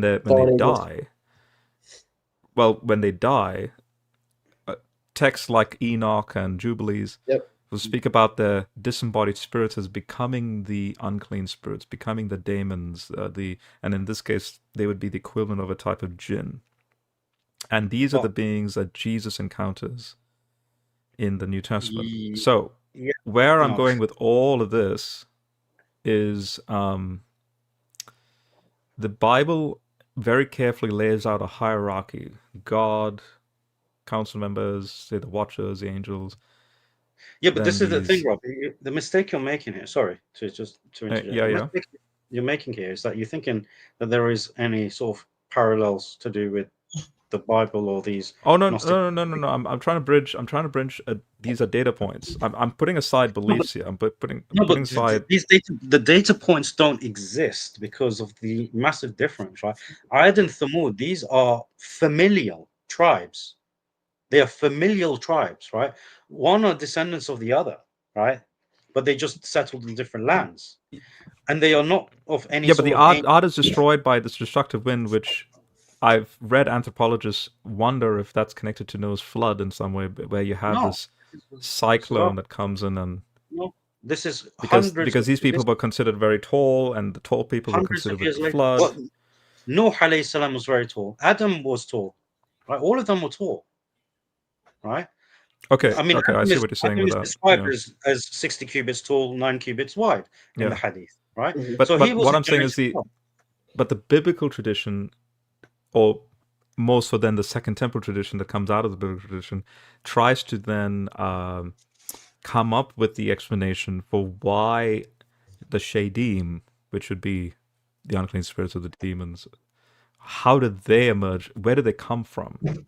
They were their own separate creation. They got nothing to do with mankind. They got nothing to do with the angels. They're a completely different creation. Right. So, but the biblical tradition says they come from a mixture of. I don't care. angel, human, Yeah, but Rob, you do know that. and then when they die, Yeah, but you do know that we really don't care. Like with respect to your scripture, we don't care about what the Bible says because yeah. it's No. right. But It's I'm not also where our connecting. scriptures come from. But I'm also connect. I'm going to connect it now to 46 and 72 in the sense that when you brought up the verse in 46 where it says that they were at the time of Moses, or they're Yeah, aware of the this events of just the says past. this just speaks to their long life. Jinn live ridiculously long lives. They live for thousands of years. Okay, they Sure, don't sure, have they don't have the lifespan of humans. Okay, we're sure. very short in comparison. So But that was to deal with your point about saying, well, could these stories have come from the Jinn?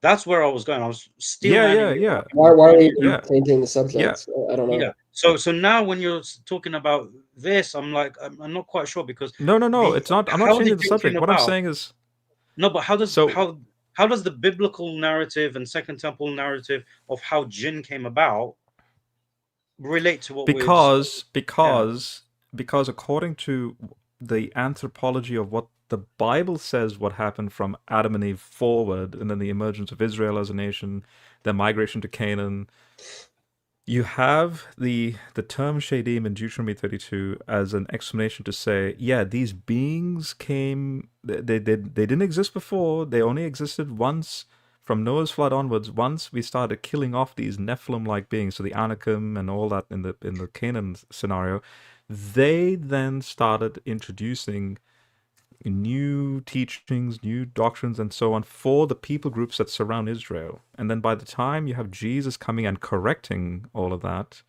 hence the Injil, right? So what I'm saying is, it's interesting that Yeah, but the you already Injil is have it's not correcting that. It's affirm the Injil didn't come to correct the Old Testament, it came to affirm the Torah, right? yes, that And then in fact, which is not the Old Testament, I right? So skipped, in fact, I skipped a major argument where Paul says in Galatians 3 that why was the law added? Because of transgressions in the plural, the transgressions are associated with these false teachings by the jinn, the demons. So Okay. so the point is that the Torah was there as a placeholder to keep Israel in check so that they don't fall victim to these false ideas. Then Jesus comes and fulfills everything. What I'm saying is the jinn also in the Bible were there from, say, the time of Moses forward. Now, what's curious then is when the Quran comes on the scene, the jinn obviously don't know what the contents of the Quran is because the 23 years of the Quran hasn't happened yet. It's like maybe they've heard the first verse of the first surah of the Quran chronologically, but they don't know what, say, the last surah will say because they're living in time. It's not like they're omniscient, right? yeah. Right. But the thing is, So what then they're Quran, hearing a Quran citation happening in real time potentially, and then you're like, oh, this is like in Surah 72, this is like an amazing Quran or something, and we believe. Now, the question that I asked was, is it possible that the jinn taught these legends to Muhammad, and hence this is what we call the Quran? Okay. Now, but I've what's already- curious then is if they did not, and hence although they are aware of those traditions before the Quran because they existed simultaneous when those traditions were arriving, but then when they hear the Quran, they're just like, well, we know of these traditions anyway, but therefore, since it's coming from Allah, so it must be true, so now we believe. Like, is that potentially what's happening then? Yeah, like I said to you, I'm not saying that they were there for all of the things, right? Who knows, right? The point here is that the ones that were hearing the Quran in chapter 46, they are saying that this is like that of Moses. So this tells us that those specific jinn that were there listening to the recitation of the Quran, they were aware of what was revealed to Moses, right? They heard it. Okay. So they were like, okay, this is a scripture that is really like the Torah, right? So this is convincing us that this is from God. Okay. Not necessarily the stories. Okay. Like I think Surah Al-Ahqaf, to be honest, I think Surah Al-Ahqaf is Mecca. Let me just double check it in my notes quickly. Again, tell me which number it is again. 46. 18. Mecca. Yeah, Oh, Surah 46. Al-Kahf Yeah. is 18, right? Or am I But confused? Yeah, what do the you call sand it? dunes.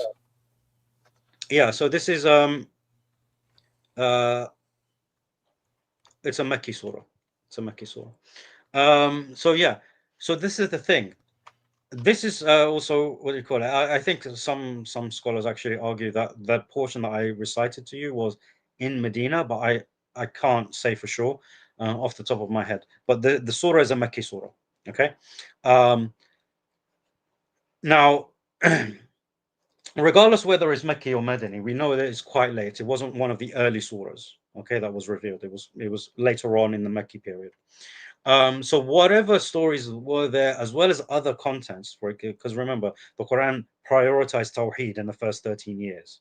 The stories were a part of it, but most of the contents of the Quran at that point was Tawheed. Legislative stuff came in the Medina period, as well as the rest of the stories. So when the jinn are hearing this, they're hearing the Tawheed, and this is why they comment on the Tawheed aspect of the Quran. And they're hearing the stories, they are affirming all of this because it's also similar to the Torah. This is what convinced them. Tawheed, the fact that it was like the Torah. And they don't actually, it doesn't mention the stories, but yeah, probably the stories as well.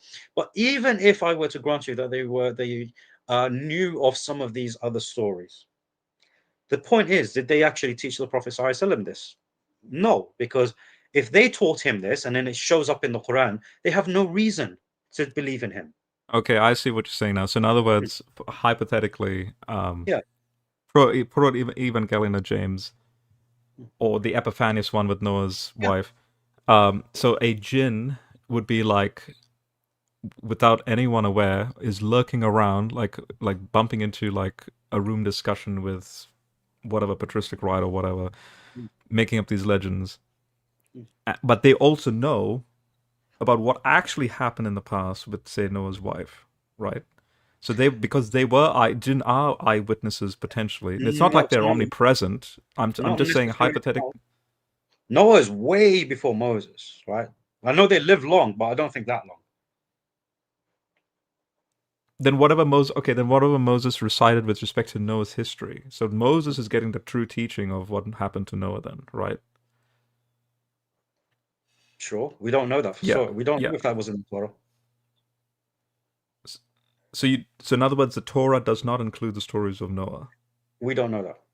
We've got no information about the story of Noah being in the Torah. Okay. So then that leads a whole then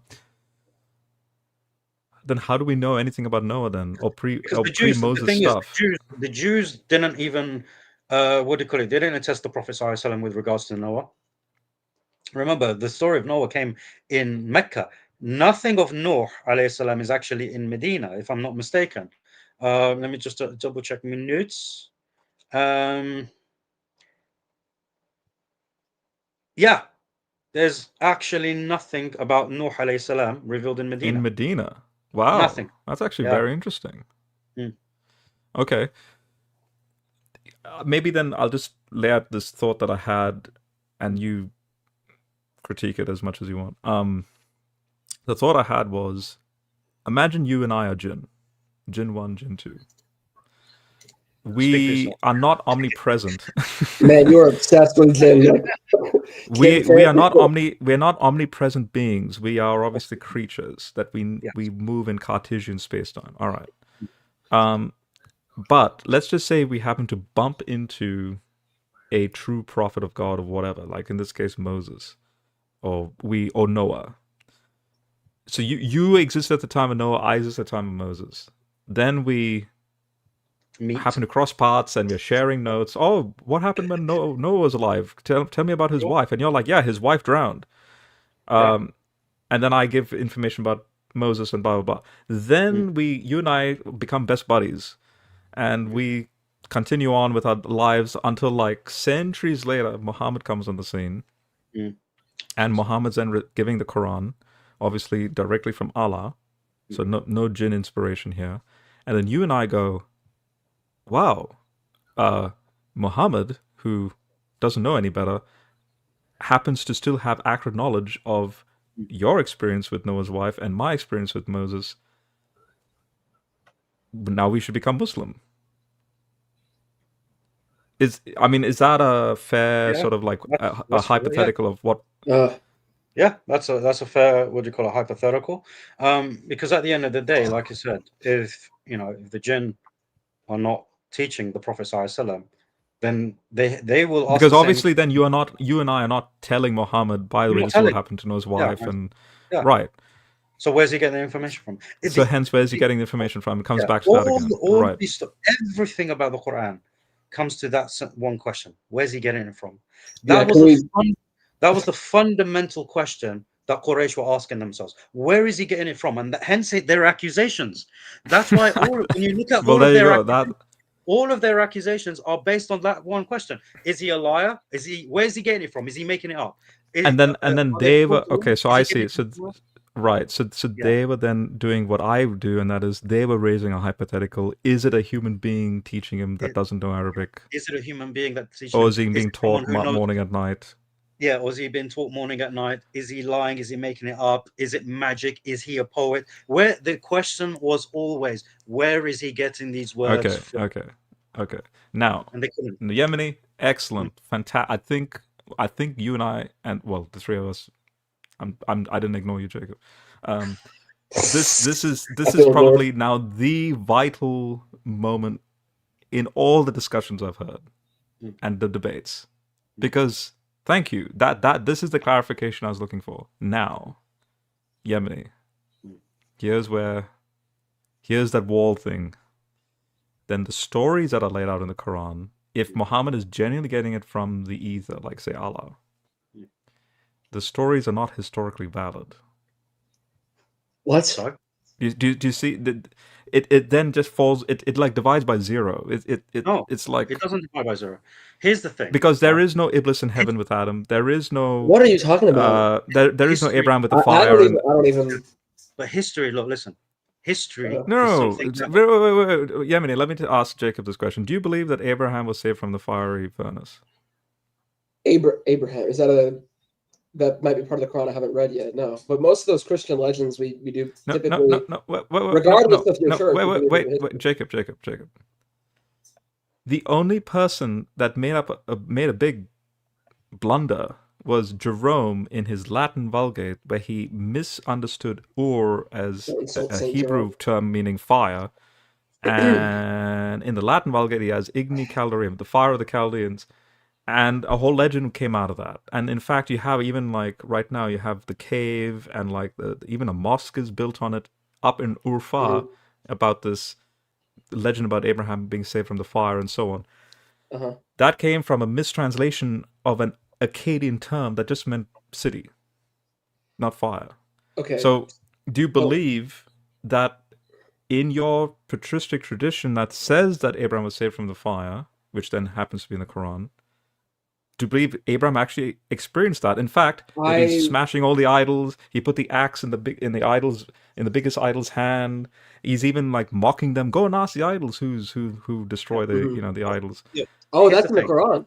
That's in the Quran. Yes. Verbatim. I read that part. Yeah. Okay, so as for whether we Christians believe that or not, because I told you I'm Orthodox, but I'm studying other Christians.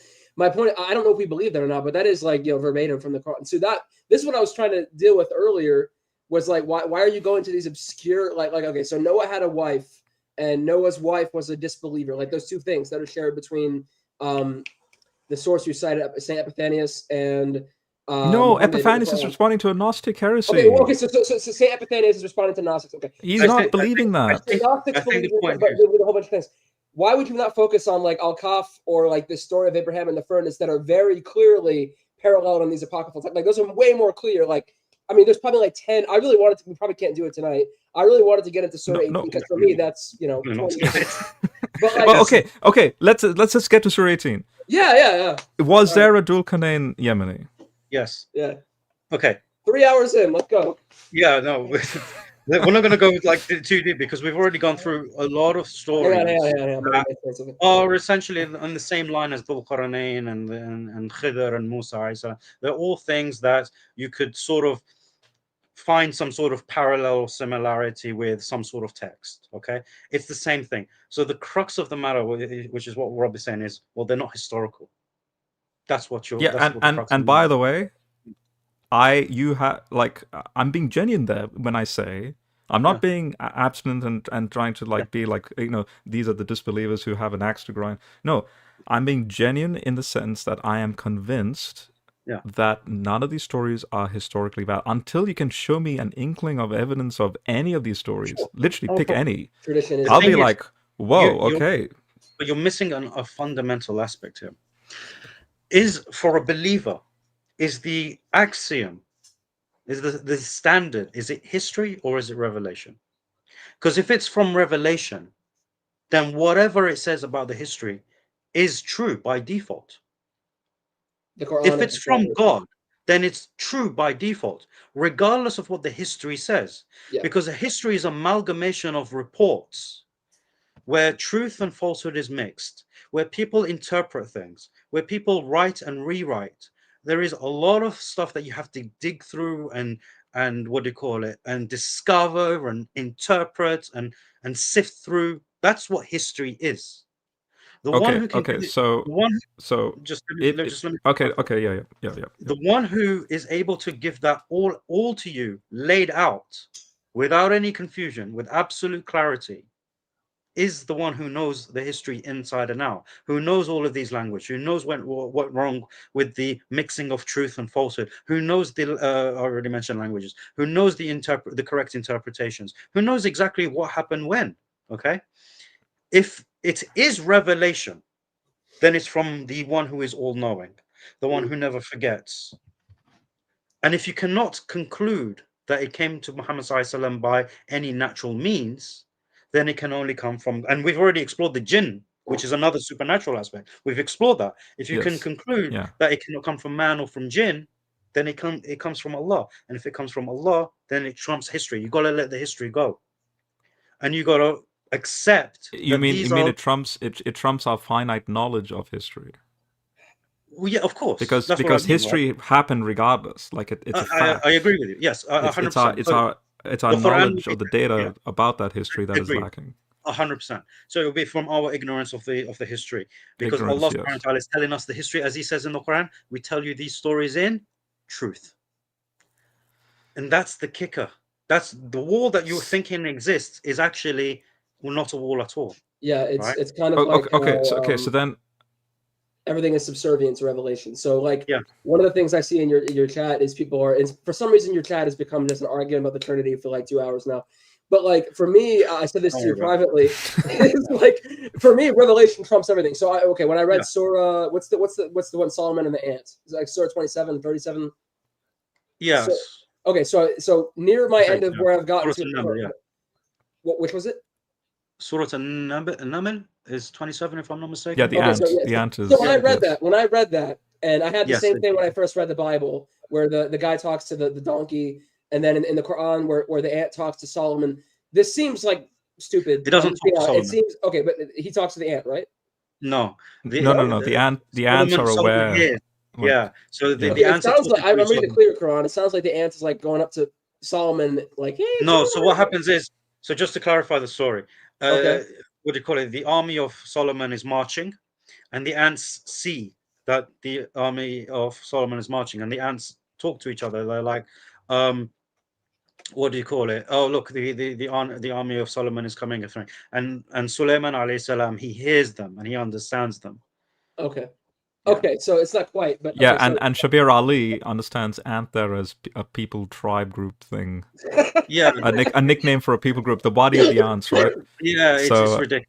Yeah, okay. Well, but no, to be fair, Rob, but Yemeni, you're doing the same thing with Shabir Ali with Christianity. No. Just throw out tradition and reinterpret. Anyway, we're not getting a Christian fight though. No, see how it says people like in Surah 27, 15 down. Certainly we. This is so Allah gave David and Solomon knowledge, and they said, "Praise be to God, who has favored us over many of His believing servants."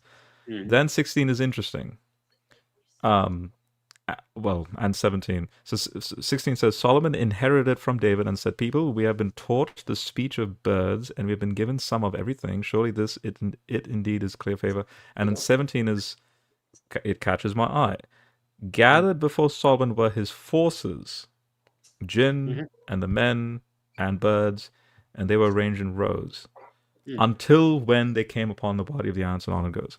Now, jinn there. The only text connected to Solomon and demons with birds Yeah.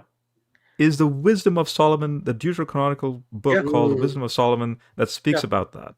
Interesting. That True. he commanded the jinn, he Well, that's commanded just part of the Bible, this. though. It will always come down to the same question, Rob. Though. But it Where's comes again to Apocrypha.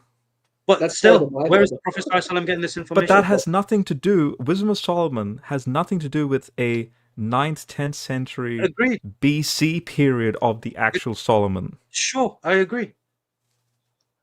The Okay. history is all over the place. Where is the Prophet ﷺ getting this information from? From these legends From the of these people original that people. Who's teaching? Who's the people teaching of the him? book he's talking to on the travels. So That's so what then it so says. then Where? you're Where are basically these so then people in the book the they only see? option I have here, you know that fork in the road? Yes. Old Testament, New Testament, Torah, The Torah and Injil. Injil. Yes. Okay. What's My the Quran Old affirming? Testament, my Old Testament, yeah. So your Quran is confirming The other what four. I see to be what I would call these legends, the Apocrypha and so on, No, versus that's what not my what it's Bible affirming. is. The Quran is not affirming those books. No, It's not affirming the no. Apocrypha. It's not affirming the I'm not. Apocrypha. It's affirming the Torah I and know. Injil. I'm not saying that. Right. I'm saying from my paradigm, Yeah, I'm putting Apocrypha, Surbigrapha in that sure. strand. But In in that your section, paradigm, yeah. you're saying no. It was the original Torah and the original Injil that Correct. said Solomon did these things. That's Yeah, what's but Christians did consider Wisdom of Yeah. Solomon to be scripture, though. Almost every single group, maybe not St. Jerome, but almost everyone.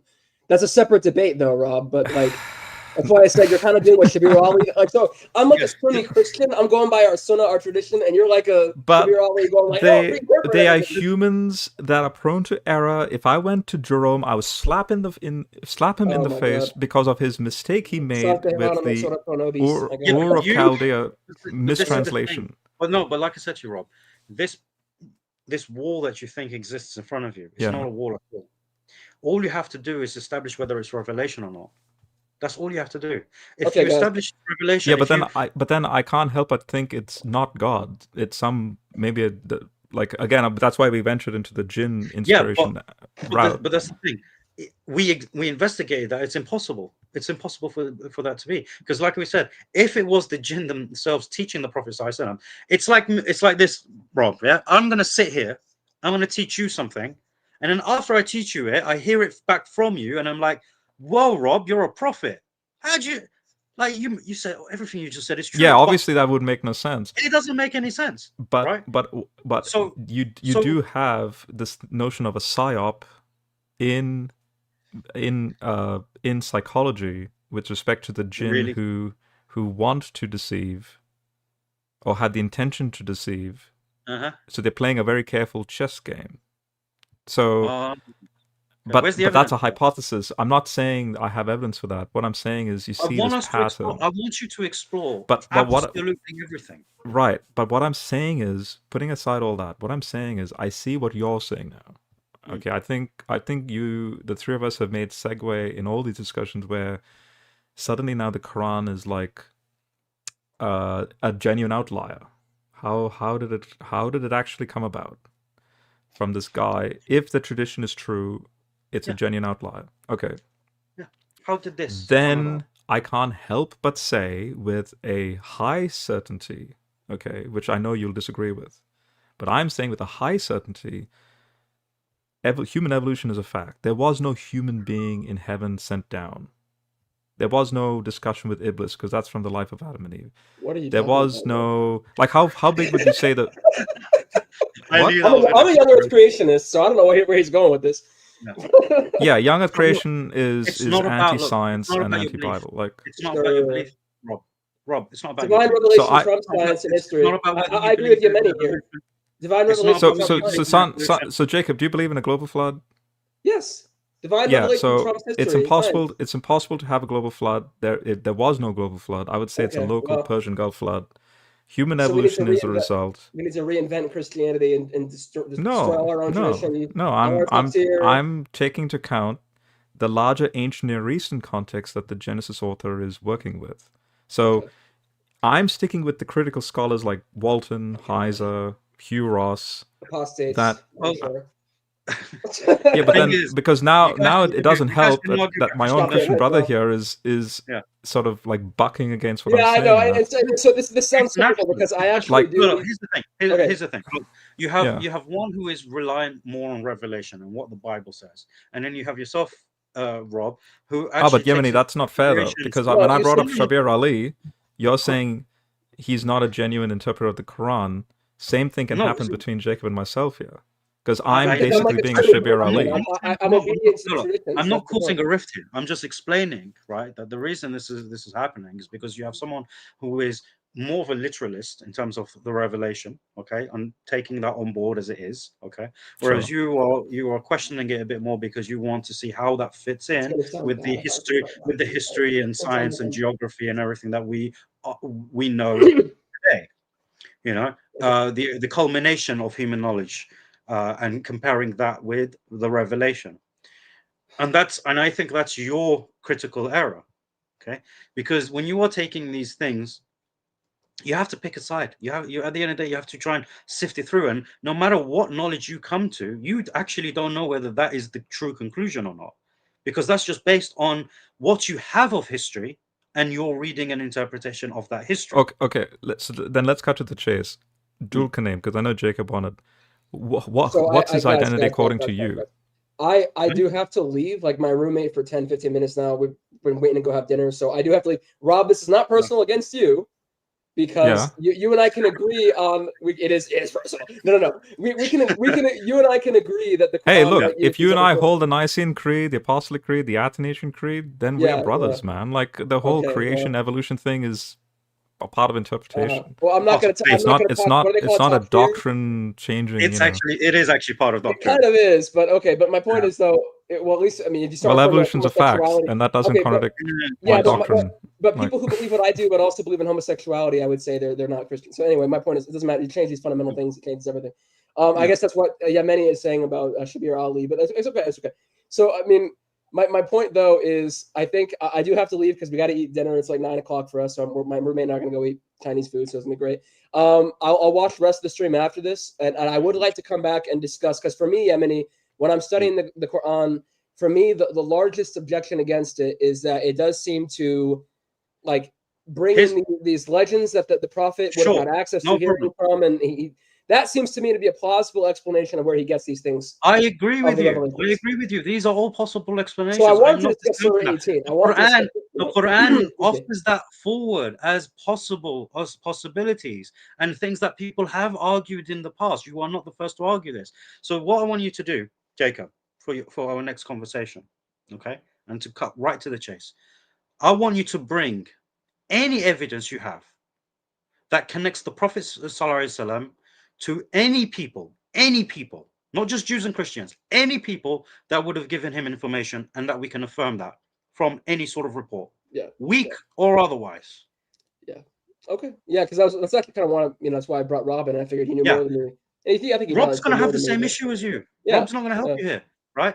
Because every single human on the face of the planet is going to have the same issue. None of them will be able to prove that the Quran came to Muhammad ﷺ in any other way other than revelation. It's impossible. They tried it at the time of the revelation of the Quran. You guys are trying it today. Okay. Yemeni, Jacob, before you go, very quickly, because I know you hold the text quite literally. This is now a litmus test for Jacob in reaction to Yemeni. What was the name of the mountain that Noah's Ark landed on? It depends on what tradition you're talking about. We would say so. I don't know. I haven't researched that too much. I think it's Ararat. No. What does Genesis say versus what does the Syrian father say? I don't know. I haven't studied that. You're a younger creationist. Well, yeah, but just because they say what's the name? Oh my goodness, what's the name of the mountain in Genesis 8? For me, what I looked at was because where I'm at my Christian journey before I'm studying Islam. It's kind of a thing that's like, because I'm a new religious person. I used to be agnostic. So for me, when I gave up evolution and I gave up Old Earth creationism, which was a few years ago. For me, it was because the Catholic Church, the Orthodox Church, and the historic Protestant churches all teach that the Earth is 6,000 years old. And so I submitted. I was like, okay, so all serious churches, because I'm going to submit to a church. I'm going to submit to a religion. So There for are me to go to a religion, there are Catholics that are yeah. evolutionists and blah blah blah. No, that's Again, like, we're not getting yes, into there that. are. No. We're not getting into that. I'm asking a very specific question here, because Yemi's question is a valid one, based on the last 2 hours of this discussion. The question I'm asking you is, what's the name of the mountain that the ark lands on in Genesis 8? I don't know. I don't honestly have to check the patristic text. I don't Okay, know. do you remember? So it's 8 verse 4. Remember Ararat? Mm-hmm. Yeah, it's Okay. Turkey, right? Or Caucasus? No. Armenia and Turkey are slightly off center. Close. Ararat is this huge area which in the ancient Near Eastern corpus they called it Urartu, and I prefer Urartu as a destination. Now, fast forward literally 1500 plus years later, because if 1200 BC thereabouts is Moses and the compilation of Genesis, we're talking by 300-400 AD, so 1200 plus another 300 years, then you have a change due to the Peshitta, the Syriac Peshitta. Mm-hmm. Yep. You have a change Which is what I think the it's Injil probably is. But it's anyway, Kordu, which then becomes Judy, mm-hmm. which is totally different. It's not Ararat. Now, what does the Quran say? What is the name of the mountain according to the Quran that the ark lands on? Guess what? It's Judy. Mm-hmm. But the only occurrence of Judy comes from Syriac Christians using the Peshitta that there was a corruption from Ararat into the Syriac rendering, which and is then why further the Peshitta might be from the Injil, Syriac rendering, there was a further corruption into the Arabic.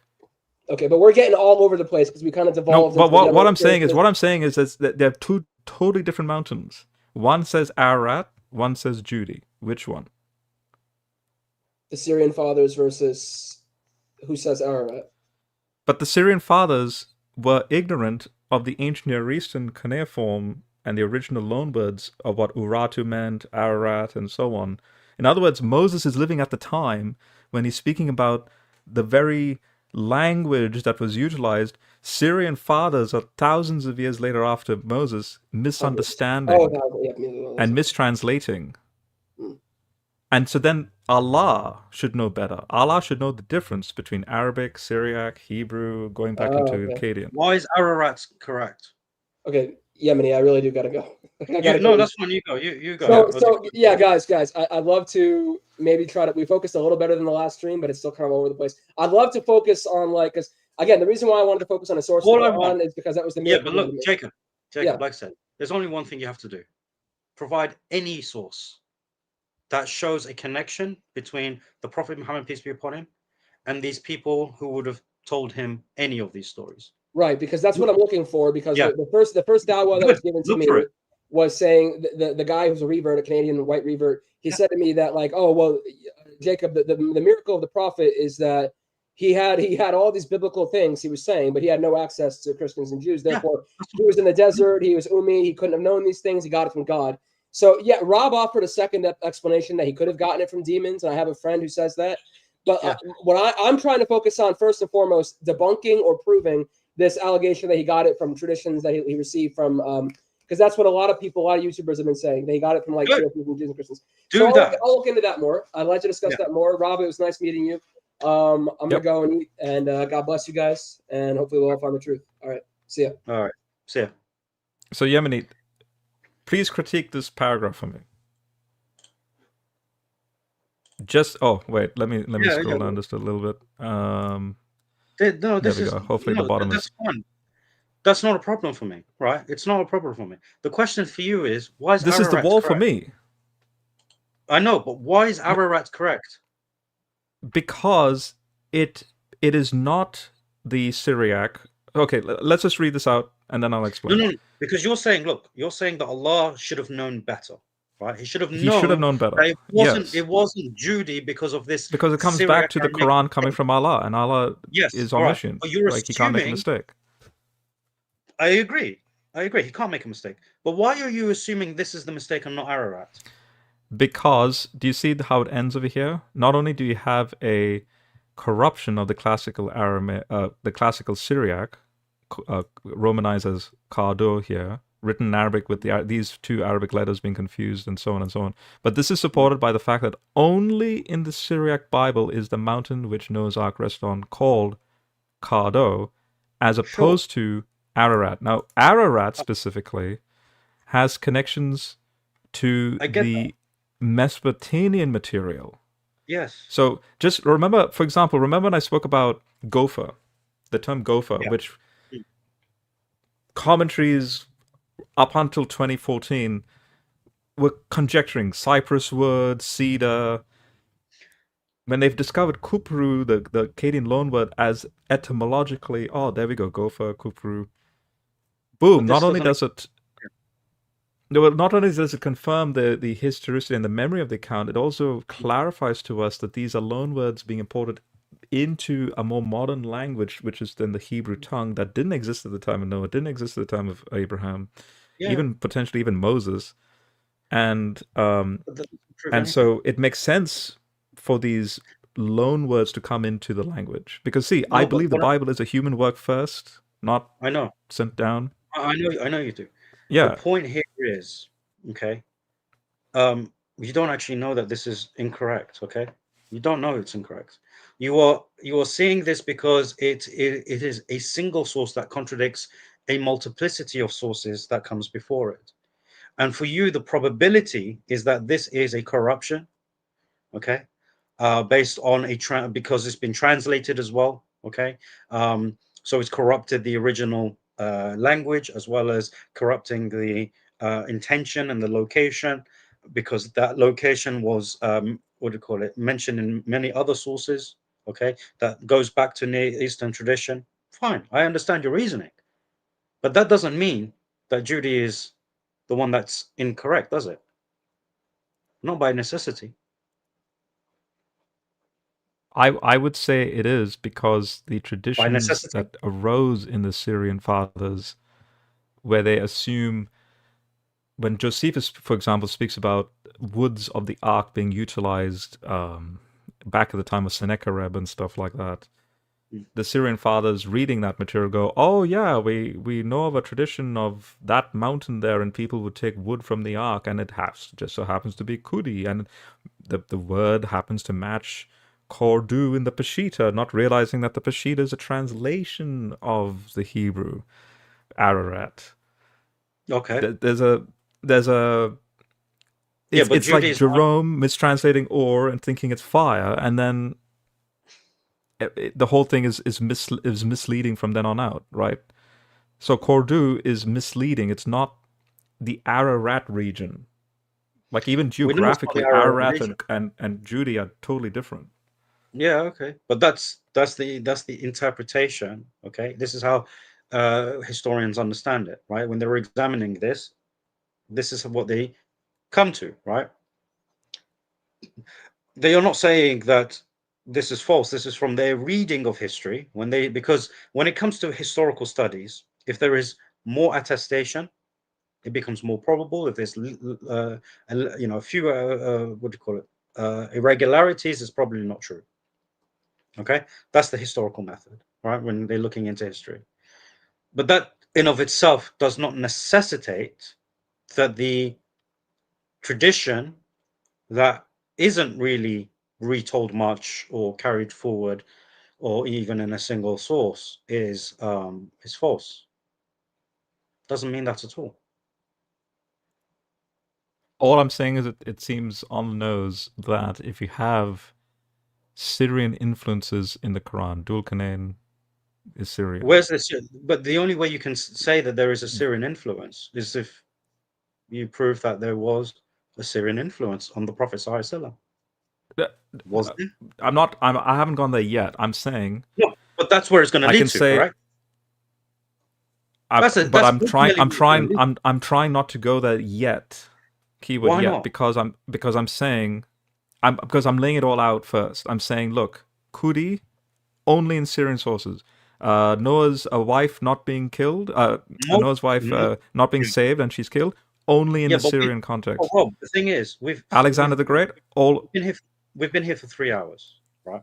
We've already established that most of the stories in the Quran come from single sources that pop up in various points in history that are not mainstream traditions. We've already established that. We don't need to yet okay. bring another example of the same thing.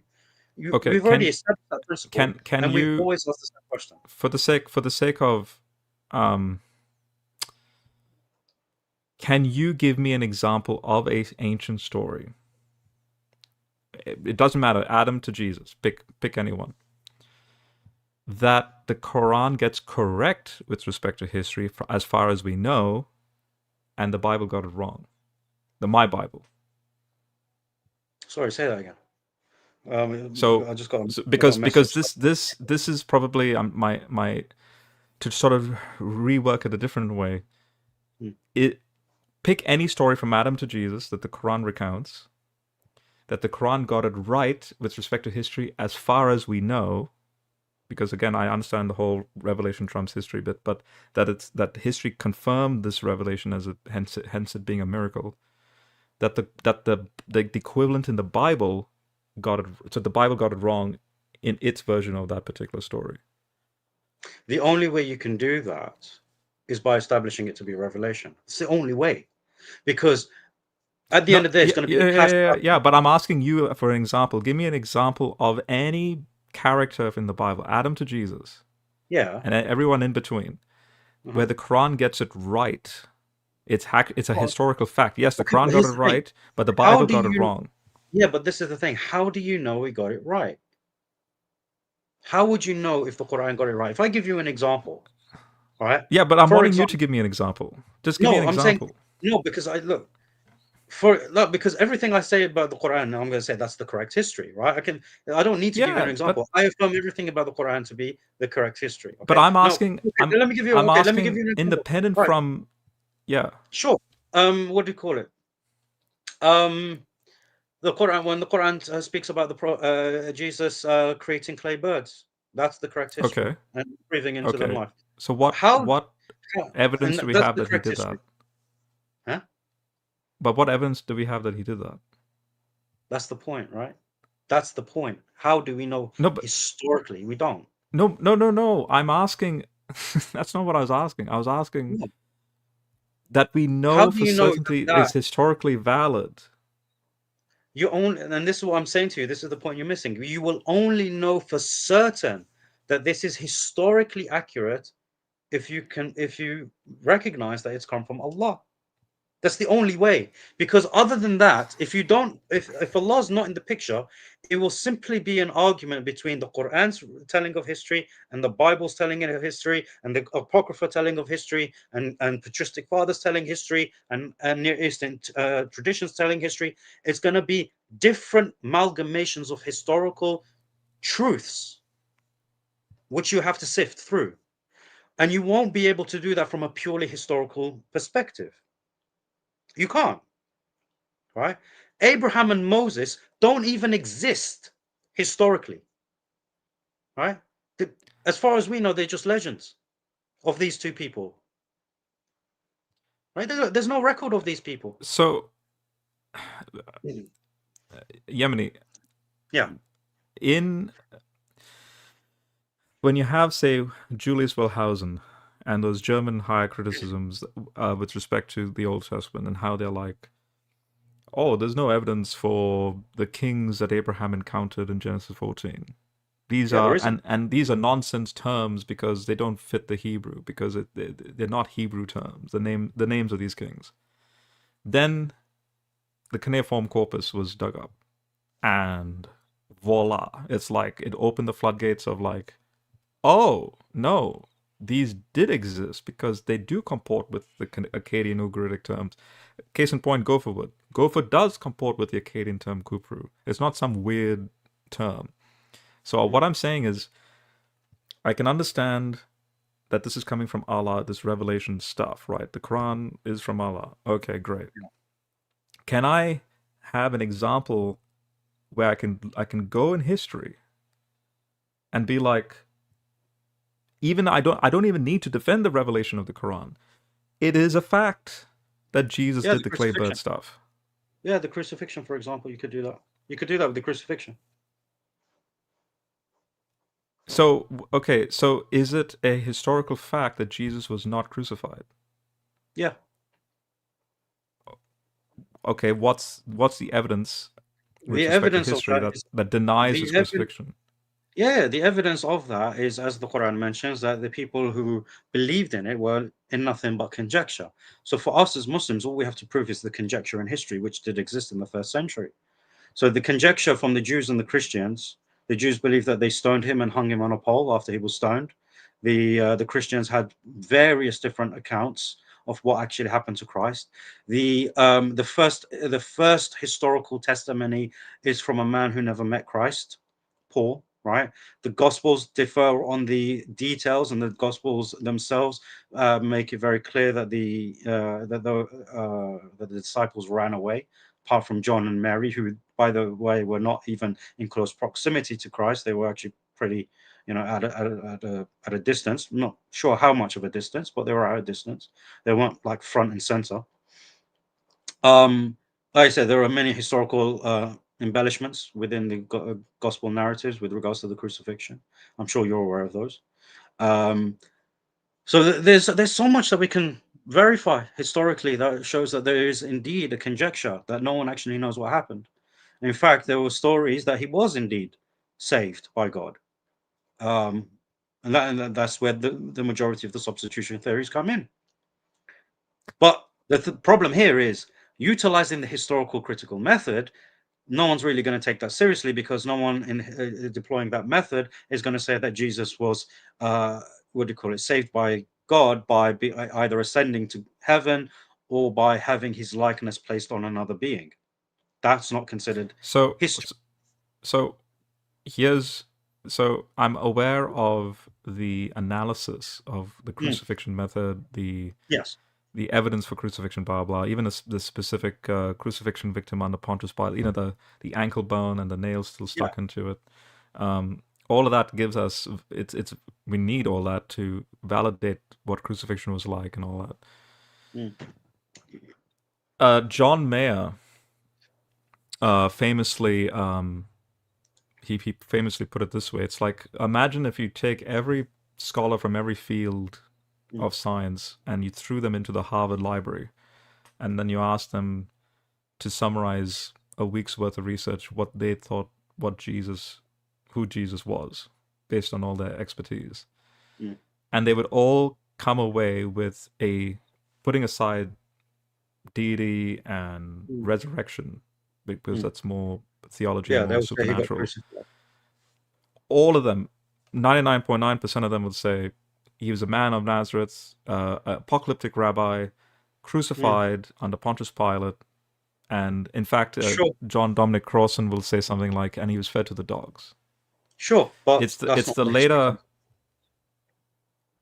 No, but what's curious is that they come to this conclusion where they will then say that the substitution theories arose because of the more supernatural elements of the person of Christ. So even the Arian, even people like Arius would say he's a supernatural being. You can't put nails through a supernatural being. I get that. So the Gnostic legends have him as an archon going up and going, "Aha! You thought you crucified me, but really not." I know that, right? But this is the thing. This is why I say the HCM is a flawed method, right? The reason why they would come to this conclusion is because they are relying upon purely naturalistic things, which as believers we don't give a damn about. The earth, creation of itself, is not a product of a natural thing. It's a product of the supernatural. Our very existence is a product of the supernatural. Our very function is controlled by the supernatural. Right? Everything is, right? There is nothing that happens without the will of God. Right? There is a theology behind that which is active in the history. Right? This is not just the will of God as an abstract theology. No, this is a reality that the will of God has acted in history. He has done miracles. He has done things that break the laws of nature. That's the whole point of it being a miracle. This is part of the history. Historians don't give a damn about that. Right? Well, for us, So if Jesus was crucified, putting aside that, you know, Christian theology, just the man, he was crucified, would that undo all of the Quran, or just that bit of the Quran that says no, it will do. he It will wasn't undo the crucified? whole Quran. It will undo the whole Quran. Okay, so hang on. So do you see now the domino effect where No. then when you, so if he was crucified, and therefore contradicts, I think it's either Surah 4 or Surah 7, one of the two. 4. Surah 4, right? Yeah. Yep. Chapter 4, verse 157. And then the substitution theory comes from a legend. Then everything I just laid out about all these legends suddenly implode into like an eukaryotic Big Bang model. It's like it just no, because when and collapses in and of itself. When we have things, because it proves that everything comes from legends. The whole Quran is just a legendary amalgamation of stuff. No, because for example, when we know that these stories come from Judeo-Christian sources, legend or orthodox, okay, apocryphal or whatever, right? As long as it's from a Judeo-Christian source, we say as much. We tell you, yeah, that's a Judeo-Christian source. And the thing is, at the end of the day, this is from the interpretation. It's not in the Quran.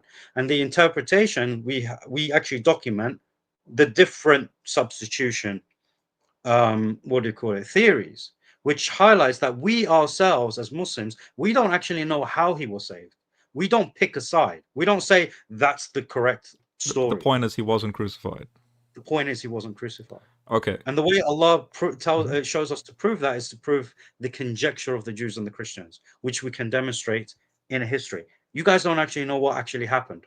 So this idea that he was crucified is nothing but conjecture on your part when you look into your histories. Now you deem it as a historical fact because it's the thing that has survived through the centuries. But you go right back to the 1st century and the early 2nd century. Actually, you don't even need to go to the early 2nd century. Just the 1st century. What about the critical? What about the critical reconstruction of because we know Josephus had a lot of tampering from Christian scribes. Yeah. But even that section of Josephus is authentic to Josephus, and he affirms the crucifixion. Sure, he's a historian. He heard from in the 1st century. But he. And the only other evidence of crucifixion, like physical evidence, is that ankle bone. Okay, and we have the ossuaries and the bone boxes and sure doesn't mean we have testaments from Roman authors, even Tacitus. Doesn't mean Joseph. Doesn't mean it was Jesus on the cross, man. Doesn't mean that. But they're all talking about the guy. What does the Quran say? It says it appeared to them. So if it appeared to them, what do you expect them to say? Okay, so then my next question then is, they thought it was Christ. What type of Christian theology? So the Christians that converted to Islam, the Christians, that when you mentioned last time about the Jews, Christians that were more local. Yeah. What type of they wouldn't what type of ceremony did they have, these Christians? What type of church service did they have in the vicinity? They didn't have a church service. They weren't part of a church. But why were they called Christian? What's their theology? Christian just means someone who believes in Christ. That's what it means. Yes, but what did their worship look like? Oh no, they were Muslims. They were essentially like those who believed, right, in the Torah and the Injil prior to the Prophet Muhammad ﷺ. They were considered Muslims. And then, of course, if they rejected the Quran, then they would become disbelievers because they would have to think it. But if they accepted the Quran afterwards, they would continue to be Muslims. So the Christians who did hold on to the Injil, they were considered believers. So they were by default Muslims without realizing that the next true prophet, which is Muhammad, is just around the corner. Because they didn't. And they're like, oh, you happen to believe what we believe anyway, and which is he was substituted, he wasn't killed. No, the Prophet ﷺ doesn't never commented on the substitution. He never. There No. is Did no these Christians prophetic. believe that Jesus was substituted? No, they don't. They didn't have an opinion. We don't have any record of them having an opinion one way or another. They just know that Jesus was saved. Yemeni, come on. What? We don't have any information. Look, when I we have I information like you, about man. they believe. But Yeah, I like you but too. seriously, Look, put your critical thinking hat on. I You're am. telling me. Look, You're look. telling. Wait. You're telling me. Talk about the Medinan, because you're saying Christians are in the Medinan context, not the Meccan context. Okay, so all Well, the the thing is, Medinan yeah, verses that speak about Christian stuff, like Mary, yes, so Surah 3, for example. So yeah. those Christians Sorry, would be sorry, sorry. aware of Mary being fed by Allah. Yes. Okay, if they're already aware of something like that, then they Yeah, should be but look, aware of the teachings of Jesus somehow, or what he they knew. did when Yeah, he was they were born. aware of the teachings of Jesus, right? But what happened to him? How he was saved by Allah? We have. I'm saying we have no record of what they held as a belief in terms of how Allah saved Jesus. We don't have that record, so I can't tell you what their belief was regarding that, because we don't have Okay, any record. is there a Quran? Okay, so when the Quran gives correct accounts of, say, the life of Mary and so on, Sorry. Oh, like proper betrayal. is Yes. that Fawad? That's the word, yeah. Wa Yeah. alaikum assalam wa rahmatullahi wa barakatuh, akhi. Oh, my bad. Oh, man. So obviously, for example, the Mary in the temple bit being fed, obviously in that passage, there's no correction. There's no like, oh, I need to correct you on what Mary was actually doing. It just says it like this is what she's doing. It doesn't need to go out of its way to teach something new. They No, already know it. yeah. I mean, So, look, so this is is why. it the same with the crucifixion? Like it's not going out of the way to correct Christians and saying you believe he was crucified, but really he wasn't. It's just an No, assertion he was it does go. substituted. It does go out of its way. This is why it says those who believe in it, they have nothing but conjecture. They follow nothing but assumption, right? But for surely not, they didn't crucify him. So there is a clarification here. There is an understanding here that you guys believe in something which you have no certain knowledge of. You have conjecture. You follow nothing but assumption. But I'm telling you, Allah saying, I'm telling you that he was not crucified. Okay, he was not. He was not killed in the first place. Okay, so there is a clarification there, and you can see where Allah Subhanahu wa Taala interacts with the Christians in a way that's polemical, right? In a way that tries that gets them to think about what they So believe. there were Christians that did believe in the crucifixion, and the Quran's having to teach them don't believe in the crucifixion. Not in look. The If fact that you're it has trying, to bring that up to correct the yeah, Medinan Christians and Jews. no. See, this is where the mistake is. Not every single piece of polemic, okay, is directed to the Jews and the Christians in Medina. Not every single one. The Quran is for all of mankind, so it addresses all of mankind. Okay, so it addresses atheists in the Quran. It addresses atheists in the Quran. There was no atheist in Mecca or Medina, not a single one. Right? It addresses, what do you call it? Who else does it address? Subhanallah. There was another group that I had on my head, but I forgot it now. But you know, the Quran addresses groups that are not in Mecca and Medina as well. All right, this is Mm. understood in a wider context. Okay, but then there are verses, and this is where we have asbab and nuzul. When you find these verses which have an event attached to it, this has a direct correlation with Mecca or Medina, or even on the travels, right? For example, when they travel to Tabuk and places like that. Okay, so not every single verse that's polemical is directed at Jews and Christians in Medina or directed at polytheists in Mecca.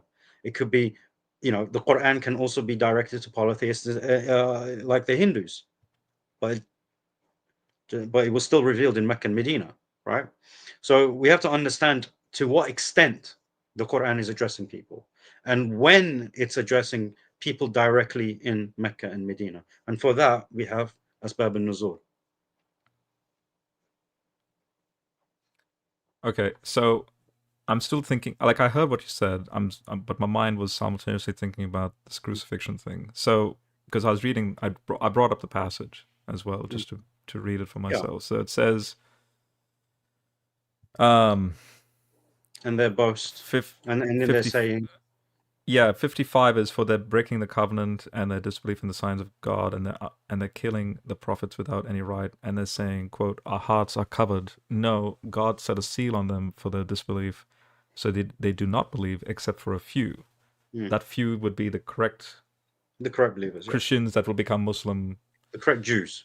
This is in reference to the Jews. Oh, this is Jews. Okay. Yeah, if you start from verse 153, it starts highlighting the crimes of the Moses, children. the book from the sky, and Moses, and so we raised. So it's all about the Jews. Yeah.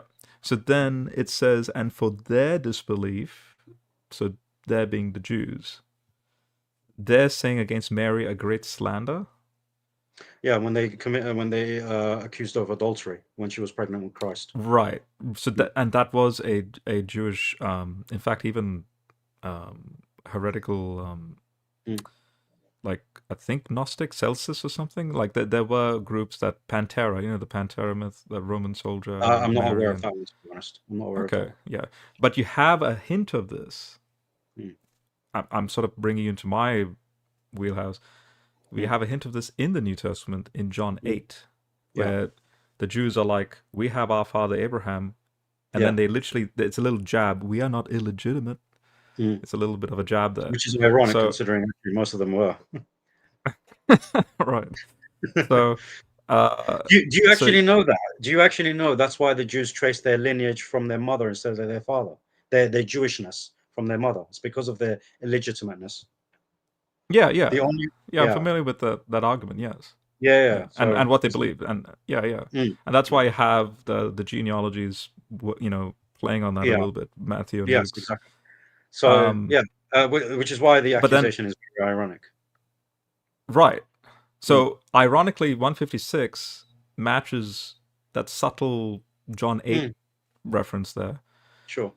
And for their saying, surely we killed the Messiah, Jesus, son of Mary, the messenger of God, yet they did not kill him, nor did they crucify him, but it only seemed like that to them. Surely those who differ about him are indeed in doubt about him. They have no knowledge about him, only the following of conjecture. Certainly they did not. So it emphasizes, certainly they did not kill him. And notice, no, God raised him to himself. When the argument first begins, he mentions they didn't kill him nor crucify him. Why the distinction? Because he was killed on the cross. I'm noticing that. Yeah. So Allah is aware that there are different traditions. The Jews say they stoned him. In the Talmud, they say they stoned him, and then they put his body on a tree to fulfill Deuteronomy 21. By the way, right. This is what they claim that they did this after the trial of the Sanhedrin. They said that they did that. There are so many issues with this, by the way. Right? Historically, there are issues with this account. Okay, but this is their saying. Okay, they said that they killed the Messiah. This is why Allah subhanahu wa ta'ala says that they say they killed the Messiah.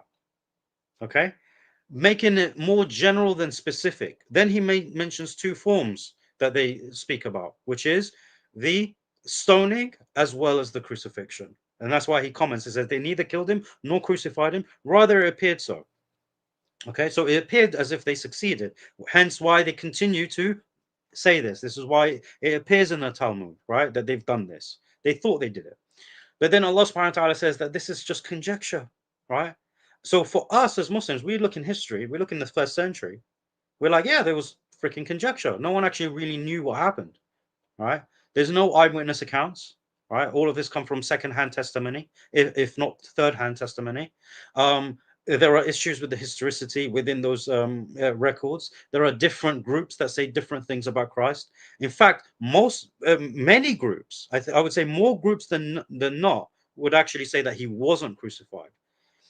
The reason why it's so dominant, it's because it's in the New Testament. But if you look outside of the New Testament writings, and you look at Christian writings as a whole in the first century, you would see that the majority of it is actually stating that he wasn't crucified, rather Really? something else happened. Yeah, outside of the New Testament, who says he got crucified? Who says he was not? Who says in the first, No, say, 3 centuries, not just the first century, that I'm talking about outside of it's the an New argument Testament. against I'm saying crucifixion? outside of the New Testament tradition, in terms of Christian Yeah, writers. even outside the New Testament, How many? you How will many not groups? find an anti-crucifixion data point or argument Yeah, there is. in the first 3 centuries. No, Yeah, no. yeah. I mean, look, even the church Give me fathers an were actually example. the Basilides. What did he think? The Ebionites, what did they think? Actually, no, the Ebionites, I think they did think he was crucified, but or I'm not sure. But Basilides, for example, well, they thought he was Simon of Cyrene. Let me see this. Hmm. Basilides. Yeah, you can find. I can't remember all the names of the groups, but I think Basilides. They thought Yeah, he was Simon of Cyrene. that's right, Yeah. Basilides. So so we have, remember that book I brought up? Yeah. The Badnuria? Yeah. So he is in basically mid-2nd century, and he's arguing for, here, it says here, Basilides and his followers largely accepted the biography of Jesus found in the canonical Gospels. One possible deviation, however, is claimed by Irenaeus that Jesus was substituted on the cross with Simon of Cyrene during the walk to Golgotha. Simon was commissioned to carry the cross of Jesus during this walk, but at some point their physical features were swapped. And Simon was then crucified while Jesus stood by laughing and ridiculing him. Yeah.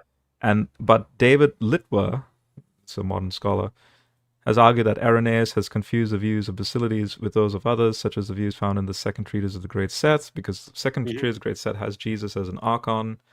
So Irenaeus, let's see. Yeah, that's a commentary. But what I'm saying is that there are actually quite a few. It's not just that. People, I can't remember the group that thought it was Judas Iscariot who was crucified instead of Jesus as punishment for his betrayal. God put the likeness of Jesus onto Judas, and he was crucified. But why? If someone like Basilides and then you have Irenaeus, Irenaeus is just documenting. Working. Yeah, he's just documenting. No, but the point is, Ignatius, I want something like a council, like an Arian, Nicene. You don't need to have a council. You don't need to. There weren't such things. There were no councils in the first century. Yeah, right? According to Acts 15, the Jerusalem Council, for example. I mean, like, in terms of, like, you know, when I talk about councils, I'm talking about like in like the churches as we see later on in history, where like a larger group of the Council of Jerusalem was made up of essentially the disciples. Iconographically, is there a church that doesn't even have a cross? I don't believe the Church of Jerusalem had a cross at the time. There's no description of the Church of Jerusalem. It has lamb imagery. This is why John in Revelation has lamb that was slain. Sure. But it's also the Lion of Judah. That's fine. I'm talking about you were asking about cross imagery. That didn't exist in the Jerusalem church in the first century. That might have been added later on. The reason why I'm asking would have had excellent. So I believe in fact I believe the Church of the Holy Sepulchre is the Church of Jerusalem. Well, not just that, but actually the location for both the burial and the crucifixion. No, it can't. And this is why you have like a century or two later you have. Well, this is why a century or two later you have a Roman emperor to try and bury this. He puts a statue of Venus on top, like he has a pagan temple, puts a statue of Venus on top, and then Constantine comes later and says, "No, let's unearth all this and bring it back to be the church of the crucifixion and the burial, where the resurrection happened." You can believe that if you want.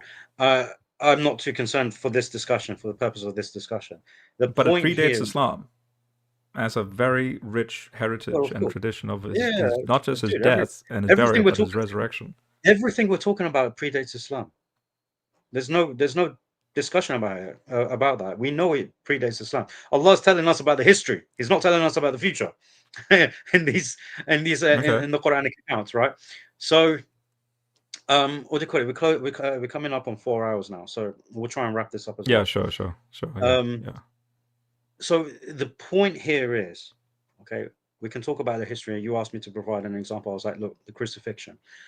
You can the elements that Allah speaks about in the Quran, you can prove that, historically speaking. Okay, the point here is you're not going to be able to do that with everything in the Notice Quran. you use the word prove. Muslims- Just Sorry? sorry for butting in. Sorry for butting in, but you use the word prove. We can historically prove. Yeah, you're we can gonna historically go prove the elements against the of Quran. buck of 99% of all those Harvard scholars, as John Mayer would say. It doesn't matter because I'm not looking at scholars. I'm looking at the primary evidence, and Oh, I'm well, not, and I'm not scholarship limited. and Yeah, and I'm not. Yeah, but I'm not looking at scholarship. I'm looking at the primary evidence, and I'm not limited in the same way that these scholars are. A lot of these scholars are limited by the HCM. I'm free of it. I'm free of it. I do not consider HCM as a valid source, as a valid criteria, and a valid methodology. As an astrophysicist, so I'm in science. Yes, I know. You stick with peer review. You stick with the data that becomes but this the is generalized theory. Yeah, but this is more of a you problem rather than. And I can't help but do the same with texts like the Bible. I get that. I understand where you're coming from, and I understand where the contention or this war that you mentioned is, and I see what, and I know why it's there. And that's the part where you sort of have to let go of it, right? And I'm not saying that because like Indiana Jones, just where he's that step where he can't see the bridge, but he takes a step anyway. And he steps on. It's not, look, because there is a fundamental principle which makes sense. If God is the one who is revealing this revelation, then he by default gets it right. By default. Yes. And I'm right. I hear you. In fact, that's what I'm saying. The Quran's on the hot seat. Allah is on the hot seat when it comes to history. Yeah, but the thing is, you're assuming it's wrong because you're assuming the history is right. The history that you're reading is right. That's not. And I need to be shown that it's wrong. That my interpretation of history is wrong. Okay, but the only way you can be shown that is by being shown that the Quran is from God. That's the only way to do it. Because otherwise, you and I can sit here and argue about the history all day long. You can tell me about what you think about history, and I can tell you what I think about the same history. That's all it's going to be down. It's going to be history bashing. But then you see this. I can't help but see it as circular. It's not circular because I'm not saying it's not circular because we are investigating whether it's from God. We're not coming from the position that we're assuming it's from God. We're saying it has to be from God because it cannot come from man, because it cannot come from jinn, because of everything we've discussed. Yes, because we've explored all of this and concluded that it cannot be from any natural means, then it can only, or supernatural means that are demonic in nature, then it can only be from the divine. That's the only conclusion left. And it has to be that regardless of the odds. Now, and for the sake of charity, entertain this then. And then, because I know we're both getting tired. If then, say, the crucifixion is what happened, now I would still, I think you would still say the Quran is still miraculous, but it can't be from Allah. No, I wouldn't say it's miraculous. It would have to then be some sort of a I'd say it's a false. demonic inspiration. I would say it's false. It's not from God. No, but then that wait. Do you see where I'm going with that question? If the crucifixion is true, which then contradicts Surah 4, which then you said that also includes everything else in the Quran sort of crumbles. Okay, but then the question still remains: how did this guy Muhammad know of everything we just discussed? Could be made it up. At that point, the thing is, at that point, you can mention anything. You can no, whatever instead of just suddenly going, oh my gosh, at least we can come up with a hypothesis that maybe maybe there are plot holes in the tradition. But at that point, it doesn't matter. It doesn't matter because if it's not from God, the only reason we take the Quran seriously is because there is a divine claim. Yeah, but somehow he knew of these traditions. So I mean, it would still be worth investigating, right? You can call it demonic, whatever, right? The point here is, if I'm granting you this hypothetical argument, right? Yeah. You could say whatever you want about the Quran afterwards. It doesn't really matter to me at that point, right? If you falsify the Because I Quran. understand the don't care. emotions. Like, I understand you'd be really pissed. But No, I'm telling you for myself. I'm like, no, it won't mean anything. Because for the reason why I take the Quran seriously is because I've done this process.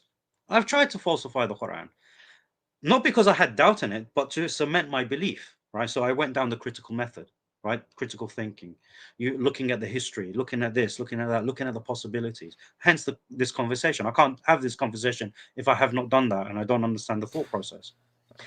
yeah, okay. So, because I've concluded that it's impossible for it to come from the Prophet Muhammad, peace be upon him, for it to come from Satan, which is why I did a whole presentation on whether the Prophet ﷺ was deceived. I think you saw it on Hamza's Den, haven't you, Rob? When I Yeah. did it on Hamza, yeah. So I did the Yeah. whole presentation on that, right? I've examined whether the Prophet ﷺ could have lied, could have been crazy. I've examined whether any of these accusations that are mentioned in the Quran hold any weight. I've examined his what do you call it? His travels out of Mecca and out of Medina, whether it was prior to his prophethood or during his prophethood, because he left Mecca and Medina during his prophethood as well. He went to Tabuk. He went to what do you call it? Other places. He sent his companions to Abyssinia. The Christians of Najran came to him. He sent companions to Yemen. He sent out letters to the kings. I've examined all of this. Okay, I know about Quraysh when they went to see Medina. I know when Abu Sufyan went to Heraclius. Okay, and Heraclius questioned him. I've examined all of these sources, and it's impossible.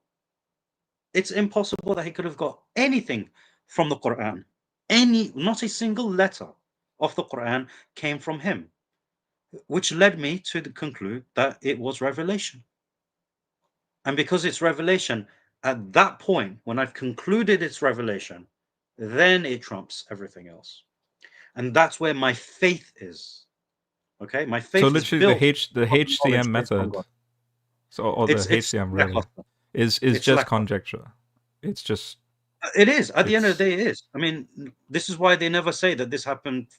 When they tell you this thing happened for a fact, what they actually mean is that this is what people have said. That's what they say. This is what it means, and this is what people have said from the naturalistic. So for example, when I say something like evolution is a fact, Adam was not the first man. Yeah, that's your not response a fact. is no. Muhammad, the Quran says otherwise. I don't care about the 100%. science.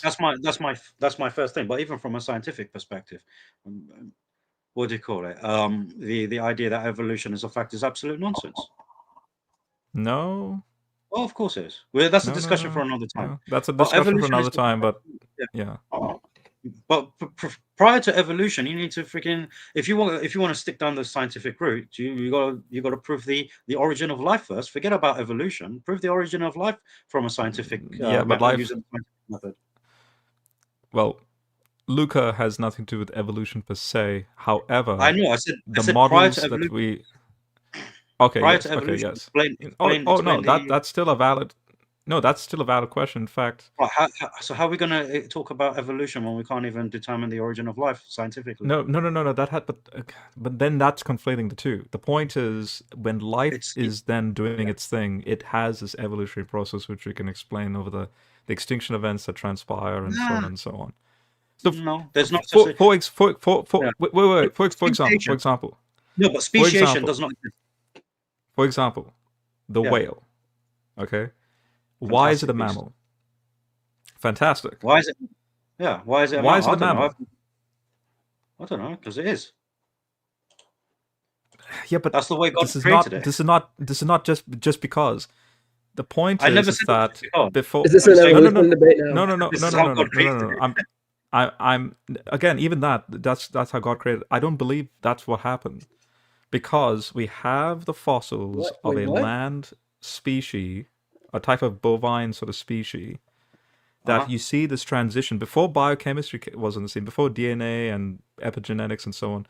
You have the discovery of what they were assuming were a transition of a whale-like species becoming the whale. Say that again. What was it? They what? I'm talking about people in the 1800s assuming They were assuming that, look. Yes, wait, but I haven't finished where I'm going with this.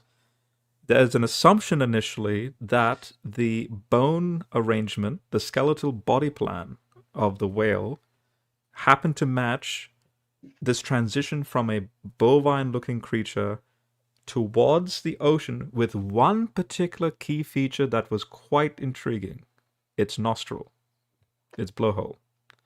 In the sense that when they align these fossils, they're noticing that from the snout, you see this transition over time to the back, exactly the position what the whale has it as. But they couldn't explain that. Now, because of genetics, we know that, genes program for how many digits you have, the color, blah, blah, blah. Litmus test. Is there a mutation with respect to the gene that programs for the positioning of the nostril? Mutation. Yes, and they found it. Mutation is one thing, okay? But they found it.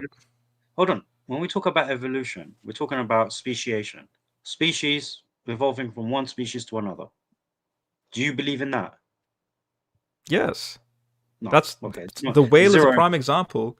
No, we're talking hundreds of millions of years of this transition of the nostril going back. Of the same thing. And why it remains as a mammal, but yet in the oceans. Okay, so Rob, if you believe that divine revelation, whether it's the Qur'an or the Bible, and actually with Yemeni, real quick, does the Qur'an deny evolution?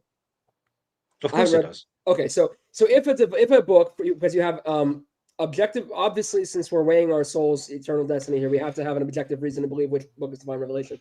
If divine revelation contradicted what you believe, and I'm telling you that all of the quote-unquote tafsir Christian church fathers throughout history, we've interpreted the scripture to mean that the earth is 6,000 or whatever, however many years old. If that's the case, and that's what the Bible says, are you going to disregard that scientific method in favor of believing revelation? Or are you just going to say, well, the science debunks the Bible, it's irreconcilable, I'm going to be an atheist? Because it sounds like what differs you from an atheist is you just reinterpret the Bible to suit your atheistic beliefs. Whereas the atheist is at least consistent. He's Wait, you're talking to me or Yemeni? No, I talking to you. Bible. Oh, I thought he was talking to you. So let me finish what I'm saying. I was very clear. I asked him real quick what the Quran said. Yeah, that was it. That was all I said to Yemeni. But what I'm saying to you is, if divine revelation does teach that the earth is, a few thousand years old or whatever, and that there's that God created Adam from clay and dust, whatever. Let's just start. So Yemeni, I know you need to go, but let's just Jacob. Let's just start from there. Where does the Bible say it's 6,000 years old? It's the. I mean, I asked you what's the name of the mountain. You're like, I don't know. So where in the Bible does it say 6,000 years? Okay, well, I'll have to pull up the fathers and their quotes on the. No. Put the fathers aside. Where does the Bible say it's 6,000 years? It's just a calculation based on the. It's based on. It's just how that's always been understood in our tradition, though. The Christian tradition from the beginning. No, it hasn't. Where does the Bible say it's 6,000 years? Okay, so you're just going to dispute. Okay, so we could have that debate. That would be a separate debate. We could have that debate. Okay, I'll answer it for you. I will answer it for you. No, but the important question I asked was, if the Bible did say that, would you submit to it? I will answer it for you. Yemeni, the Quran says Noah's 950 years old, right? No. Doesn't say that. What? The Quran doesn't mention his age. Yes, it does. Doesn't mention his age. It doesn't mention he was preaching. For 950 years, it doesn't mention 950 years he was preaching. Not in the Quran.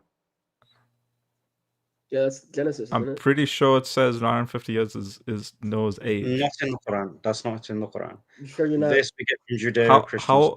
Yeah. Genesis. Okay, hang on a second. Yeah, we do not get this in the Quran. Noah's age, Quran. Almighty Google. 2914. 1,000 years except for 50 years. What does that mean? Is that in what? 2914? Yeah.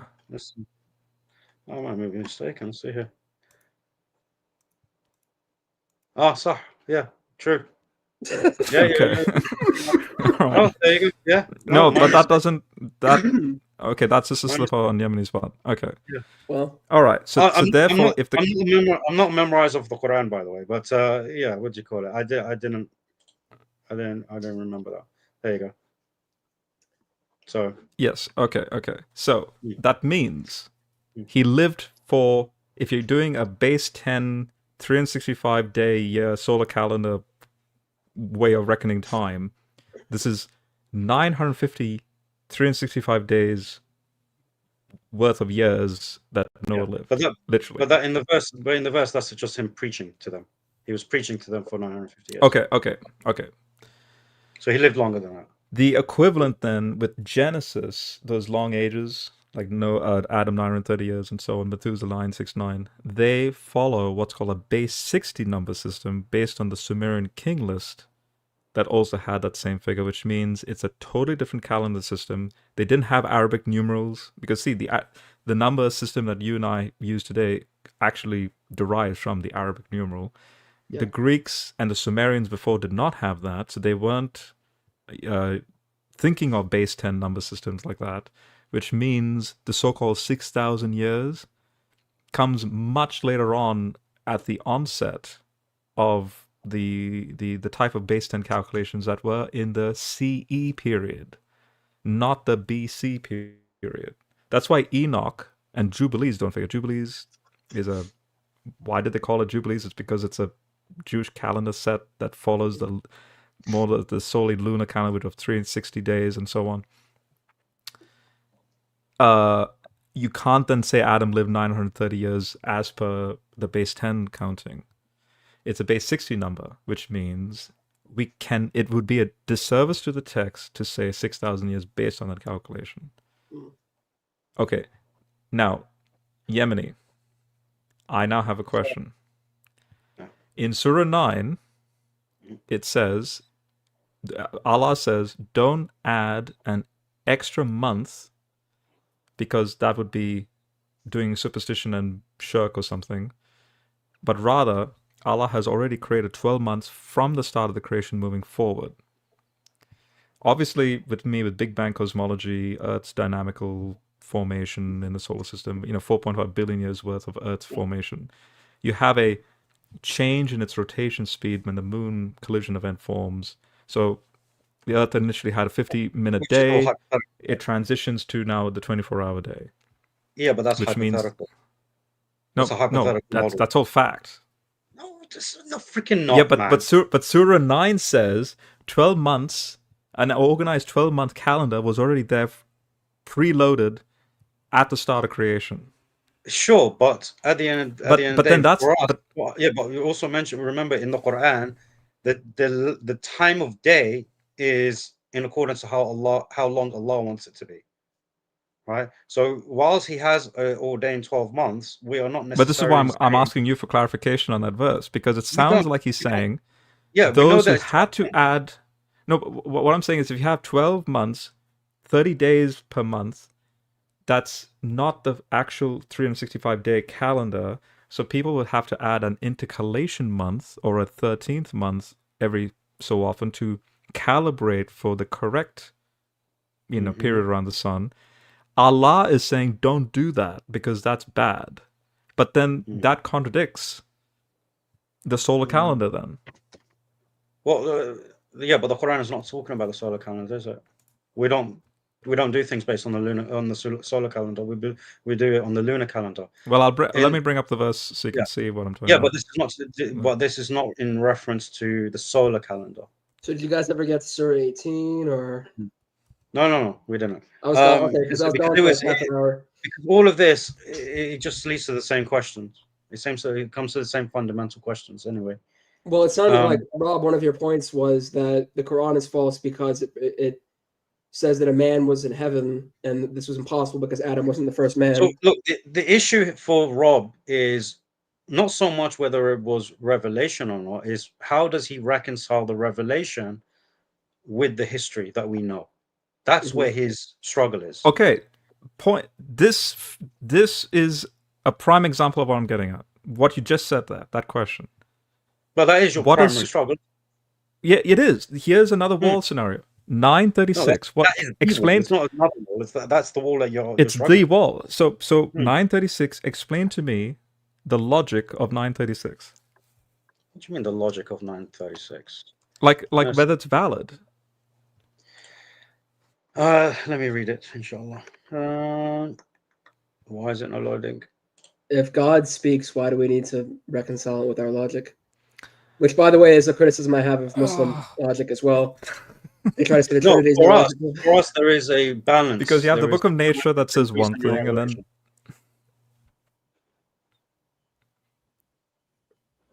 I'm just sitting here like I believe three persons are one God, and the Earth is 6,000 years old. And you Allah guys here think I'm is not crazy. mentioning about. You guys think Allah, I'm crazy, but so see, Allah okay, I'll read it subhanahu wa out. ta'ala- Surely the Yeah, but you mentioned that he's talking about a 13th month or something. He doesn't mention that. he does. Yeah, surely the number of months with God is 12, written in the Yeah. book of God on the day when he created the heavens and the Of earth. which So four on the are sacred. day. And then it says, of them four are sacred, that is the Yeah. right religion. Do not do yourselves evil during them, but fight against the idolaters altogether, and so on Yes, and it's so got on. nothing about And adding then an additional month. And then it says 37, the postponement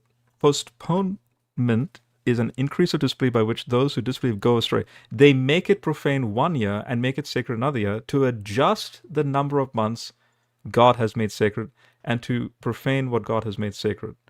So what's this adjustment language? That's not quite what it says.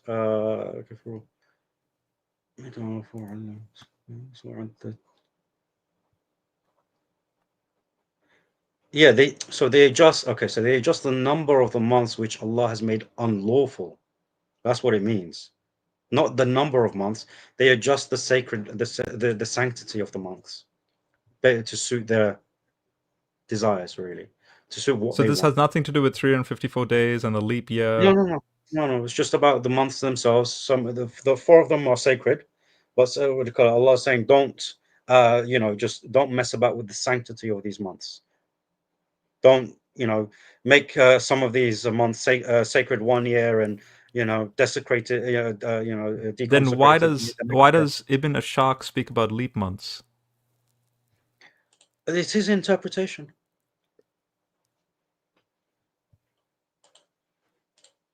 Okay. Yeah, Well, that's not what the Quran is referring to.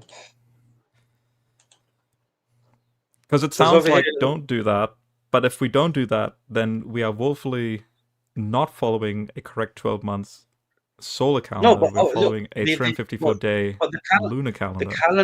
The calendar, right? The 12-month calendar is a lunar calendar. It's not a solar calendar, so that we don't have the issue of a leap year or leap But months. it's saying or don't. It's referring to the sanctity of the months. It's not referring to okay. That's your explanation. Yeah. Okay. All right. No, that's actually from a plain reading of the Arabic. I do see where the confusion can be from the translation, but from the plain reading of the Arabic, it's clearly about the sanctity of the months. Okay. Yeah. All right. Because when I read it as that he's already decreed 12 months at the start of creation. Yeah. Well, the start of creation was 13.8 billion years ago. There was no concept of a 24-hour, 365-day year for the next. Well, again, 13.8 billion years.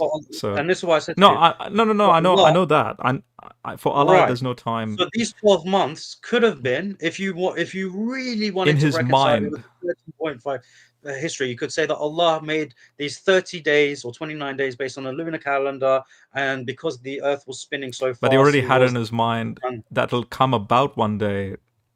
Then he this might be proof for Islam. And he willed for that period of time to be whatever it was. But did they have? But that's based on modern Big Bang cosmology. Did they have that concept that there's a transition from creation to the calendar? No, but I'm saying if you really wanted to reconcile it, we don't have to, right? Because first and foremost, like I said, the creation, the way the Earth was created according to cosmology, is a theory. Okay, it's not a hard fact. Okay, they're trying to figure out how did the moon come about. No, it's not, man. How they're trying to figure out how the moon trust came me, about. we've made a lot of progress. There's a lot of what was the name? Ophelia or something? I can't remember the planet that smashed into the young Earth. Thea, right? It smashed into the Earth, and then what do you call it? The debris coalesced into the moon. We know. Okay, I'll tell you specifically how much we know. we know a lot more than just the name that we've just put on it. We know the speed at which it was coming at Earth, 4 kilometers per second. We know the Based angle at based which it on collides with Earth. We know the based on compute size. model. Not just Based on that, we've even discovered remnants of Theia in the core of Earth, and also Earth remnants in the in the core of moon. Earth. We haven't been to the core of Earth. Yes. No, we can see the composition, a unique extraterrestrial foreign composition that's shared between the moon and the Earth, and yet at the Sure. same time it also differentiates. Like you have a genuine Right. lunar You do composition know and that in Earth. terms of in cosmology, what do you call it? The young solar system coalesced from dust particles, right? So in the same Yes. space, you could have had Yes. two bodies that coalesce from the same dust material, sharing those composite So, materials. It could so just for be that. example, we have in say the partial differential equation math PDEs, we have what's called Lagrange points with Yes. respect to the solar system. We can then infer a calculation of what type of bodies, so size, mass, speed, distribution, that coalesce around this newly forming star, that would then bring about the solar system of today. That's So actually not we are true. reverse engineering back Yeah. the It's actually not. and It's then actually calculating not. out the way the solar system forms. Yeah, but we know this is not true because especially when people have done studies on Jupiter, for example. Recently, we've discovered, we've been able to find out about the core of Jupiter, and it's completely different to what every single model about the creation of Jupiter has shown. It's completely Yeah, different, right? but So, it's the not point here it's is not completely different. It's a it is gas completely. giant. It's a gas. No, but the gas giant, right? There was theories of how it was born and everything. Okay, and that's what Yes, gave the which theory debunks as young Earth to. creationism, by the way. No, I know it does, but the See? point here is since we've discovered the core, which is a lot bigger than Yeah, we assumed it will be, and not yeah. just bigger. It's not solid. It's some sort of fuzzy thing. They're still trying to figure out what it is. Okay, but they're like, well, we have to actually rethink how Jupiter was created in the first place, because Yes, before we thought it was the dense materials that then coalesced the lighter elements like helium and hydrogen around it that created what we now have as a gas giant. But they're saying that is completely thrown out now because of this new discovery. We can't say this is how Jupiter was created in the first place. So the point here is, when we talk about cosmology, there's much about not just our solar system, but the I'm. universe that has debunked many theories of how planets have formed Yep. No. I'm and familiar with celestial what you're bodies. talking about with respect to I know Jupiter's you are. core, because this is connected to the migration of the sun from the more inner orbit of the Milky Way galaxy as it migrates out into a very dark spot in in the feathers of the Milky Way's arm. In the spiral of the galaxy. And I'll quickly clarify.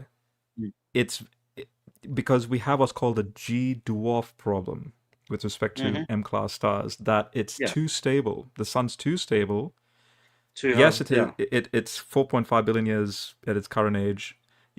It's not the type of star we would expect to be out in the outskirts, so to speak, of the Milky Way, with respect to the arrangements of something like Jupiter, Saturn, and the rocky bodies.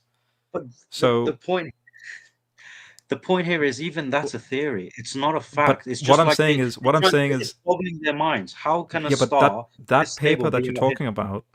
Yeah, but that paper you're talking about corresponds simultaneously to the sun's migration down, as to why the bodies formed the way they did, and why something like Theia, who is one of those migration bodies, which is the size of Mars, happens to collide with a super Earth. Earth was about 20% larger than the present-day Earth. Its atmosphere about 500 times thicker.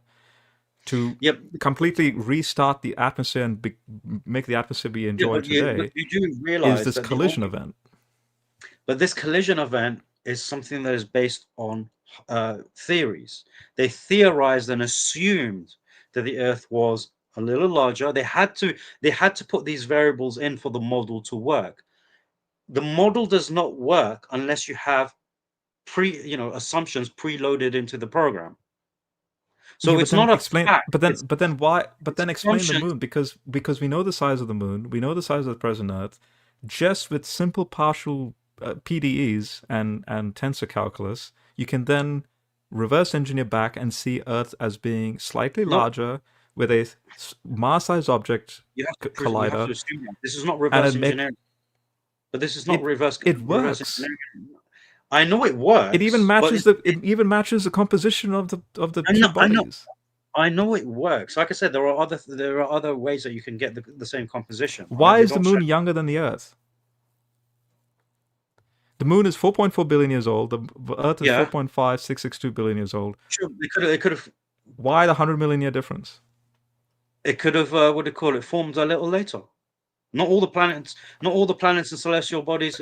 Look, we're talking about theories here. We're not talking about facts. Okay, like I said, the only reason people accept this is because they've produced a model on a computer using calculations which they've preloaded their assumptions into, and they tuned it here and there until it actually worked. We do know that the Theo model didn't actually work first time around. They didn't calculate this first time around, and they were like, "Oh no!" They had to tweak. Yeah, true. There was all sorts of models, like the moon was spat out, or a collection, like it was captured. Then it spiraled, because of the Earth. But now it's consensus that there was a collision. Sure, based on a model that they've sort of agreed upon, that they've vetted, and it's just like a whale. Right. So it's now an invention. that we saw the genetics coding for the movement of the nostril, it's an invention. What they teach us in our freaking science books today is actually an invention of math. It's not a historical retelling of the Earth, right? It's an invention utilizing math. Right, this is not. Then why is Allah doing maths by saying 12 months in Surah 9? No, I'm saying if the concept of the calendar and counting is all an invention ultimately, but Allah is doing human math. No, I'm saying your theory is based on invention. Allah didn't say this is how He created the Earth and the Moon, did He? All right, He never said that at the start of creation. Huh? Allah Subhanahu wa Taala. It sounds like He's saying at the start of creation. No, Allah Subhanahu wa Taala simply says, that He mentions that when the scholars try to put it into a chronology, they say that when Allah Subhanahu wa Taala created the heavens and the earth, it started from a point and it split asunder, as it mentions in chapter 21. What do you call it? And he mentions that the heavens were like in a smoke form. Okay. And Allah created the earth. Yeah, notice these are very deliberate descriptions. Does it match cosmology? We do. Well, look, again, not everything in the descriptions match cosmology, because Allah subhanahu wa ta'ala mentions that He created the earth and everything upon it. Then He turned to the heavens and created and then fashioned them into 7 heavens. Cosmology doesn't speak about 7 heavens. All right. So the heavens in its entirety was smoke, right? This includes the other heavens. Then He fashioned them, right? So first He created the earth and everything. Okay, doesn't mention the other planets. Okay, He mentions that He adorned the lowest heaven with stars and everything.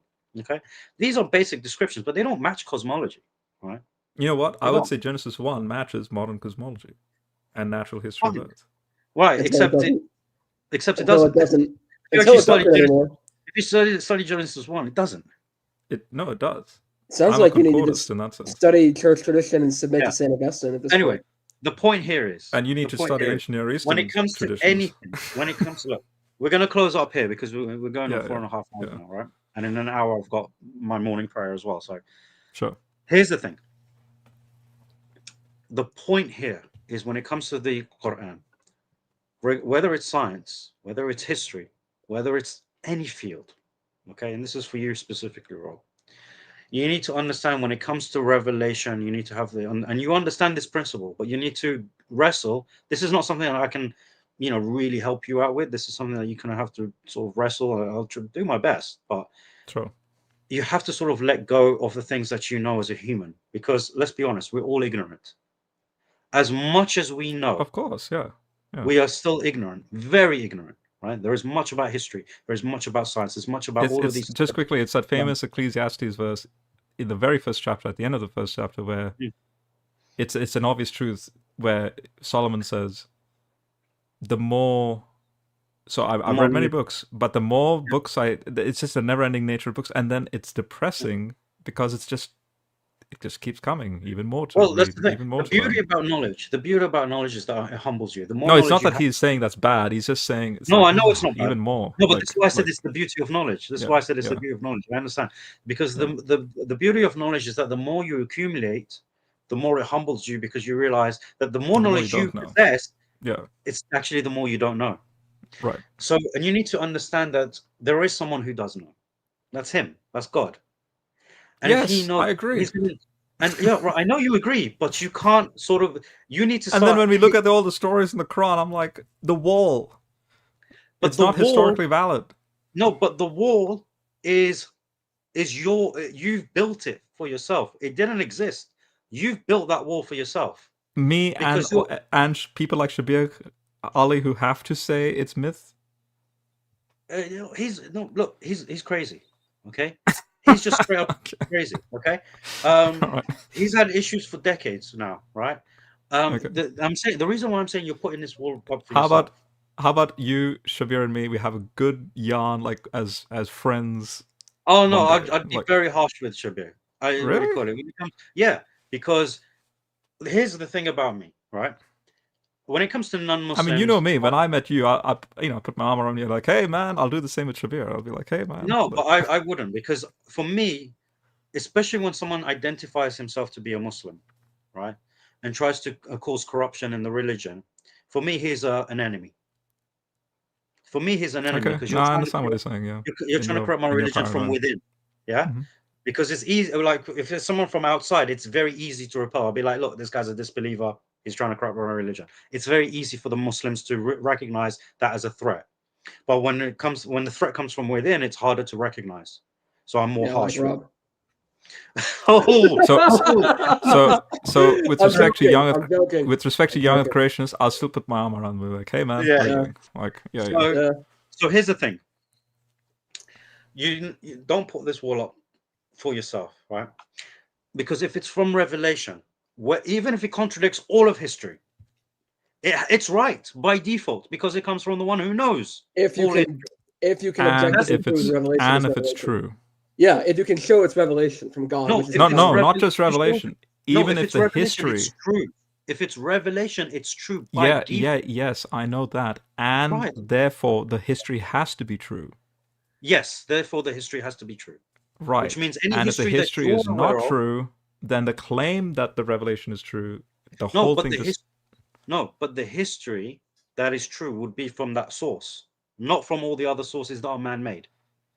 Because you have you're weighing two things. No, because look, at the end of the day, that comes back to the Hamza thing that I asked him. It does. You have the two scales. No, it doesn't, because you have the two scales here. One scale is the history coming from revelation. The other is the history of man. Who's going to have history right? Man or God? Obviously God. What I'm saying is, remember in the Hamza discussion, I said if there's these professors that dig up stuff, relics of the past, right?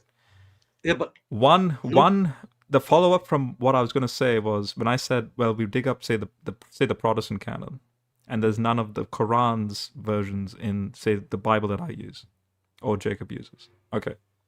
But if there's a third historian that digs up genuine ancient historical artifacts actually confirming the Quran's, Allah's claims of what happened in history, like the Pharaoh drowning. Ramses the Great, yes, he drowned. Abraham in the fire. There is the location for Abraham in the fire. Yeah, but now you're trying to have your cake and eat it, because the thing is, because now it's proven. Now you have revelation. In other words, because how did Muhammad know? Hence, it's vindicating his genuine. That he's received this genuinely, there's a historical proof. It's all on topic, ladies and gentlemen. No, but this is the thing, right? We've already, prior to 300-400 years ago, we didn't have all of the writings that we have today, especially these Gnostic traditions. We didn't discover them yet, right? 300-400 years ago, we haven't discovered. So at that point, right, people would think that the Quran is just making it up.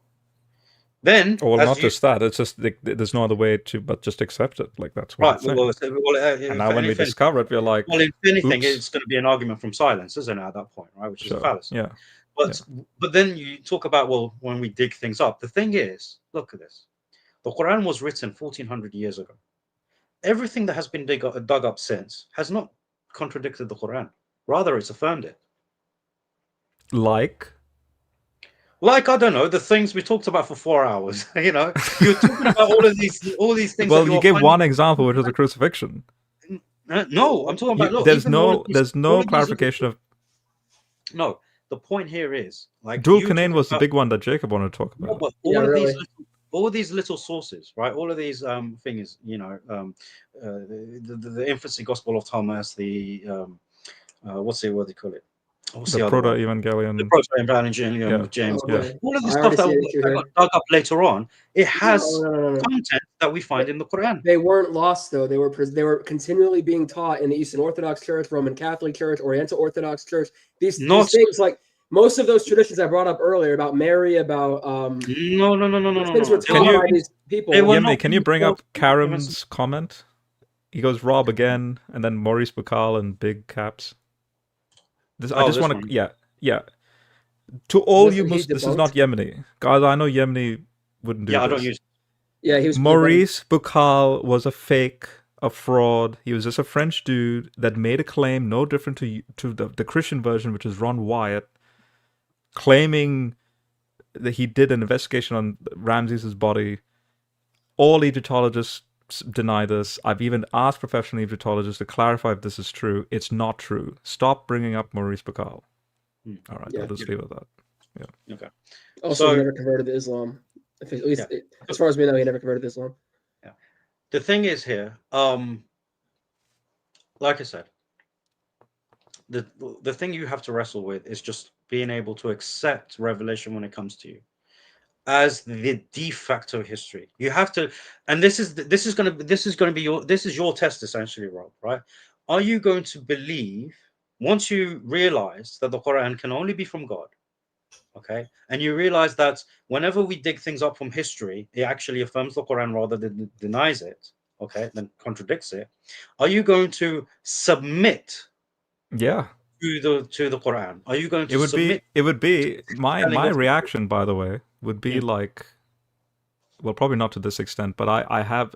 Don't forget, I just to clarify, I was an atheist up until 2015. My journey started in 2010. I was a full-blown atheist all my life, but I was born in Hyderabad, so I'm well familiar with being multicultural, and in other words, I had a Christian family sentiment where they didn't push religion on me. They just brought me up in a Christianese cultural like reverence.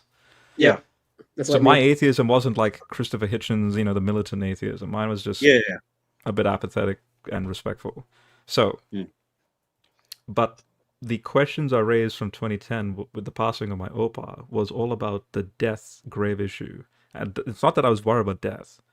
Rather, if there is a God, what is his solution to death? I see the Christian model, the incarnation, hypostasis, that God defeats the grave and death in an act, as being probably the data and the answer that I was looking for with respect to all the religions. Because all the other religions don't have that particular model of how to solve the death issue. Okay. Now, what you're saying then is... I'm confused. Yeah, that's a whole different... That's a whole different. I'm I agree with you, but it's subjective. It's not subjective. It's not subjective because I'm asking. It's kind of like Neo in the Matrix. How does he know Morpheus exists unless Morpheus himself comes into the Matrix and takes him out? Yeah, I agree with you, but it's not necessarily logical. It's just. It's like when Muslims tell me, "Oh, Tawheed is so beautiful, therefore Islam is true." Alhamdulillah. It's like no, it's not logical. No. It has nothing to do with beauty. It's more what did God do? If he incarnated in Christ, like 1 John 1 says, what was in the beginning, what we've seen with our eyes, touched with our hands. In other words, they're doing the empirical. We can actually touch God, basically. Oh yeah, like Saint Thomas. That's an explicit example of God's existence, not an implicit example that we infer from, say, science and fine tuning and so on. So, okay, but if what the Quran is saying is true, in other words, it's literally anti-Christian. No crucifixion, Jesus is not the son of Allah. Mm. Therefore, the whole how that whole works with atoning for our sins. In other words, it's a complete inversion of Christianity. Hence, that's why I asked the question: what were the Christians who then became Muslim? What were they believing? Because this is the Christianity I know. So, if the Quran is true, then I would be like, you know what? Remember when Neo is freaking out when he's taken into the White Room to be taught the true nature of things? I would react the way he reacted. Oh my God. I'd be like, let me out, because terrible. Take the red pill, that Rob. means Yeah. that would be Take the young earth pill, Rob. undoing everything I know in science, everything That's I the know blue pill. in That's human what you know. history, You got to realize you're wrong. Everything you know is wrong. and Take the red pill. everything in theology. It's not just Bible. It includes, in other words, evolution is false. Yeah. Take the Adam red was pill. the first man. Stuff like that. It would just Yeah, undo everything. all. It will do everything. based. Take And you Abraham shouldn't be- was in the fire. You shouldn't be Like- afraid of that. You shouldn't be afraid of. Yeah, the no.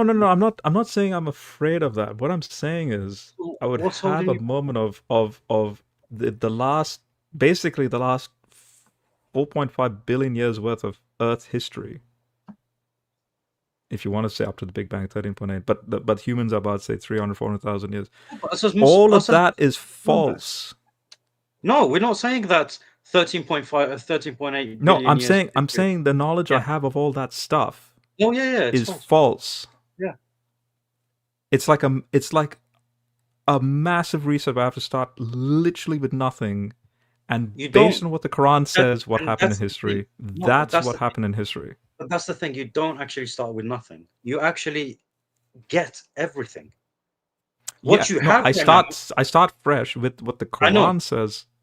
But you start fresh with having everything. That's the point here, right? Because when you take on the Quran as the truth, obviously after knowing it's the truth, right?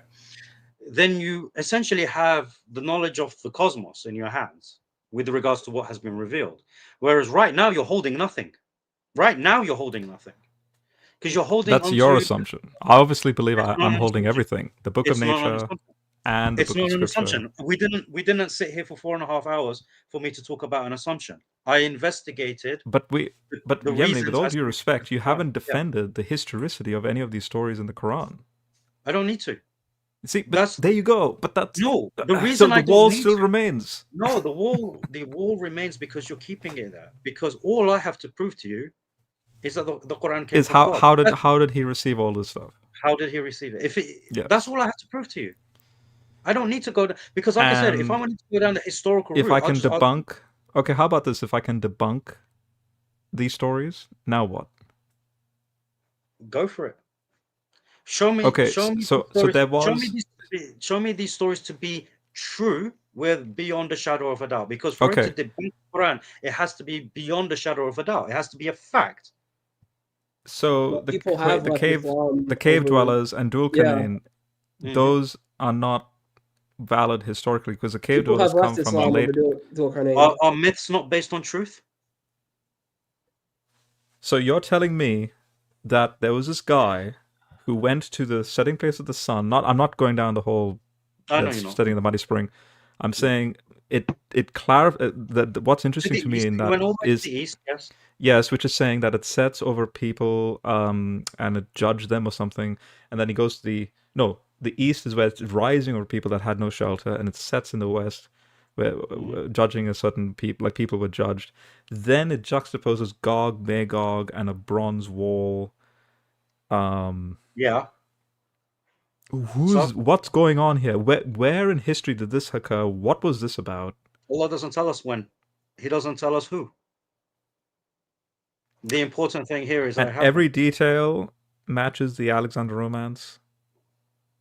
Including the wall, including the bronze. That's why you should have went there, Rob. Gog, Magog.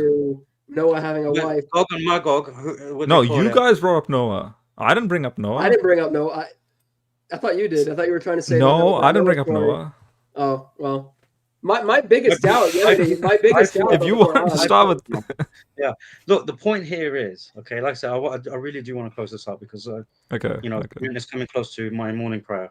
and I haven't had much sleep. I've only had 90 minutes of sleep.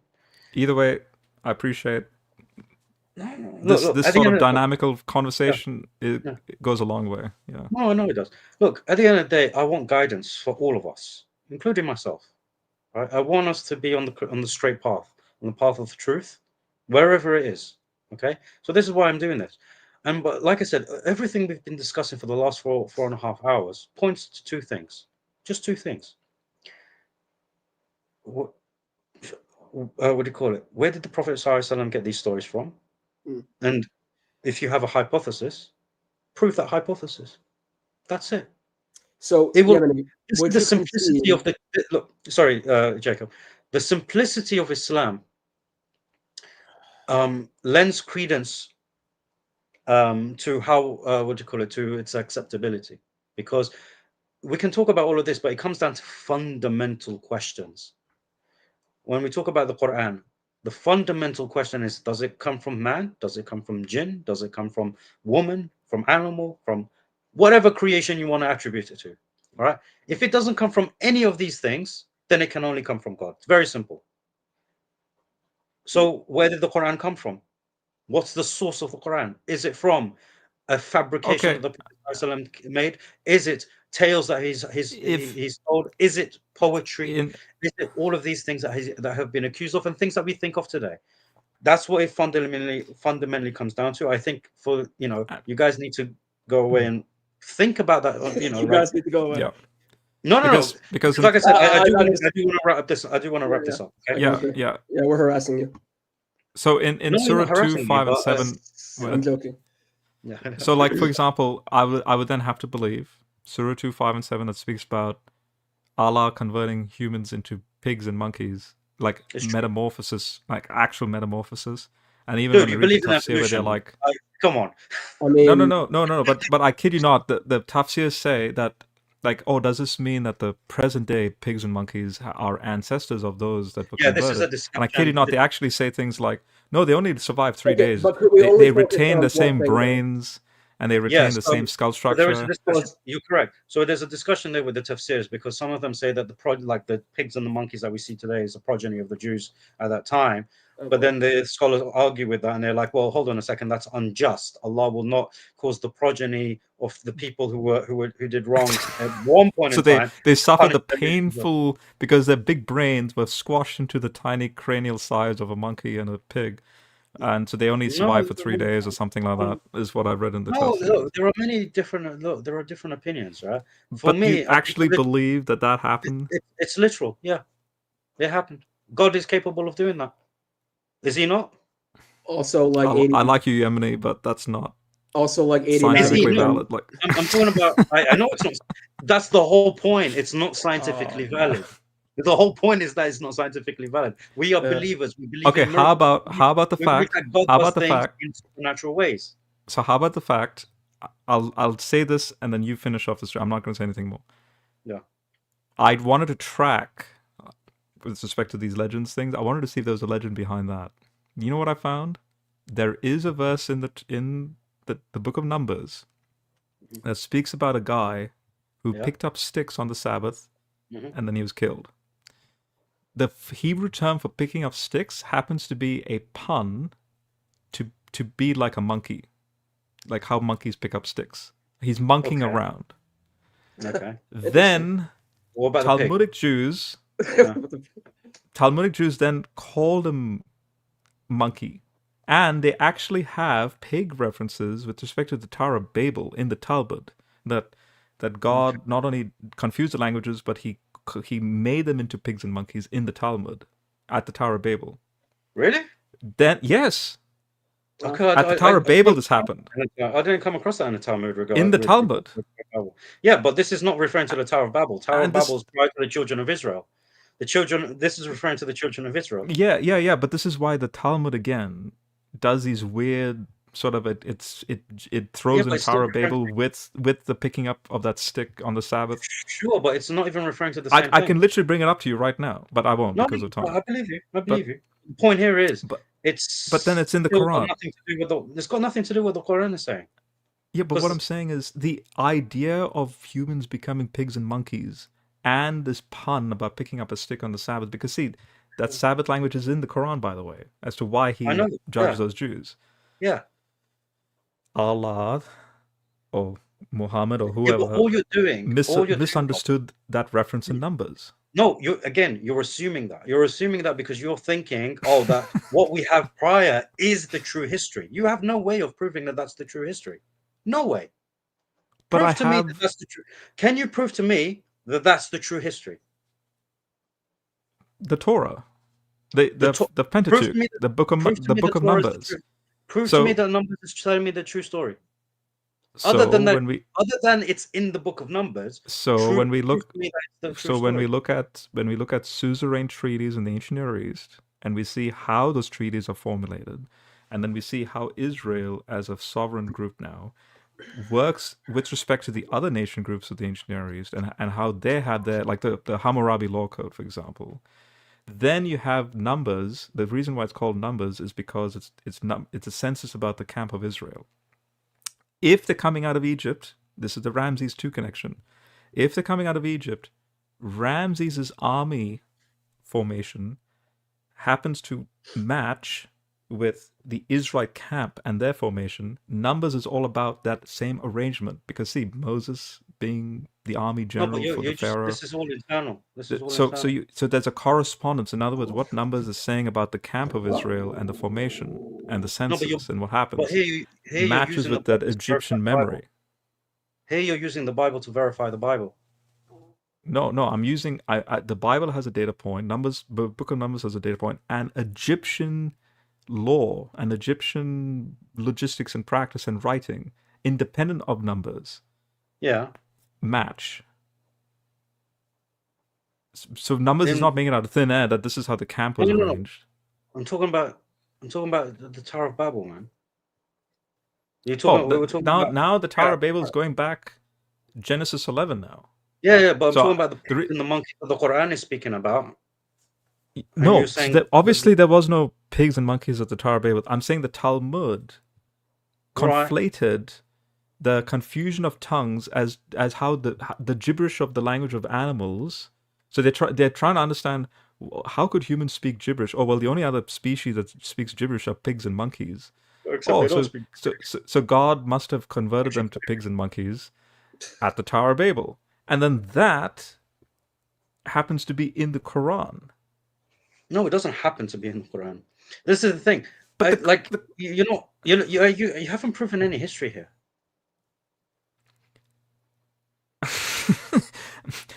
I'm talking about, here's a phenomenon in the Quran that says this is what happened No, to the these human Quran is beings. referring to a point of. I'm then point of tracing history. it back to a misunderstanding of a guy picking up sticks on the Sabbath, and the Talmud making a wild conjecture Okay, yeah, but the Talmud that is a humans commentary. became.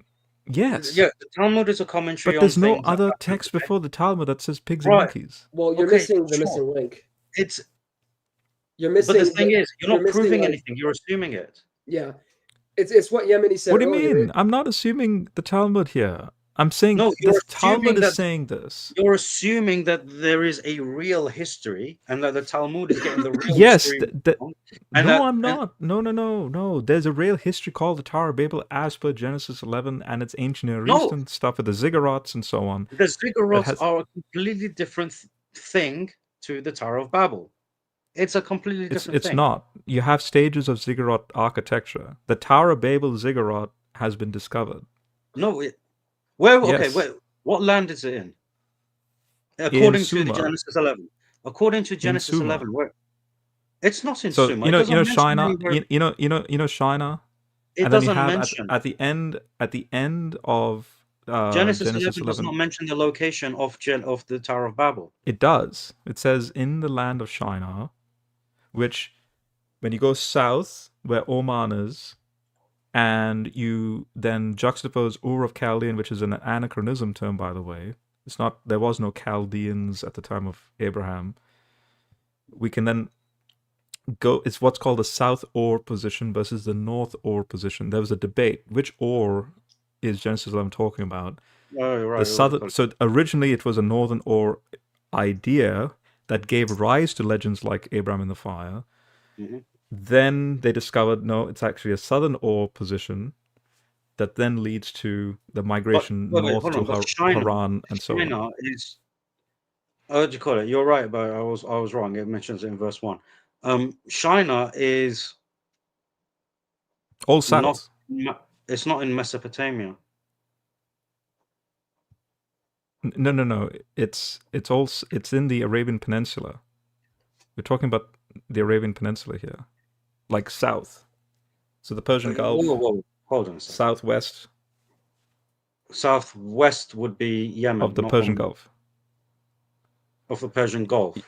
Yeah, no. I'm saying in a general vicinity of Oman, so west of that. West of that would be Yemen. Oh no, have I got the geography wrong? Wait, one sec. Yeah. West Oman is on the eastern side of the peninsula. Yemen is on the western side of the peninsula. So isn't Oman where the Persian Gulf is? Yeah, pretty much. Well, on the left, on the right, so it's east. Far right. Yeah, the east. So yeah, you said west. Coming near to the middle. Coming in west is Yemen. Coming in middle west or middle east, really, of the Arabian Peninsula south is Sumer and Shinar and Or. What? No. Okay, let me bring up a map.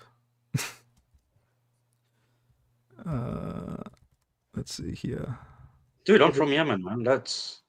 I've never heard of these places. I'll bring up a map. Right. But Rob, the question really is like there does. I will agree with you because I've looked at both sides of this, and there does seem to be a lot in common with the Talmud and the Qur'an. But in order to like prove that the Qur'an is copying the Talmud, we would have to establish the atom being 60 cubits. Hang on. We would have to establish is from the Talmud. I know, but we would have to establish first and foremost that this stuff was given to the Prophet Muhammad of Islam through some Jews. That's what Yemeni is saying, and that's what I'm going to look into because Jews or Christians. It could technically listen. I do think it seems a little bit ad hoc, if I'm being honest, Yemeni, to say that this just happens to be true, and then the Talmud and the Apocrypha happen to get these things right.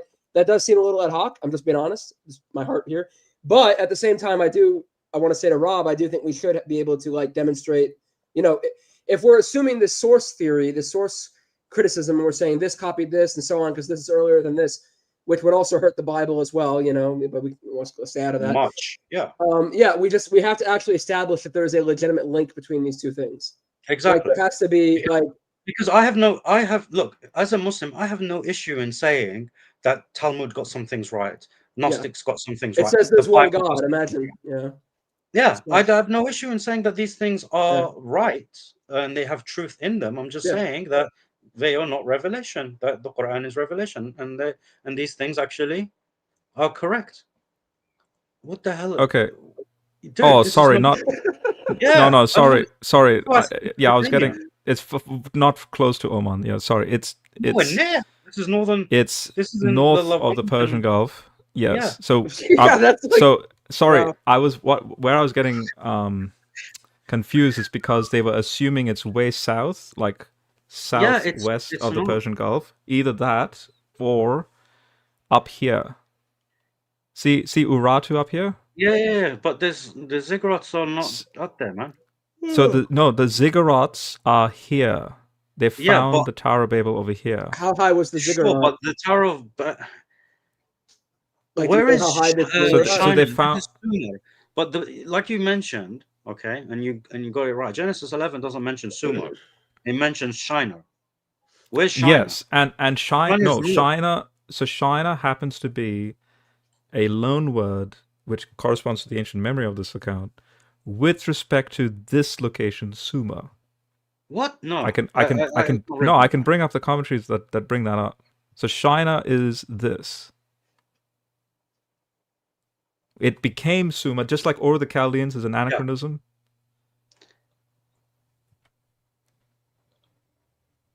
So originally, the Syrian fathers, for example, but the thing is, again, Abraham was up here, and then he migrated down to Haran. That's why the legends of the fire start, because they assumed it was up here. Then archaeology said, no, it's down here. There's two Urs. The southern Ur view changed everything. Okay. Yeah. But the Well, Syrian prophets aren't infallible, though. these It's are consensus. still based on their own understandings of the history. The point here is, even if I want to grant you, right? Because there's no point going here and there. Like I said, this is the third time I'm saying I want to wrap up the stream. But yeah. even if I say to you, okay, there's a ziggurat in the location that you say, how do you know that's the Tower of Babel? You don't. How do you know that it's been constructed later, Because earlier? because we have cylinder seals. I kid you not. Like, you know how you have like the cornerstone of a building. Mhm. Each of these ziggurats have like a registry. So yeah, I kid you, like the king would put like a little bit of a registry, like I built this for this deity at this particular year date. The ziggurat Okay. that they found matches with the era of Abraham, who would be the 2000 BC This mark happened before. thereabouts. This happened before Abraham, Which though. no, we're talking about the structure at the time from 2000 BC back, which is Still, different to the Daniel ziggurat structures of the 600 BC period, because the 600 BC ziggurats have a 6-7 day sort of like no, but here is staircase structure to it, to correspond to the 6-7 processions of, say, Marduk. Whereas the older ziggurats don't have that. And they match more so with the deities that they worshipped and the type of beliefs and so on, as per what we see in Genesis 11. So okay. I disagree, because there are other details there. okay. But the point here is, regardless, it doesn't really do anything to my argument here. The point is, it's still, the fact remains, if the Quran is not from man or any creation, then it's from God. And by default, you throw the Old Testament out the window, you throw the New Testament out the window, you throw the Apocryphal out the window, you throw history out the window, right? Because it's not what you thought it was. And even for us as Muslims, we even say that if the original in Torah and Injil was in existence today in its pure, uncorrupted form, in manuscript form as well, that wouldn't matter either, because the Quran supersedes it all. That's the authority of the Quran over everything, purely because it's from God, and God made it so that it supersedes everything. It is the criterion to judge everything that came before it, to establish truth from falsehood. And that's where we're gonna be. And I hear you, Yemeni. You've done a wonderful job being very honest and transparent with that belief. Mm-hmm. But the wall still stands, man. No, the wall is a thing that you need to Unless, wrestle. It's a wall yeah, that if look, even because the thing is, it's not even a Muslim problem with you. You have that same thing with your Christian belief, because you are a Christian, but there is a bit more of levity when it comes to the Bible, because the Bible is not regarded as the verbatim word of God. Yeah.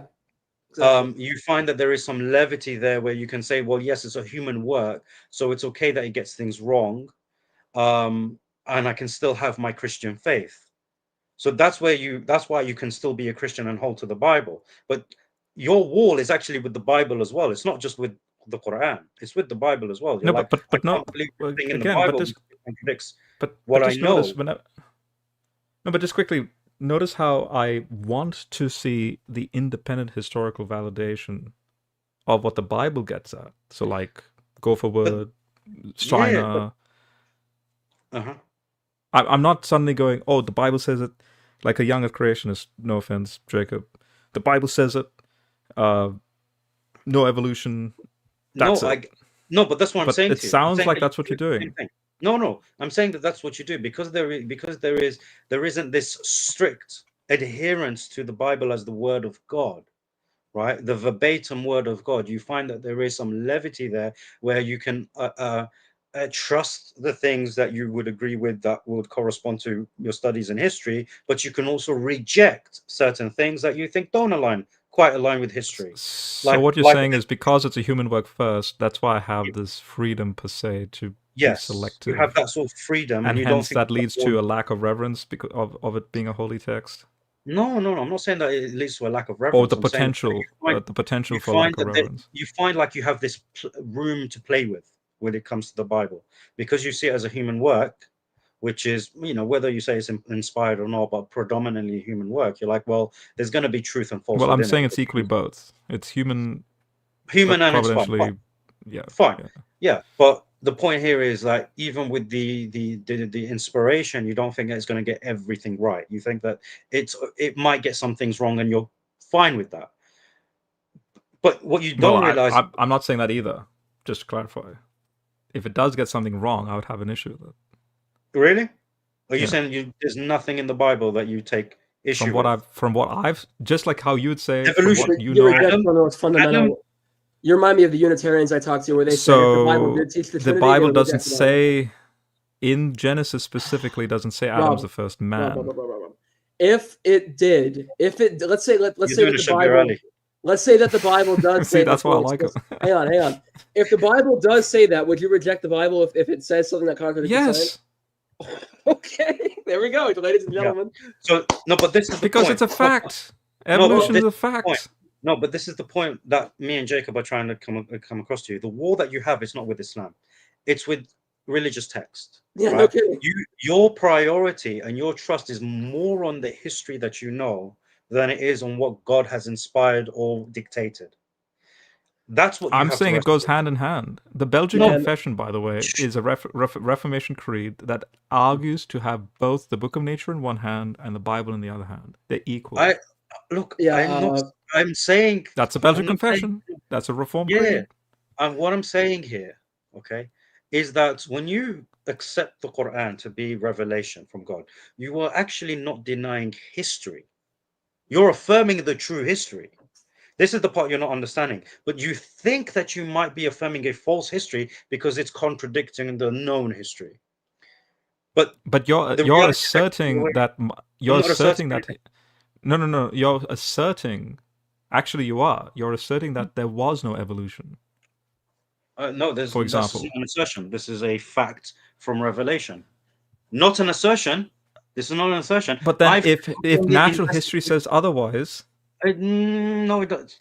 No, it doesn't. It does. Right? This is what evolutionists say. Okay. Okay. Quick. Wait. Yemeni. Jacob. There are creationists. Wait. Yemeni. Jacob. Was Satan disputing in heaven? Was Adam already in heaven? As a Christian, do you believe Adam was first in heaven with that dispute with Iblis, then sent to earth? No, he doesn't. But why not? Why not? That's a revelation from God. Because God says he was in heaven. Wait, is it from the Qur'an that says this? Because we don't accept that as Quran says this. No, Life of Adam and Eve before the Quran says this. Life of Adam. What is that? Some like legend? But he doesn't believe it is an apocryphal legend. But is it affirmed? CE. But is it affirmed by the church and passed down and believed by all? Yes. Because Rob, what you're doing. Life of Adam and Eve is used by the patristics. I can show you how it's used everywhere in the patristic writings. Okay, so now what? Al-Yemeni. So maybe Jacob, maybe you need to become Muslim or something. Like, I might at this rate. That's the whole point. If I see his chat making dua for me, I thank his chat for making dua for me, because if I thought all Christians were like Rob, I would be a Muslim. I'd say my shahada right now. I'm not gonna lie. But seriously, thank God I know of the young Earth creationists, traditional Catholics, and Orthodox and stuff, or else I'd leave Christianity right now. Yeah. Okay, but anyway, listen, you're having to adopt a position. It's just the same thing as the Quranists, where you're in your own world, you're your own religion. How long have you been a Christian for, Jacob? 3 years. You have to reject all, but I've studied church history pretty deeply. So you would have to reject all of Christians throughout all history and say they were all ignorant monkey buffoons for thinking that the earth is 6,000 years old. You'd have to, I know you don't think that we're going to go to hell for being young earth creationists or anything, but you'd have to reject all of Christian history and say St. Augustine. No, there are works. No. Okay, no. I'm sorry. There are works by people I know, scholars who've specialized in patristic stuff, that have actually showcased it's not that black and white as you think it is to be. There are church fathers that thought of many hundreds of thousands, if not millions of years worth of transpiration of time. In fact, Augustine had probably the best version of evolution that I've ever read in the patristic writings, including Basil of Caesarea. Let me just quickly say this, Yemini. What did Basil think happened on day 5 of creation? I'm not familiar with Basil's writings. No. I'm asking Jacob. Oh, right. Okay, because you said, let me say this. No, I haven't. No, I was saying, like, give me extra time to say this to Jacob. What did Basil think happened on day 5? We can have a separate discussion after this if you want. If you want to, like, we can discuss the church fathers. But you're suddenly shoving in like accusing me of not being well read about the patristics. And here's an example where I can show you where Augustine assumed that the potency, the evolutionary potency of speciation was already like pre-programmed from the start. Okay. He actually says the trees that grow up take time to grow up, which means Adam was not just 124 period. Adam was there for a long time for the garden to grow, and then Eve appears. But Basil says something very interesting, which caused church historians like Philip Schaff in the 1800s, who were contemporary with Darwin at the time, because he throws in a footnote because he's translating the church fathers. I've read him, yeah. Basil says, why do the waters give birth to birds? The day 5, because see, in day 5, God says, let the waters bring forth the swarming creatures and birds. Second Temple text, specifically Second Enoch says, sort of summarizing that day, God made the oceans generate feathered birds. Okay. So the oceans are generating what is not natural to water. Birds don't swim in water, but somehow water produced flying creatures. Basil then says, which is fascinating to think about this psychologically, they had the concept of fluid mechanics, the physics of fluid mechanics. They had some sort of concept.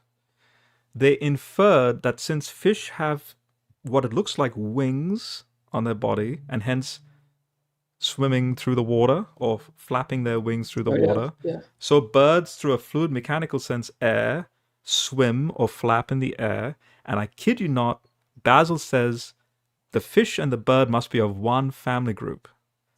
Which in evolution language means a monophyletic pedigree in a clade context. Yeah, I think you're grasping. And then Philip Schaff goes, voila, this is evolution. So and here's my conclusion. No. Why are we discussing this on a Muslim stream at all? No. Here's my concluding point about this. Philip Schaff, when he leaves that comment there about Basil, also says that back in the Reformation period, so Martin Luther, Calvin, when they were writing their commentaries on that very verse, like Calvin specifically says, when you read his commentary, he says, there are atheists in my day making a mockery of this verse that birds come from the oceans.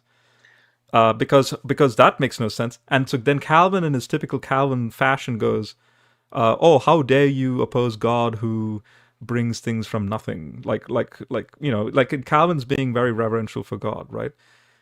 Little did he realize that that's exactly what evolution says. The Cambrian explosion starts, then the speciation, dinosaurs, and then birds.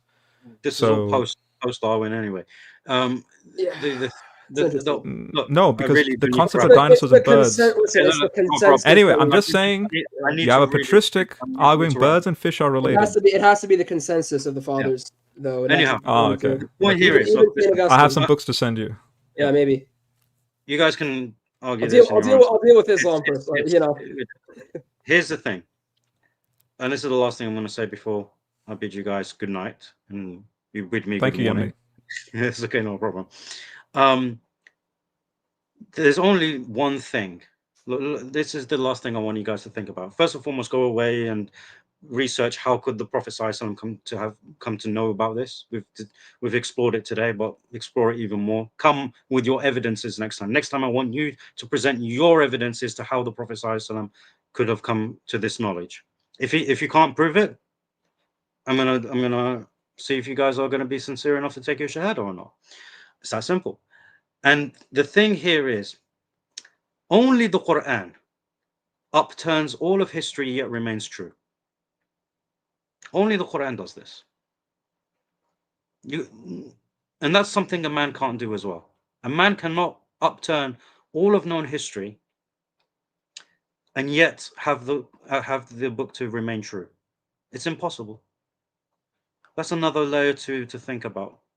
But with that being said, I think you guys know what the main two questions that need to be answered are.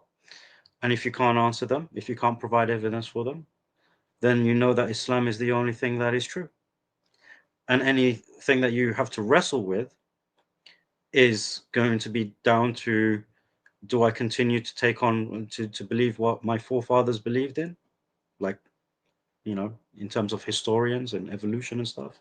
Or, as the Quran says, do I still follow my forefathers or do I accept the truth? My forefathers were Catholic peasants, so not evolutionists. Yeah. I guess you mean wrong.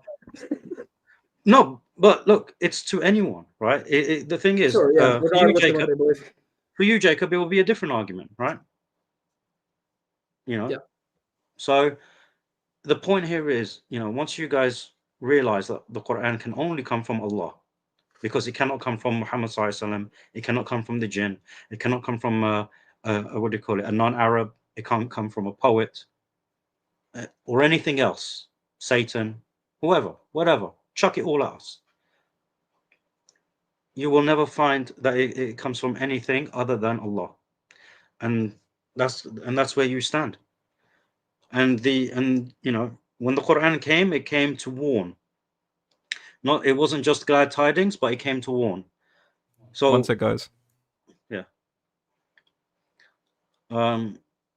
So when, you know, the Quran says that, you know, when you realize that this is the truth, essentially, when knowledge comes to them and they reject it, then they are the wrongdoers, they are the disbelievers. And for them, the reward, Allah subhanahu wa ta'ala uses the term reward in the Quran for the disbelievers sometimes. And he says, for them, their reward is hellfire, because they knew what the truth was and they still rejected it. So that is the warning that comes from Allah after he proves to you that the Quran can only come from him. And the way that you can, and the way that we've done, and this is the way to do it, as we've done tonight. But of course, if you accept Islam, then Allah subhanahu wa ta'ala promises gardens of which rivers flow, and houses of pearls, and so on and so forth, right? And the biggest reward is to see His face on the day in paradise, and there is no greater reward. And He will say to you, enter my paradise. Okay, so that's what I'll leave it with. Yeah, I would say it's the same thing with Christianity, the fear of hellfire. So for me, it's, you know, when we want to attain heaven, we want to go to heaven through faith and true living faith, and we want to avoid hellfire for our sins. We want to be forgiven. We both agree that God has supernaturally sent down scriptures, and He's sent down a message to save our souls, to, you know, come to know Him and be forgiven of our sins. The question is what message is correct and which message is of men. That's really what I'm exploring. So, yeah. And, you know, I appreciate what you said about certainty as well. I think it's important. Yeah. So, yeah. Cool. Yeah. No, I mean, that's it. Look, so yeah. Listen, take the time to read about the life of the Prophet Muhammad, peace be upon him, like I mentioned to you before. Find any source that you like that would try to provide a link between him and these stories. And I'd be more than happy to explore that with you. But of course, like I said, when you fail, and I know you will fail because I've done this myself, the fundamental question will be asked to you: are you ready to accept Islam? Okay. Yeah, I think. All right. Let me just say one more thing. I think there is I was listening to this Quranist guy, and obviously I don't think he's a legit Islam, but he did make a good point, though, with one thing he said, which was that when you have a disbeliever, whether it's a disbeliever in the Bible or the Quran, and they're like, oh, that evidence is enough to convince me. What I like one thing he said was, he said, when I'm preaching to an atheist or any kind of disbeliever, to a Christian, I want them to give me a hoop, like this is the evidence I require in order to believe, and then he can, inshallah, provide that evidence, right? So for me, that's how, like, I'm trying to think of what would convince me personally that Islam is true, and what would convince me that it's false, and then I'm thinking of these things, and I'm looking for the substantiation of that criteria, that what I would need to see to believe Islam, because I'm not going to set my thing like, oh, nothing could ever convince me, because that's foolish, No, yeah. The thing is here, I see where he's coming from, but sometimes what people need to realize is that sometimes when someone says that this is what I need to believe, it might not really be that. Oh, they could be lying, yeah. Yeah, no, it's not necessarily lying. They might think that this is the thing that they need when it's reality. It's not. In fact, there was a revert in Australia. His story became very famous because it was quite light-hearted as well. And he was an atheist to begin with, and he looked through all the religions, and he found that they were all missing something. And then someone said to him, why don't you look into Islam? And he was like, oh, Islam, I'll never look into that. They're terrorists. Yeah. That was his thought, right? And he was like, I'm never going to look into it. But then he started to look into it. He started to read the Quran, and the Quran spoke to him on a personal level, right? And it was showing him the signs and everything. And he was like, you know what, this makes sense. That it's not just on, like, I'm not talking about in terms of feelings. And when they say it spoke to him personally, like, it made sense to him. It resonated. And he was going to the mosque and everything. Anyway, he got to a point where he was like, you know what, I don't really have anything, to what do you call it, to argue against this anymore. Like, I don't have anything left. And he was like, you know what, I'm just going to ask Allah for a sign. And he thought he was going to, do all of this like ritualistic thing. He started lighting candles and everything. And he was like, okay, Allah, this is it. I'm going to accept Islam if you show me a sign. It can be anything, right? Just show me a sign. And he was like, go, right? And this is the way he puts it. And this is why the story is beautiful. And he was just waiting around. And subhanAllah, nothing happened. Absolutely nothing happened. There was no lightning. The candles didn't flicker. Nothing. And then he was like, Allah, like, I'm really waiting for you. Like, I'm really ready here.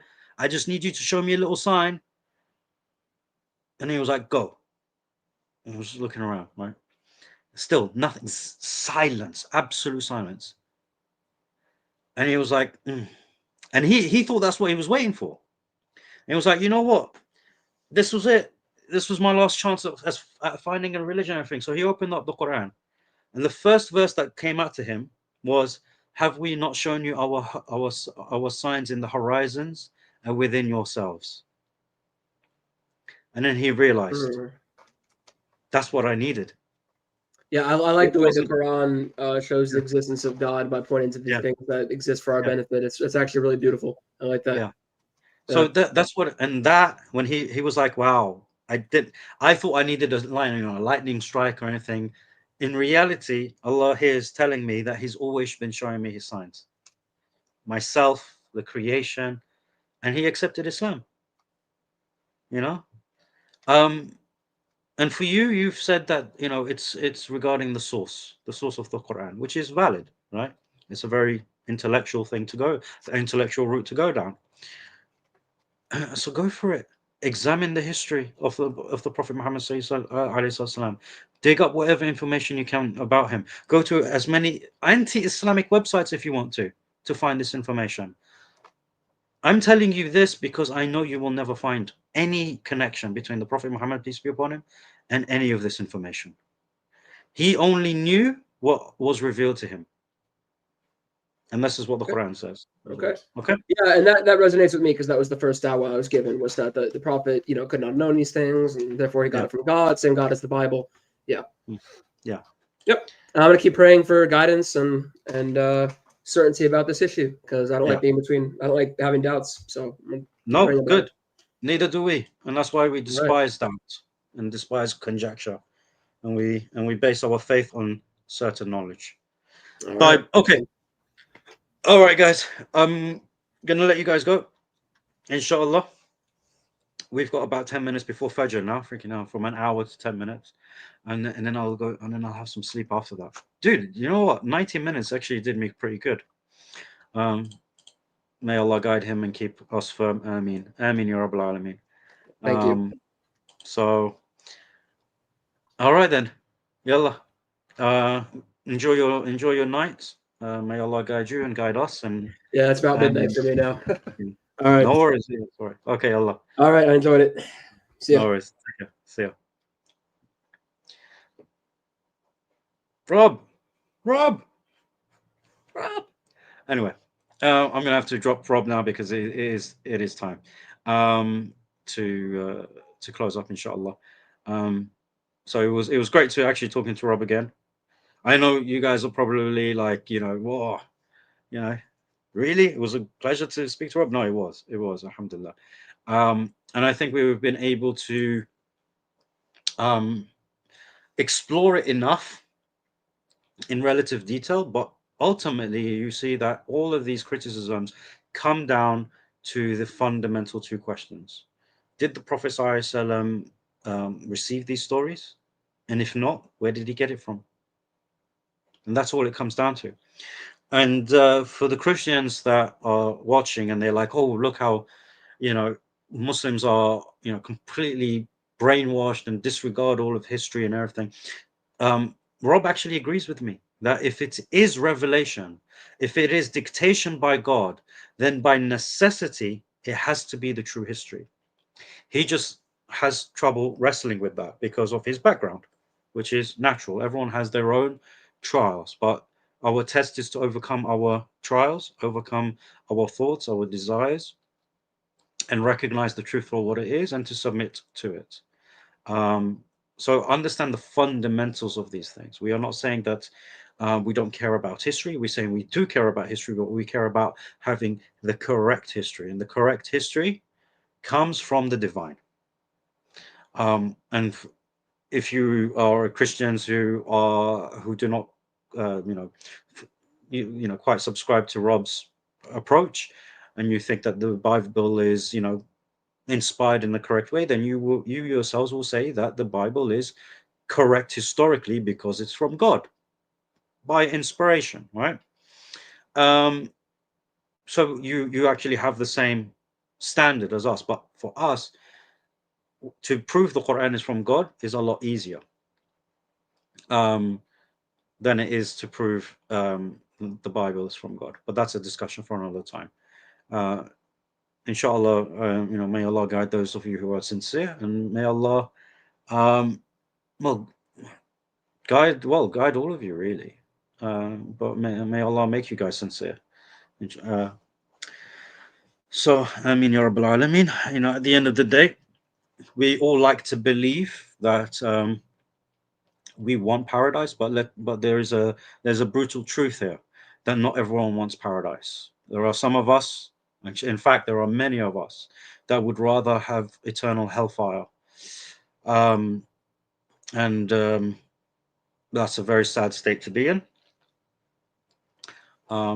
Marion says no, because archaeology proves the Bible is true. Well, yeah, not really, because even the brief conversation we had on the ziggurats, you can't actually prove that's the Tower of Babel, for example. But I digress. We're going to end it here, inshallah. I'll just remove Rob now. Jazakumullah khairan to the Muslims who've tuned in so late, early in the morning, and staying with me till Fajr.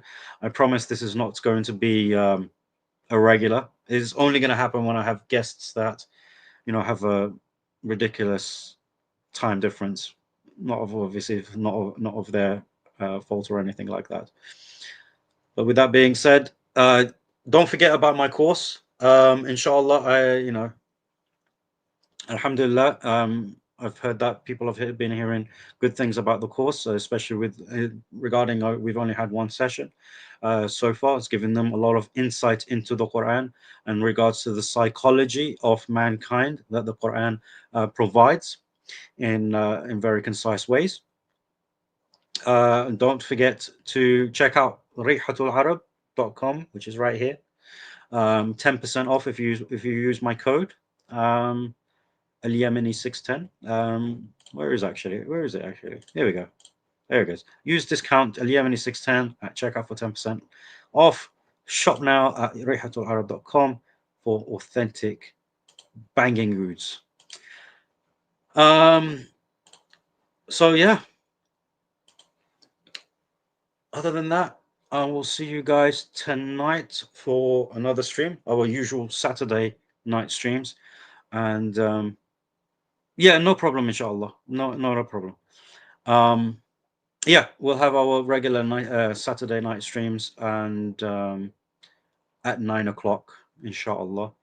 But then again, that's if I have any energy left. It's been a long night. But yeah, yallah, we're gonna leave now, and that's it. Assalamu alaikum. بسم الله الرحمن الرحيم اقرأ باسم ربك الذي خلق خلق الإنسان من علق اقرأ وربك الأكرم الذي علم بالقلم علم الإنسان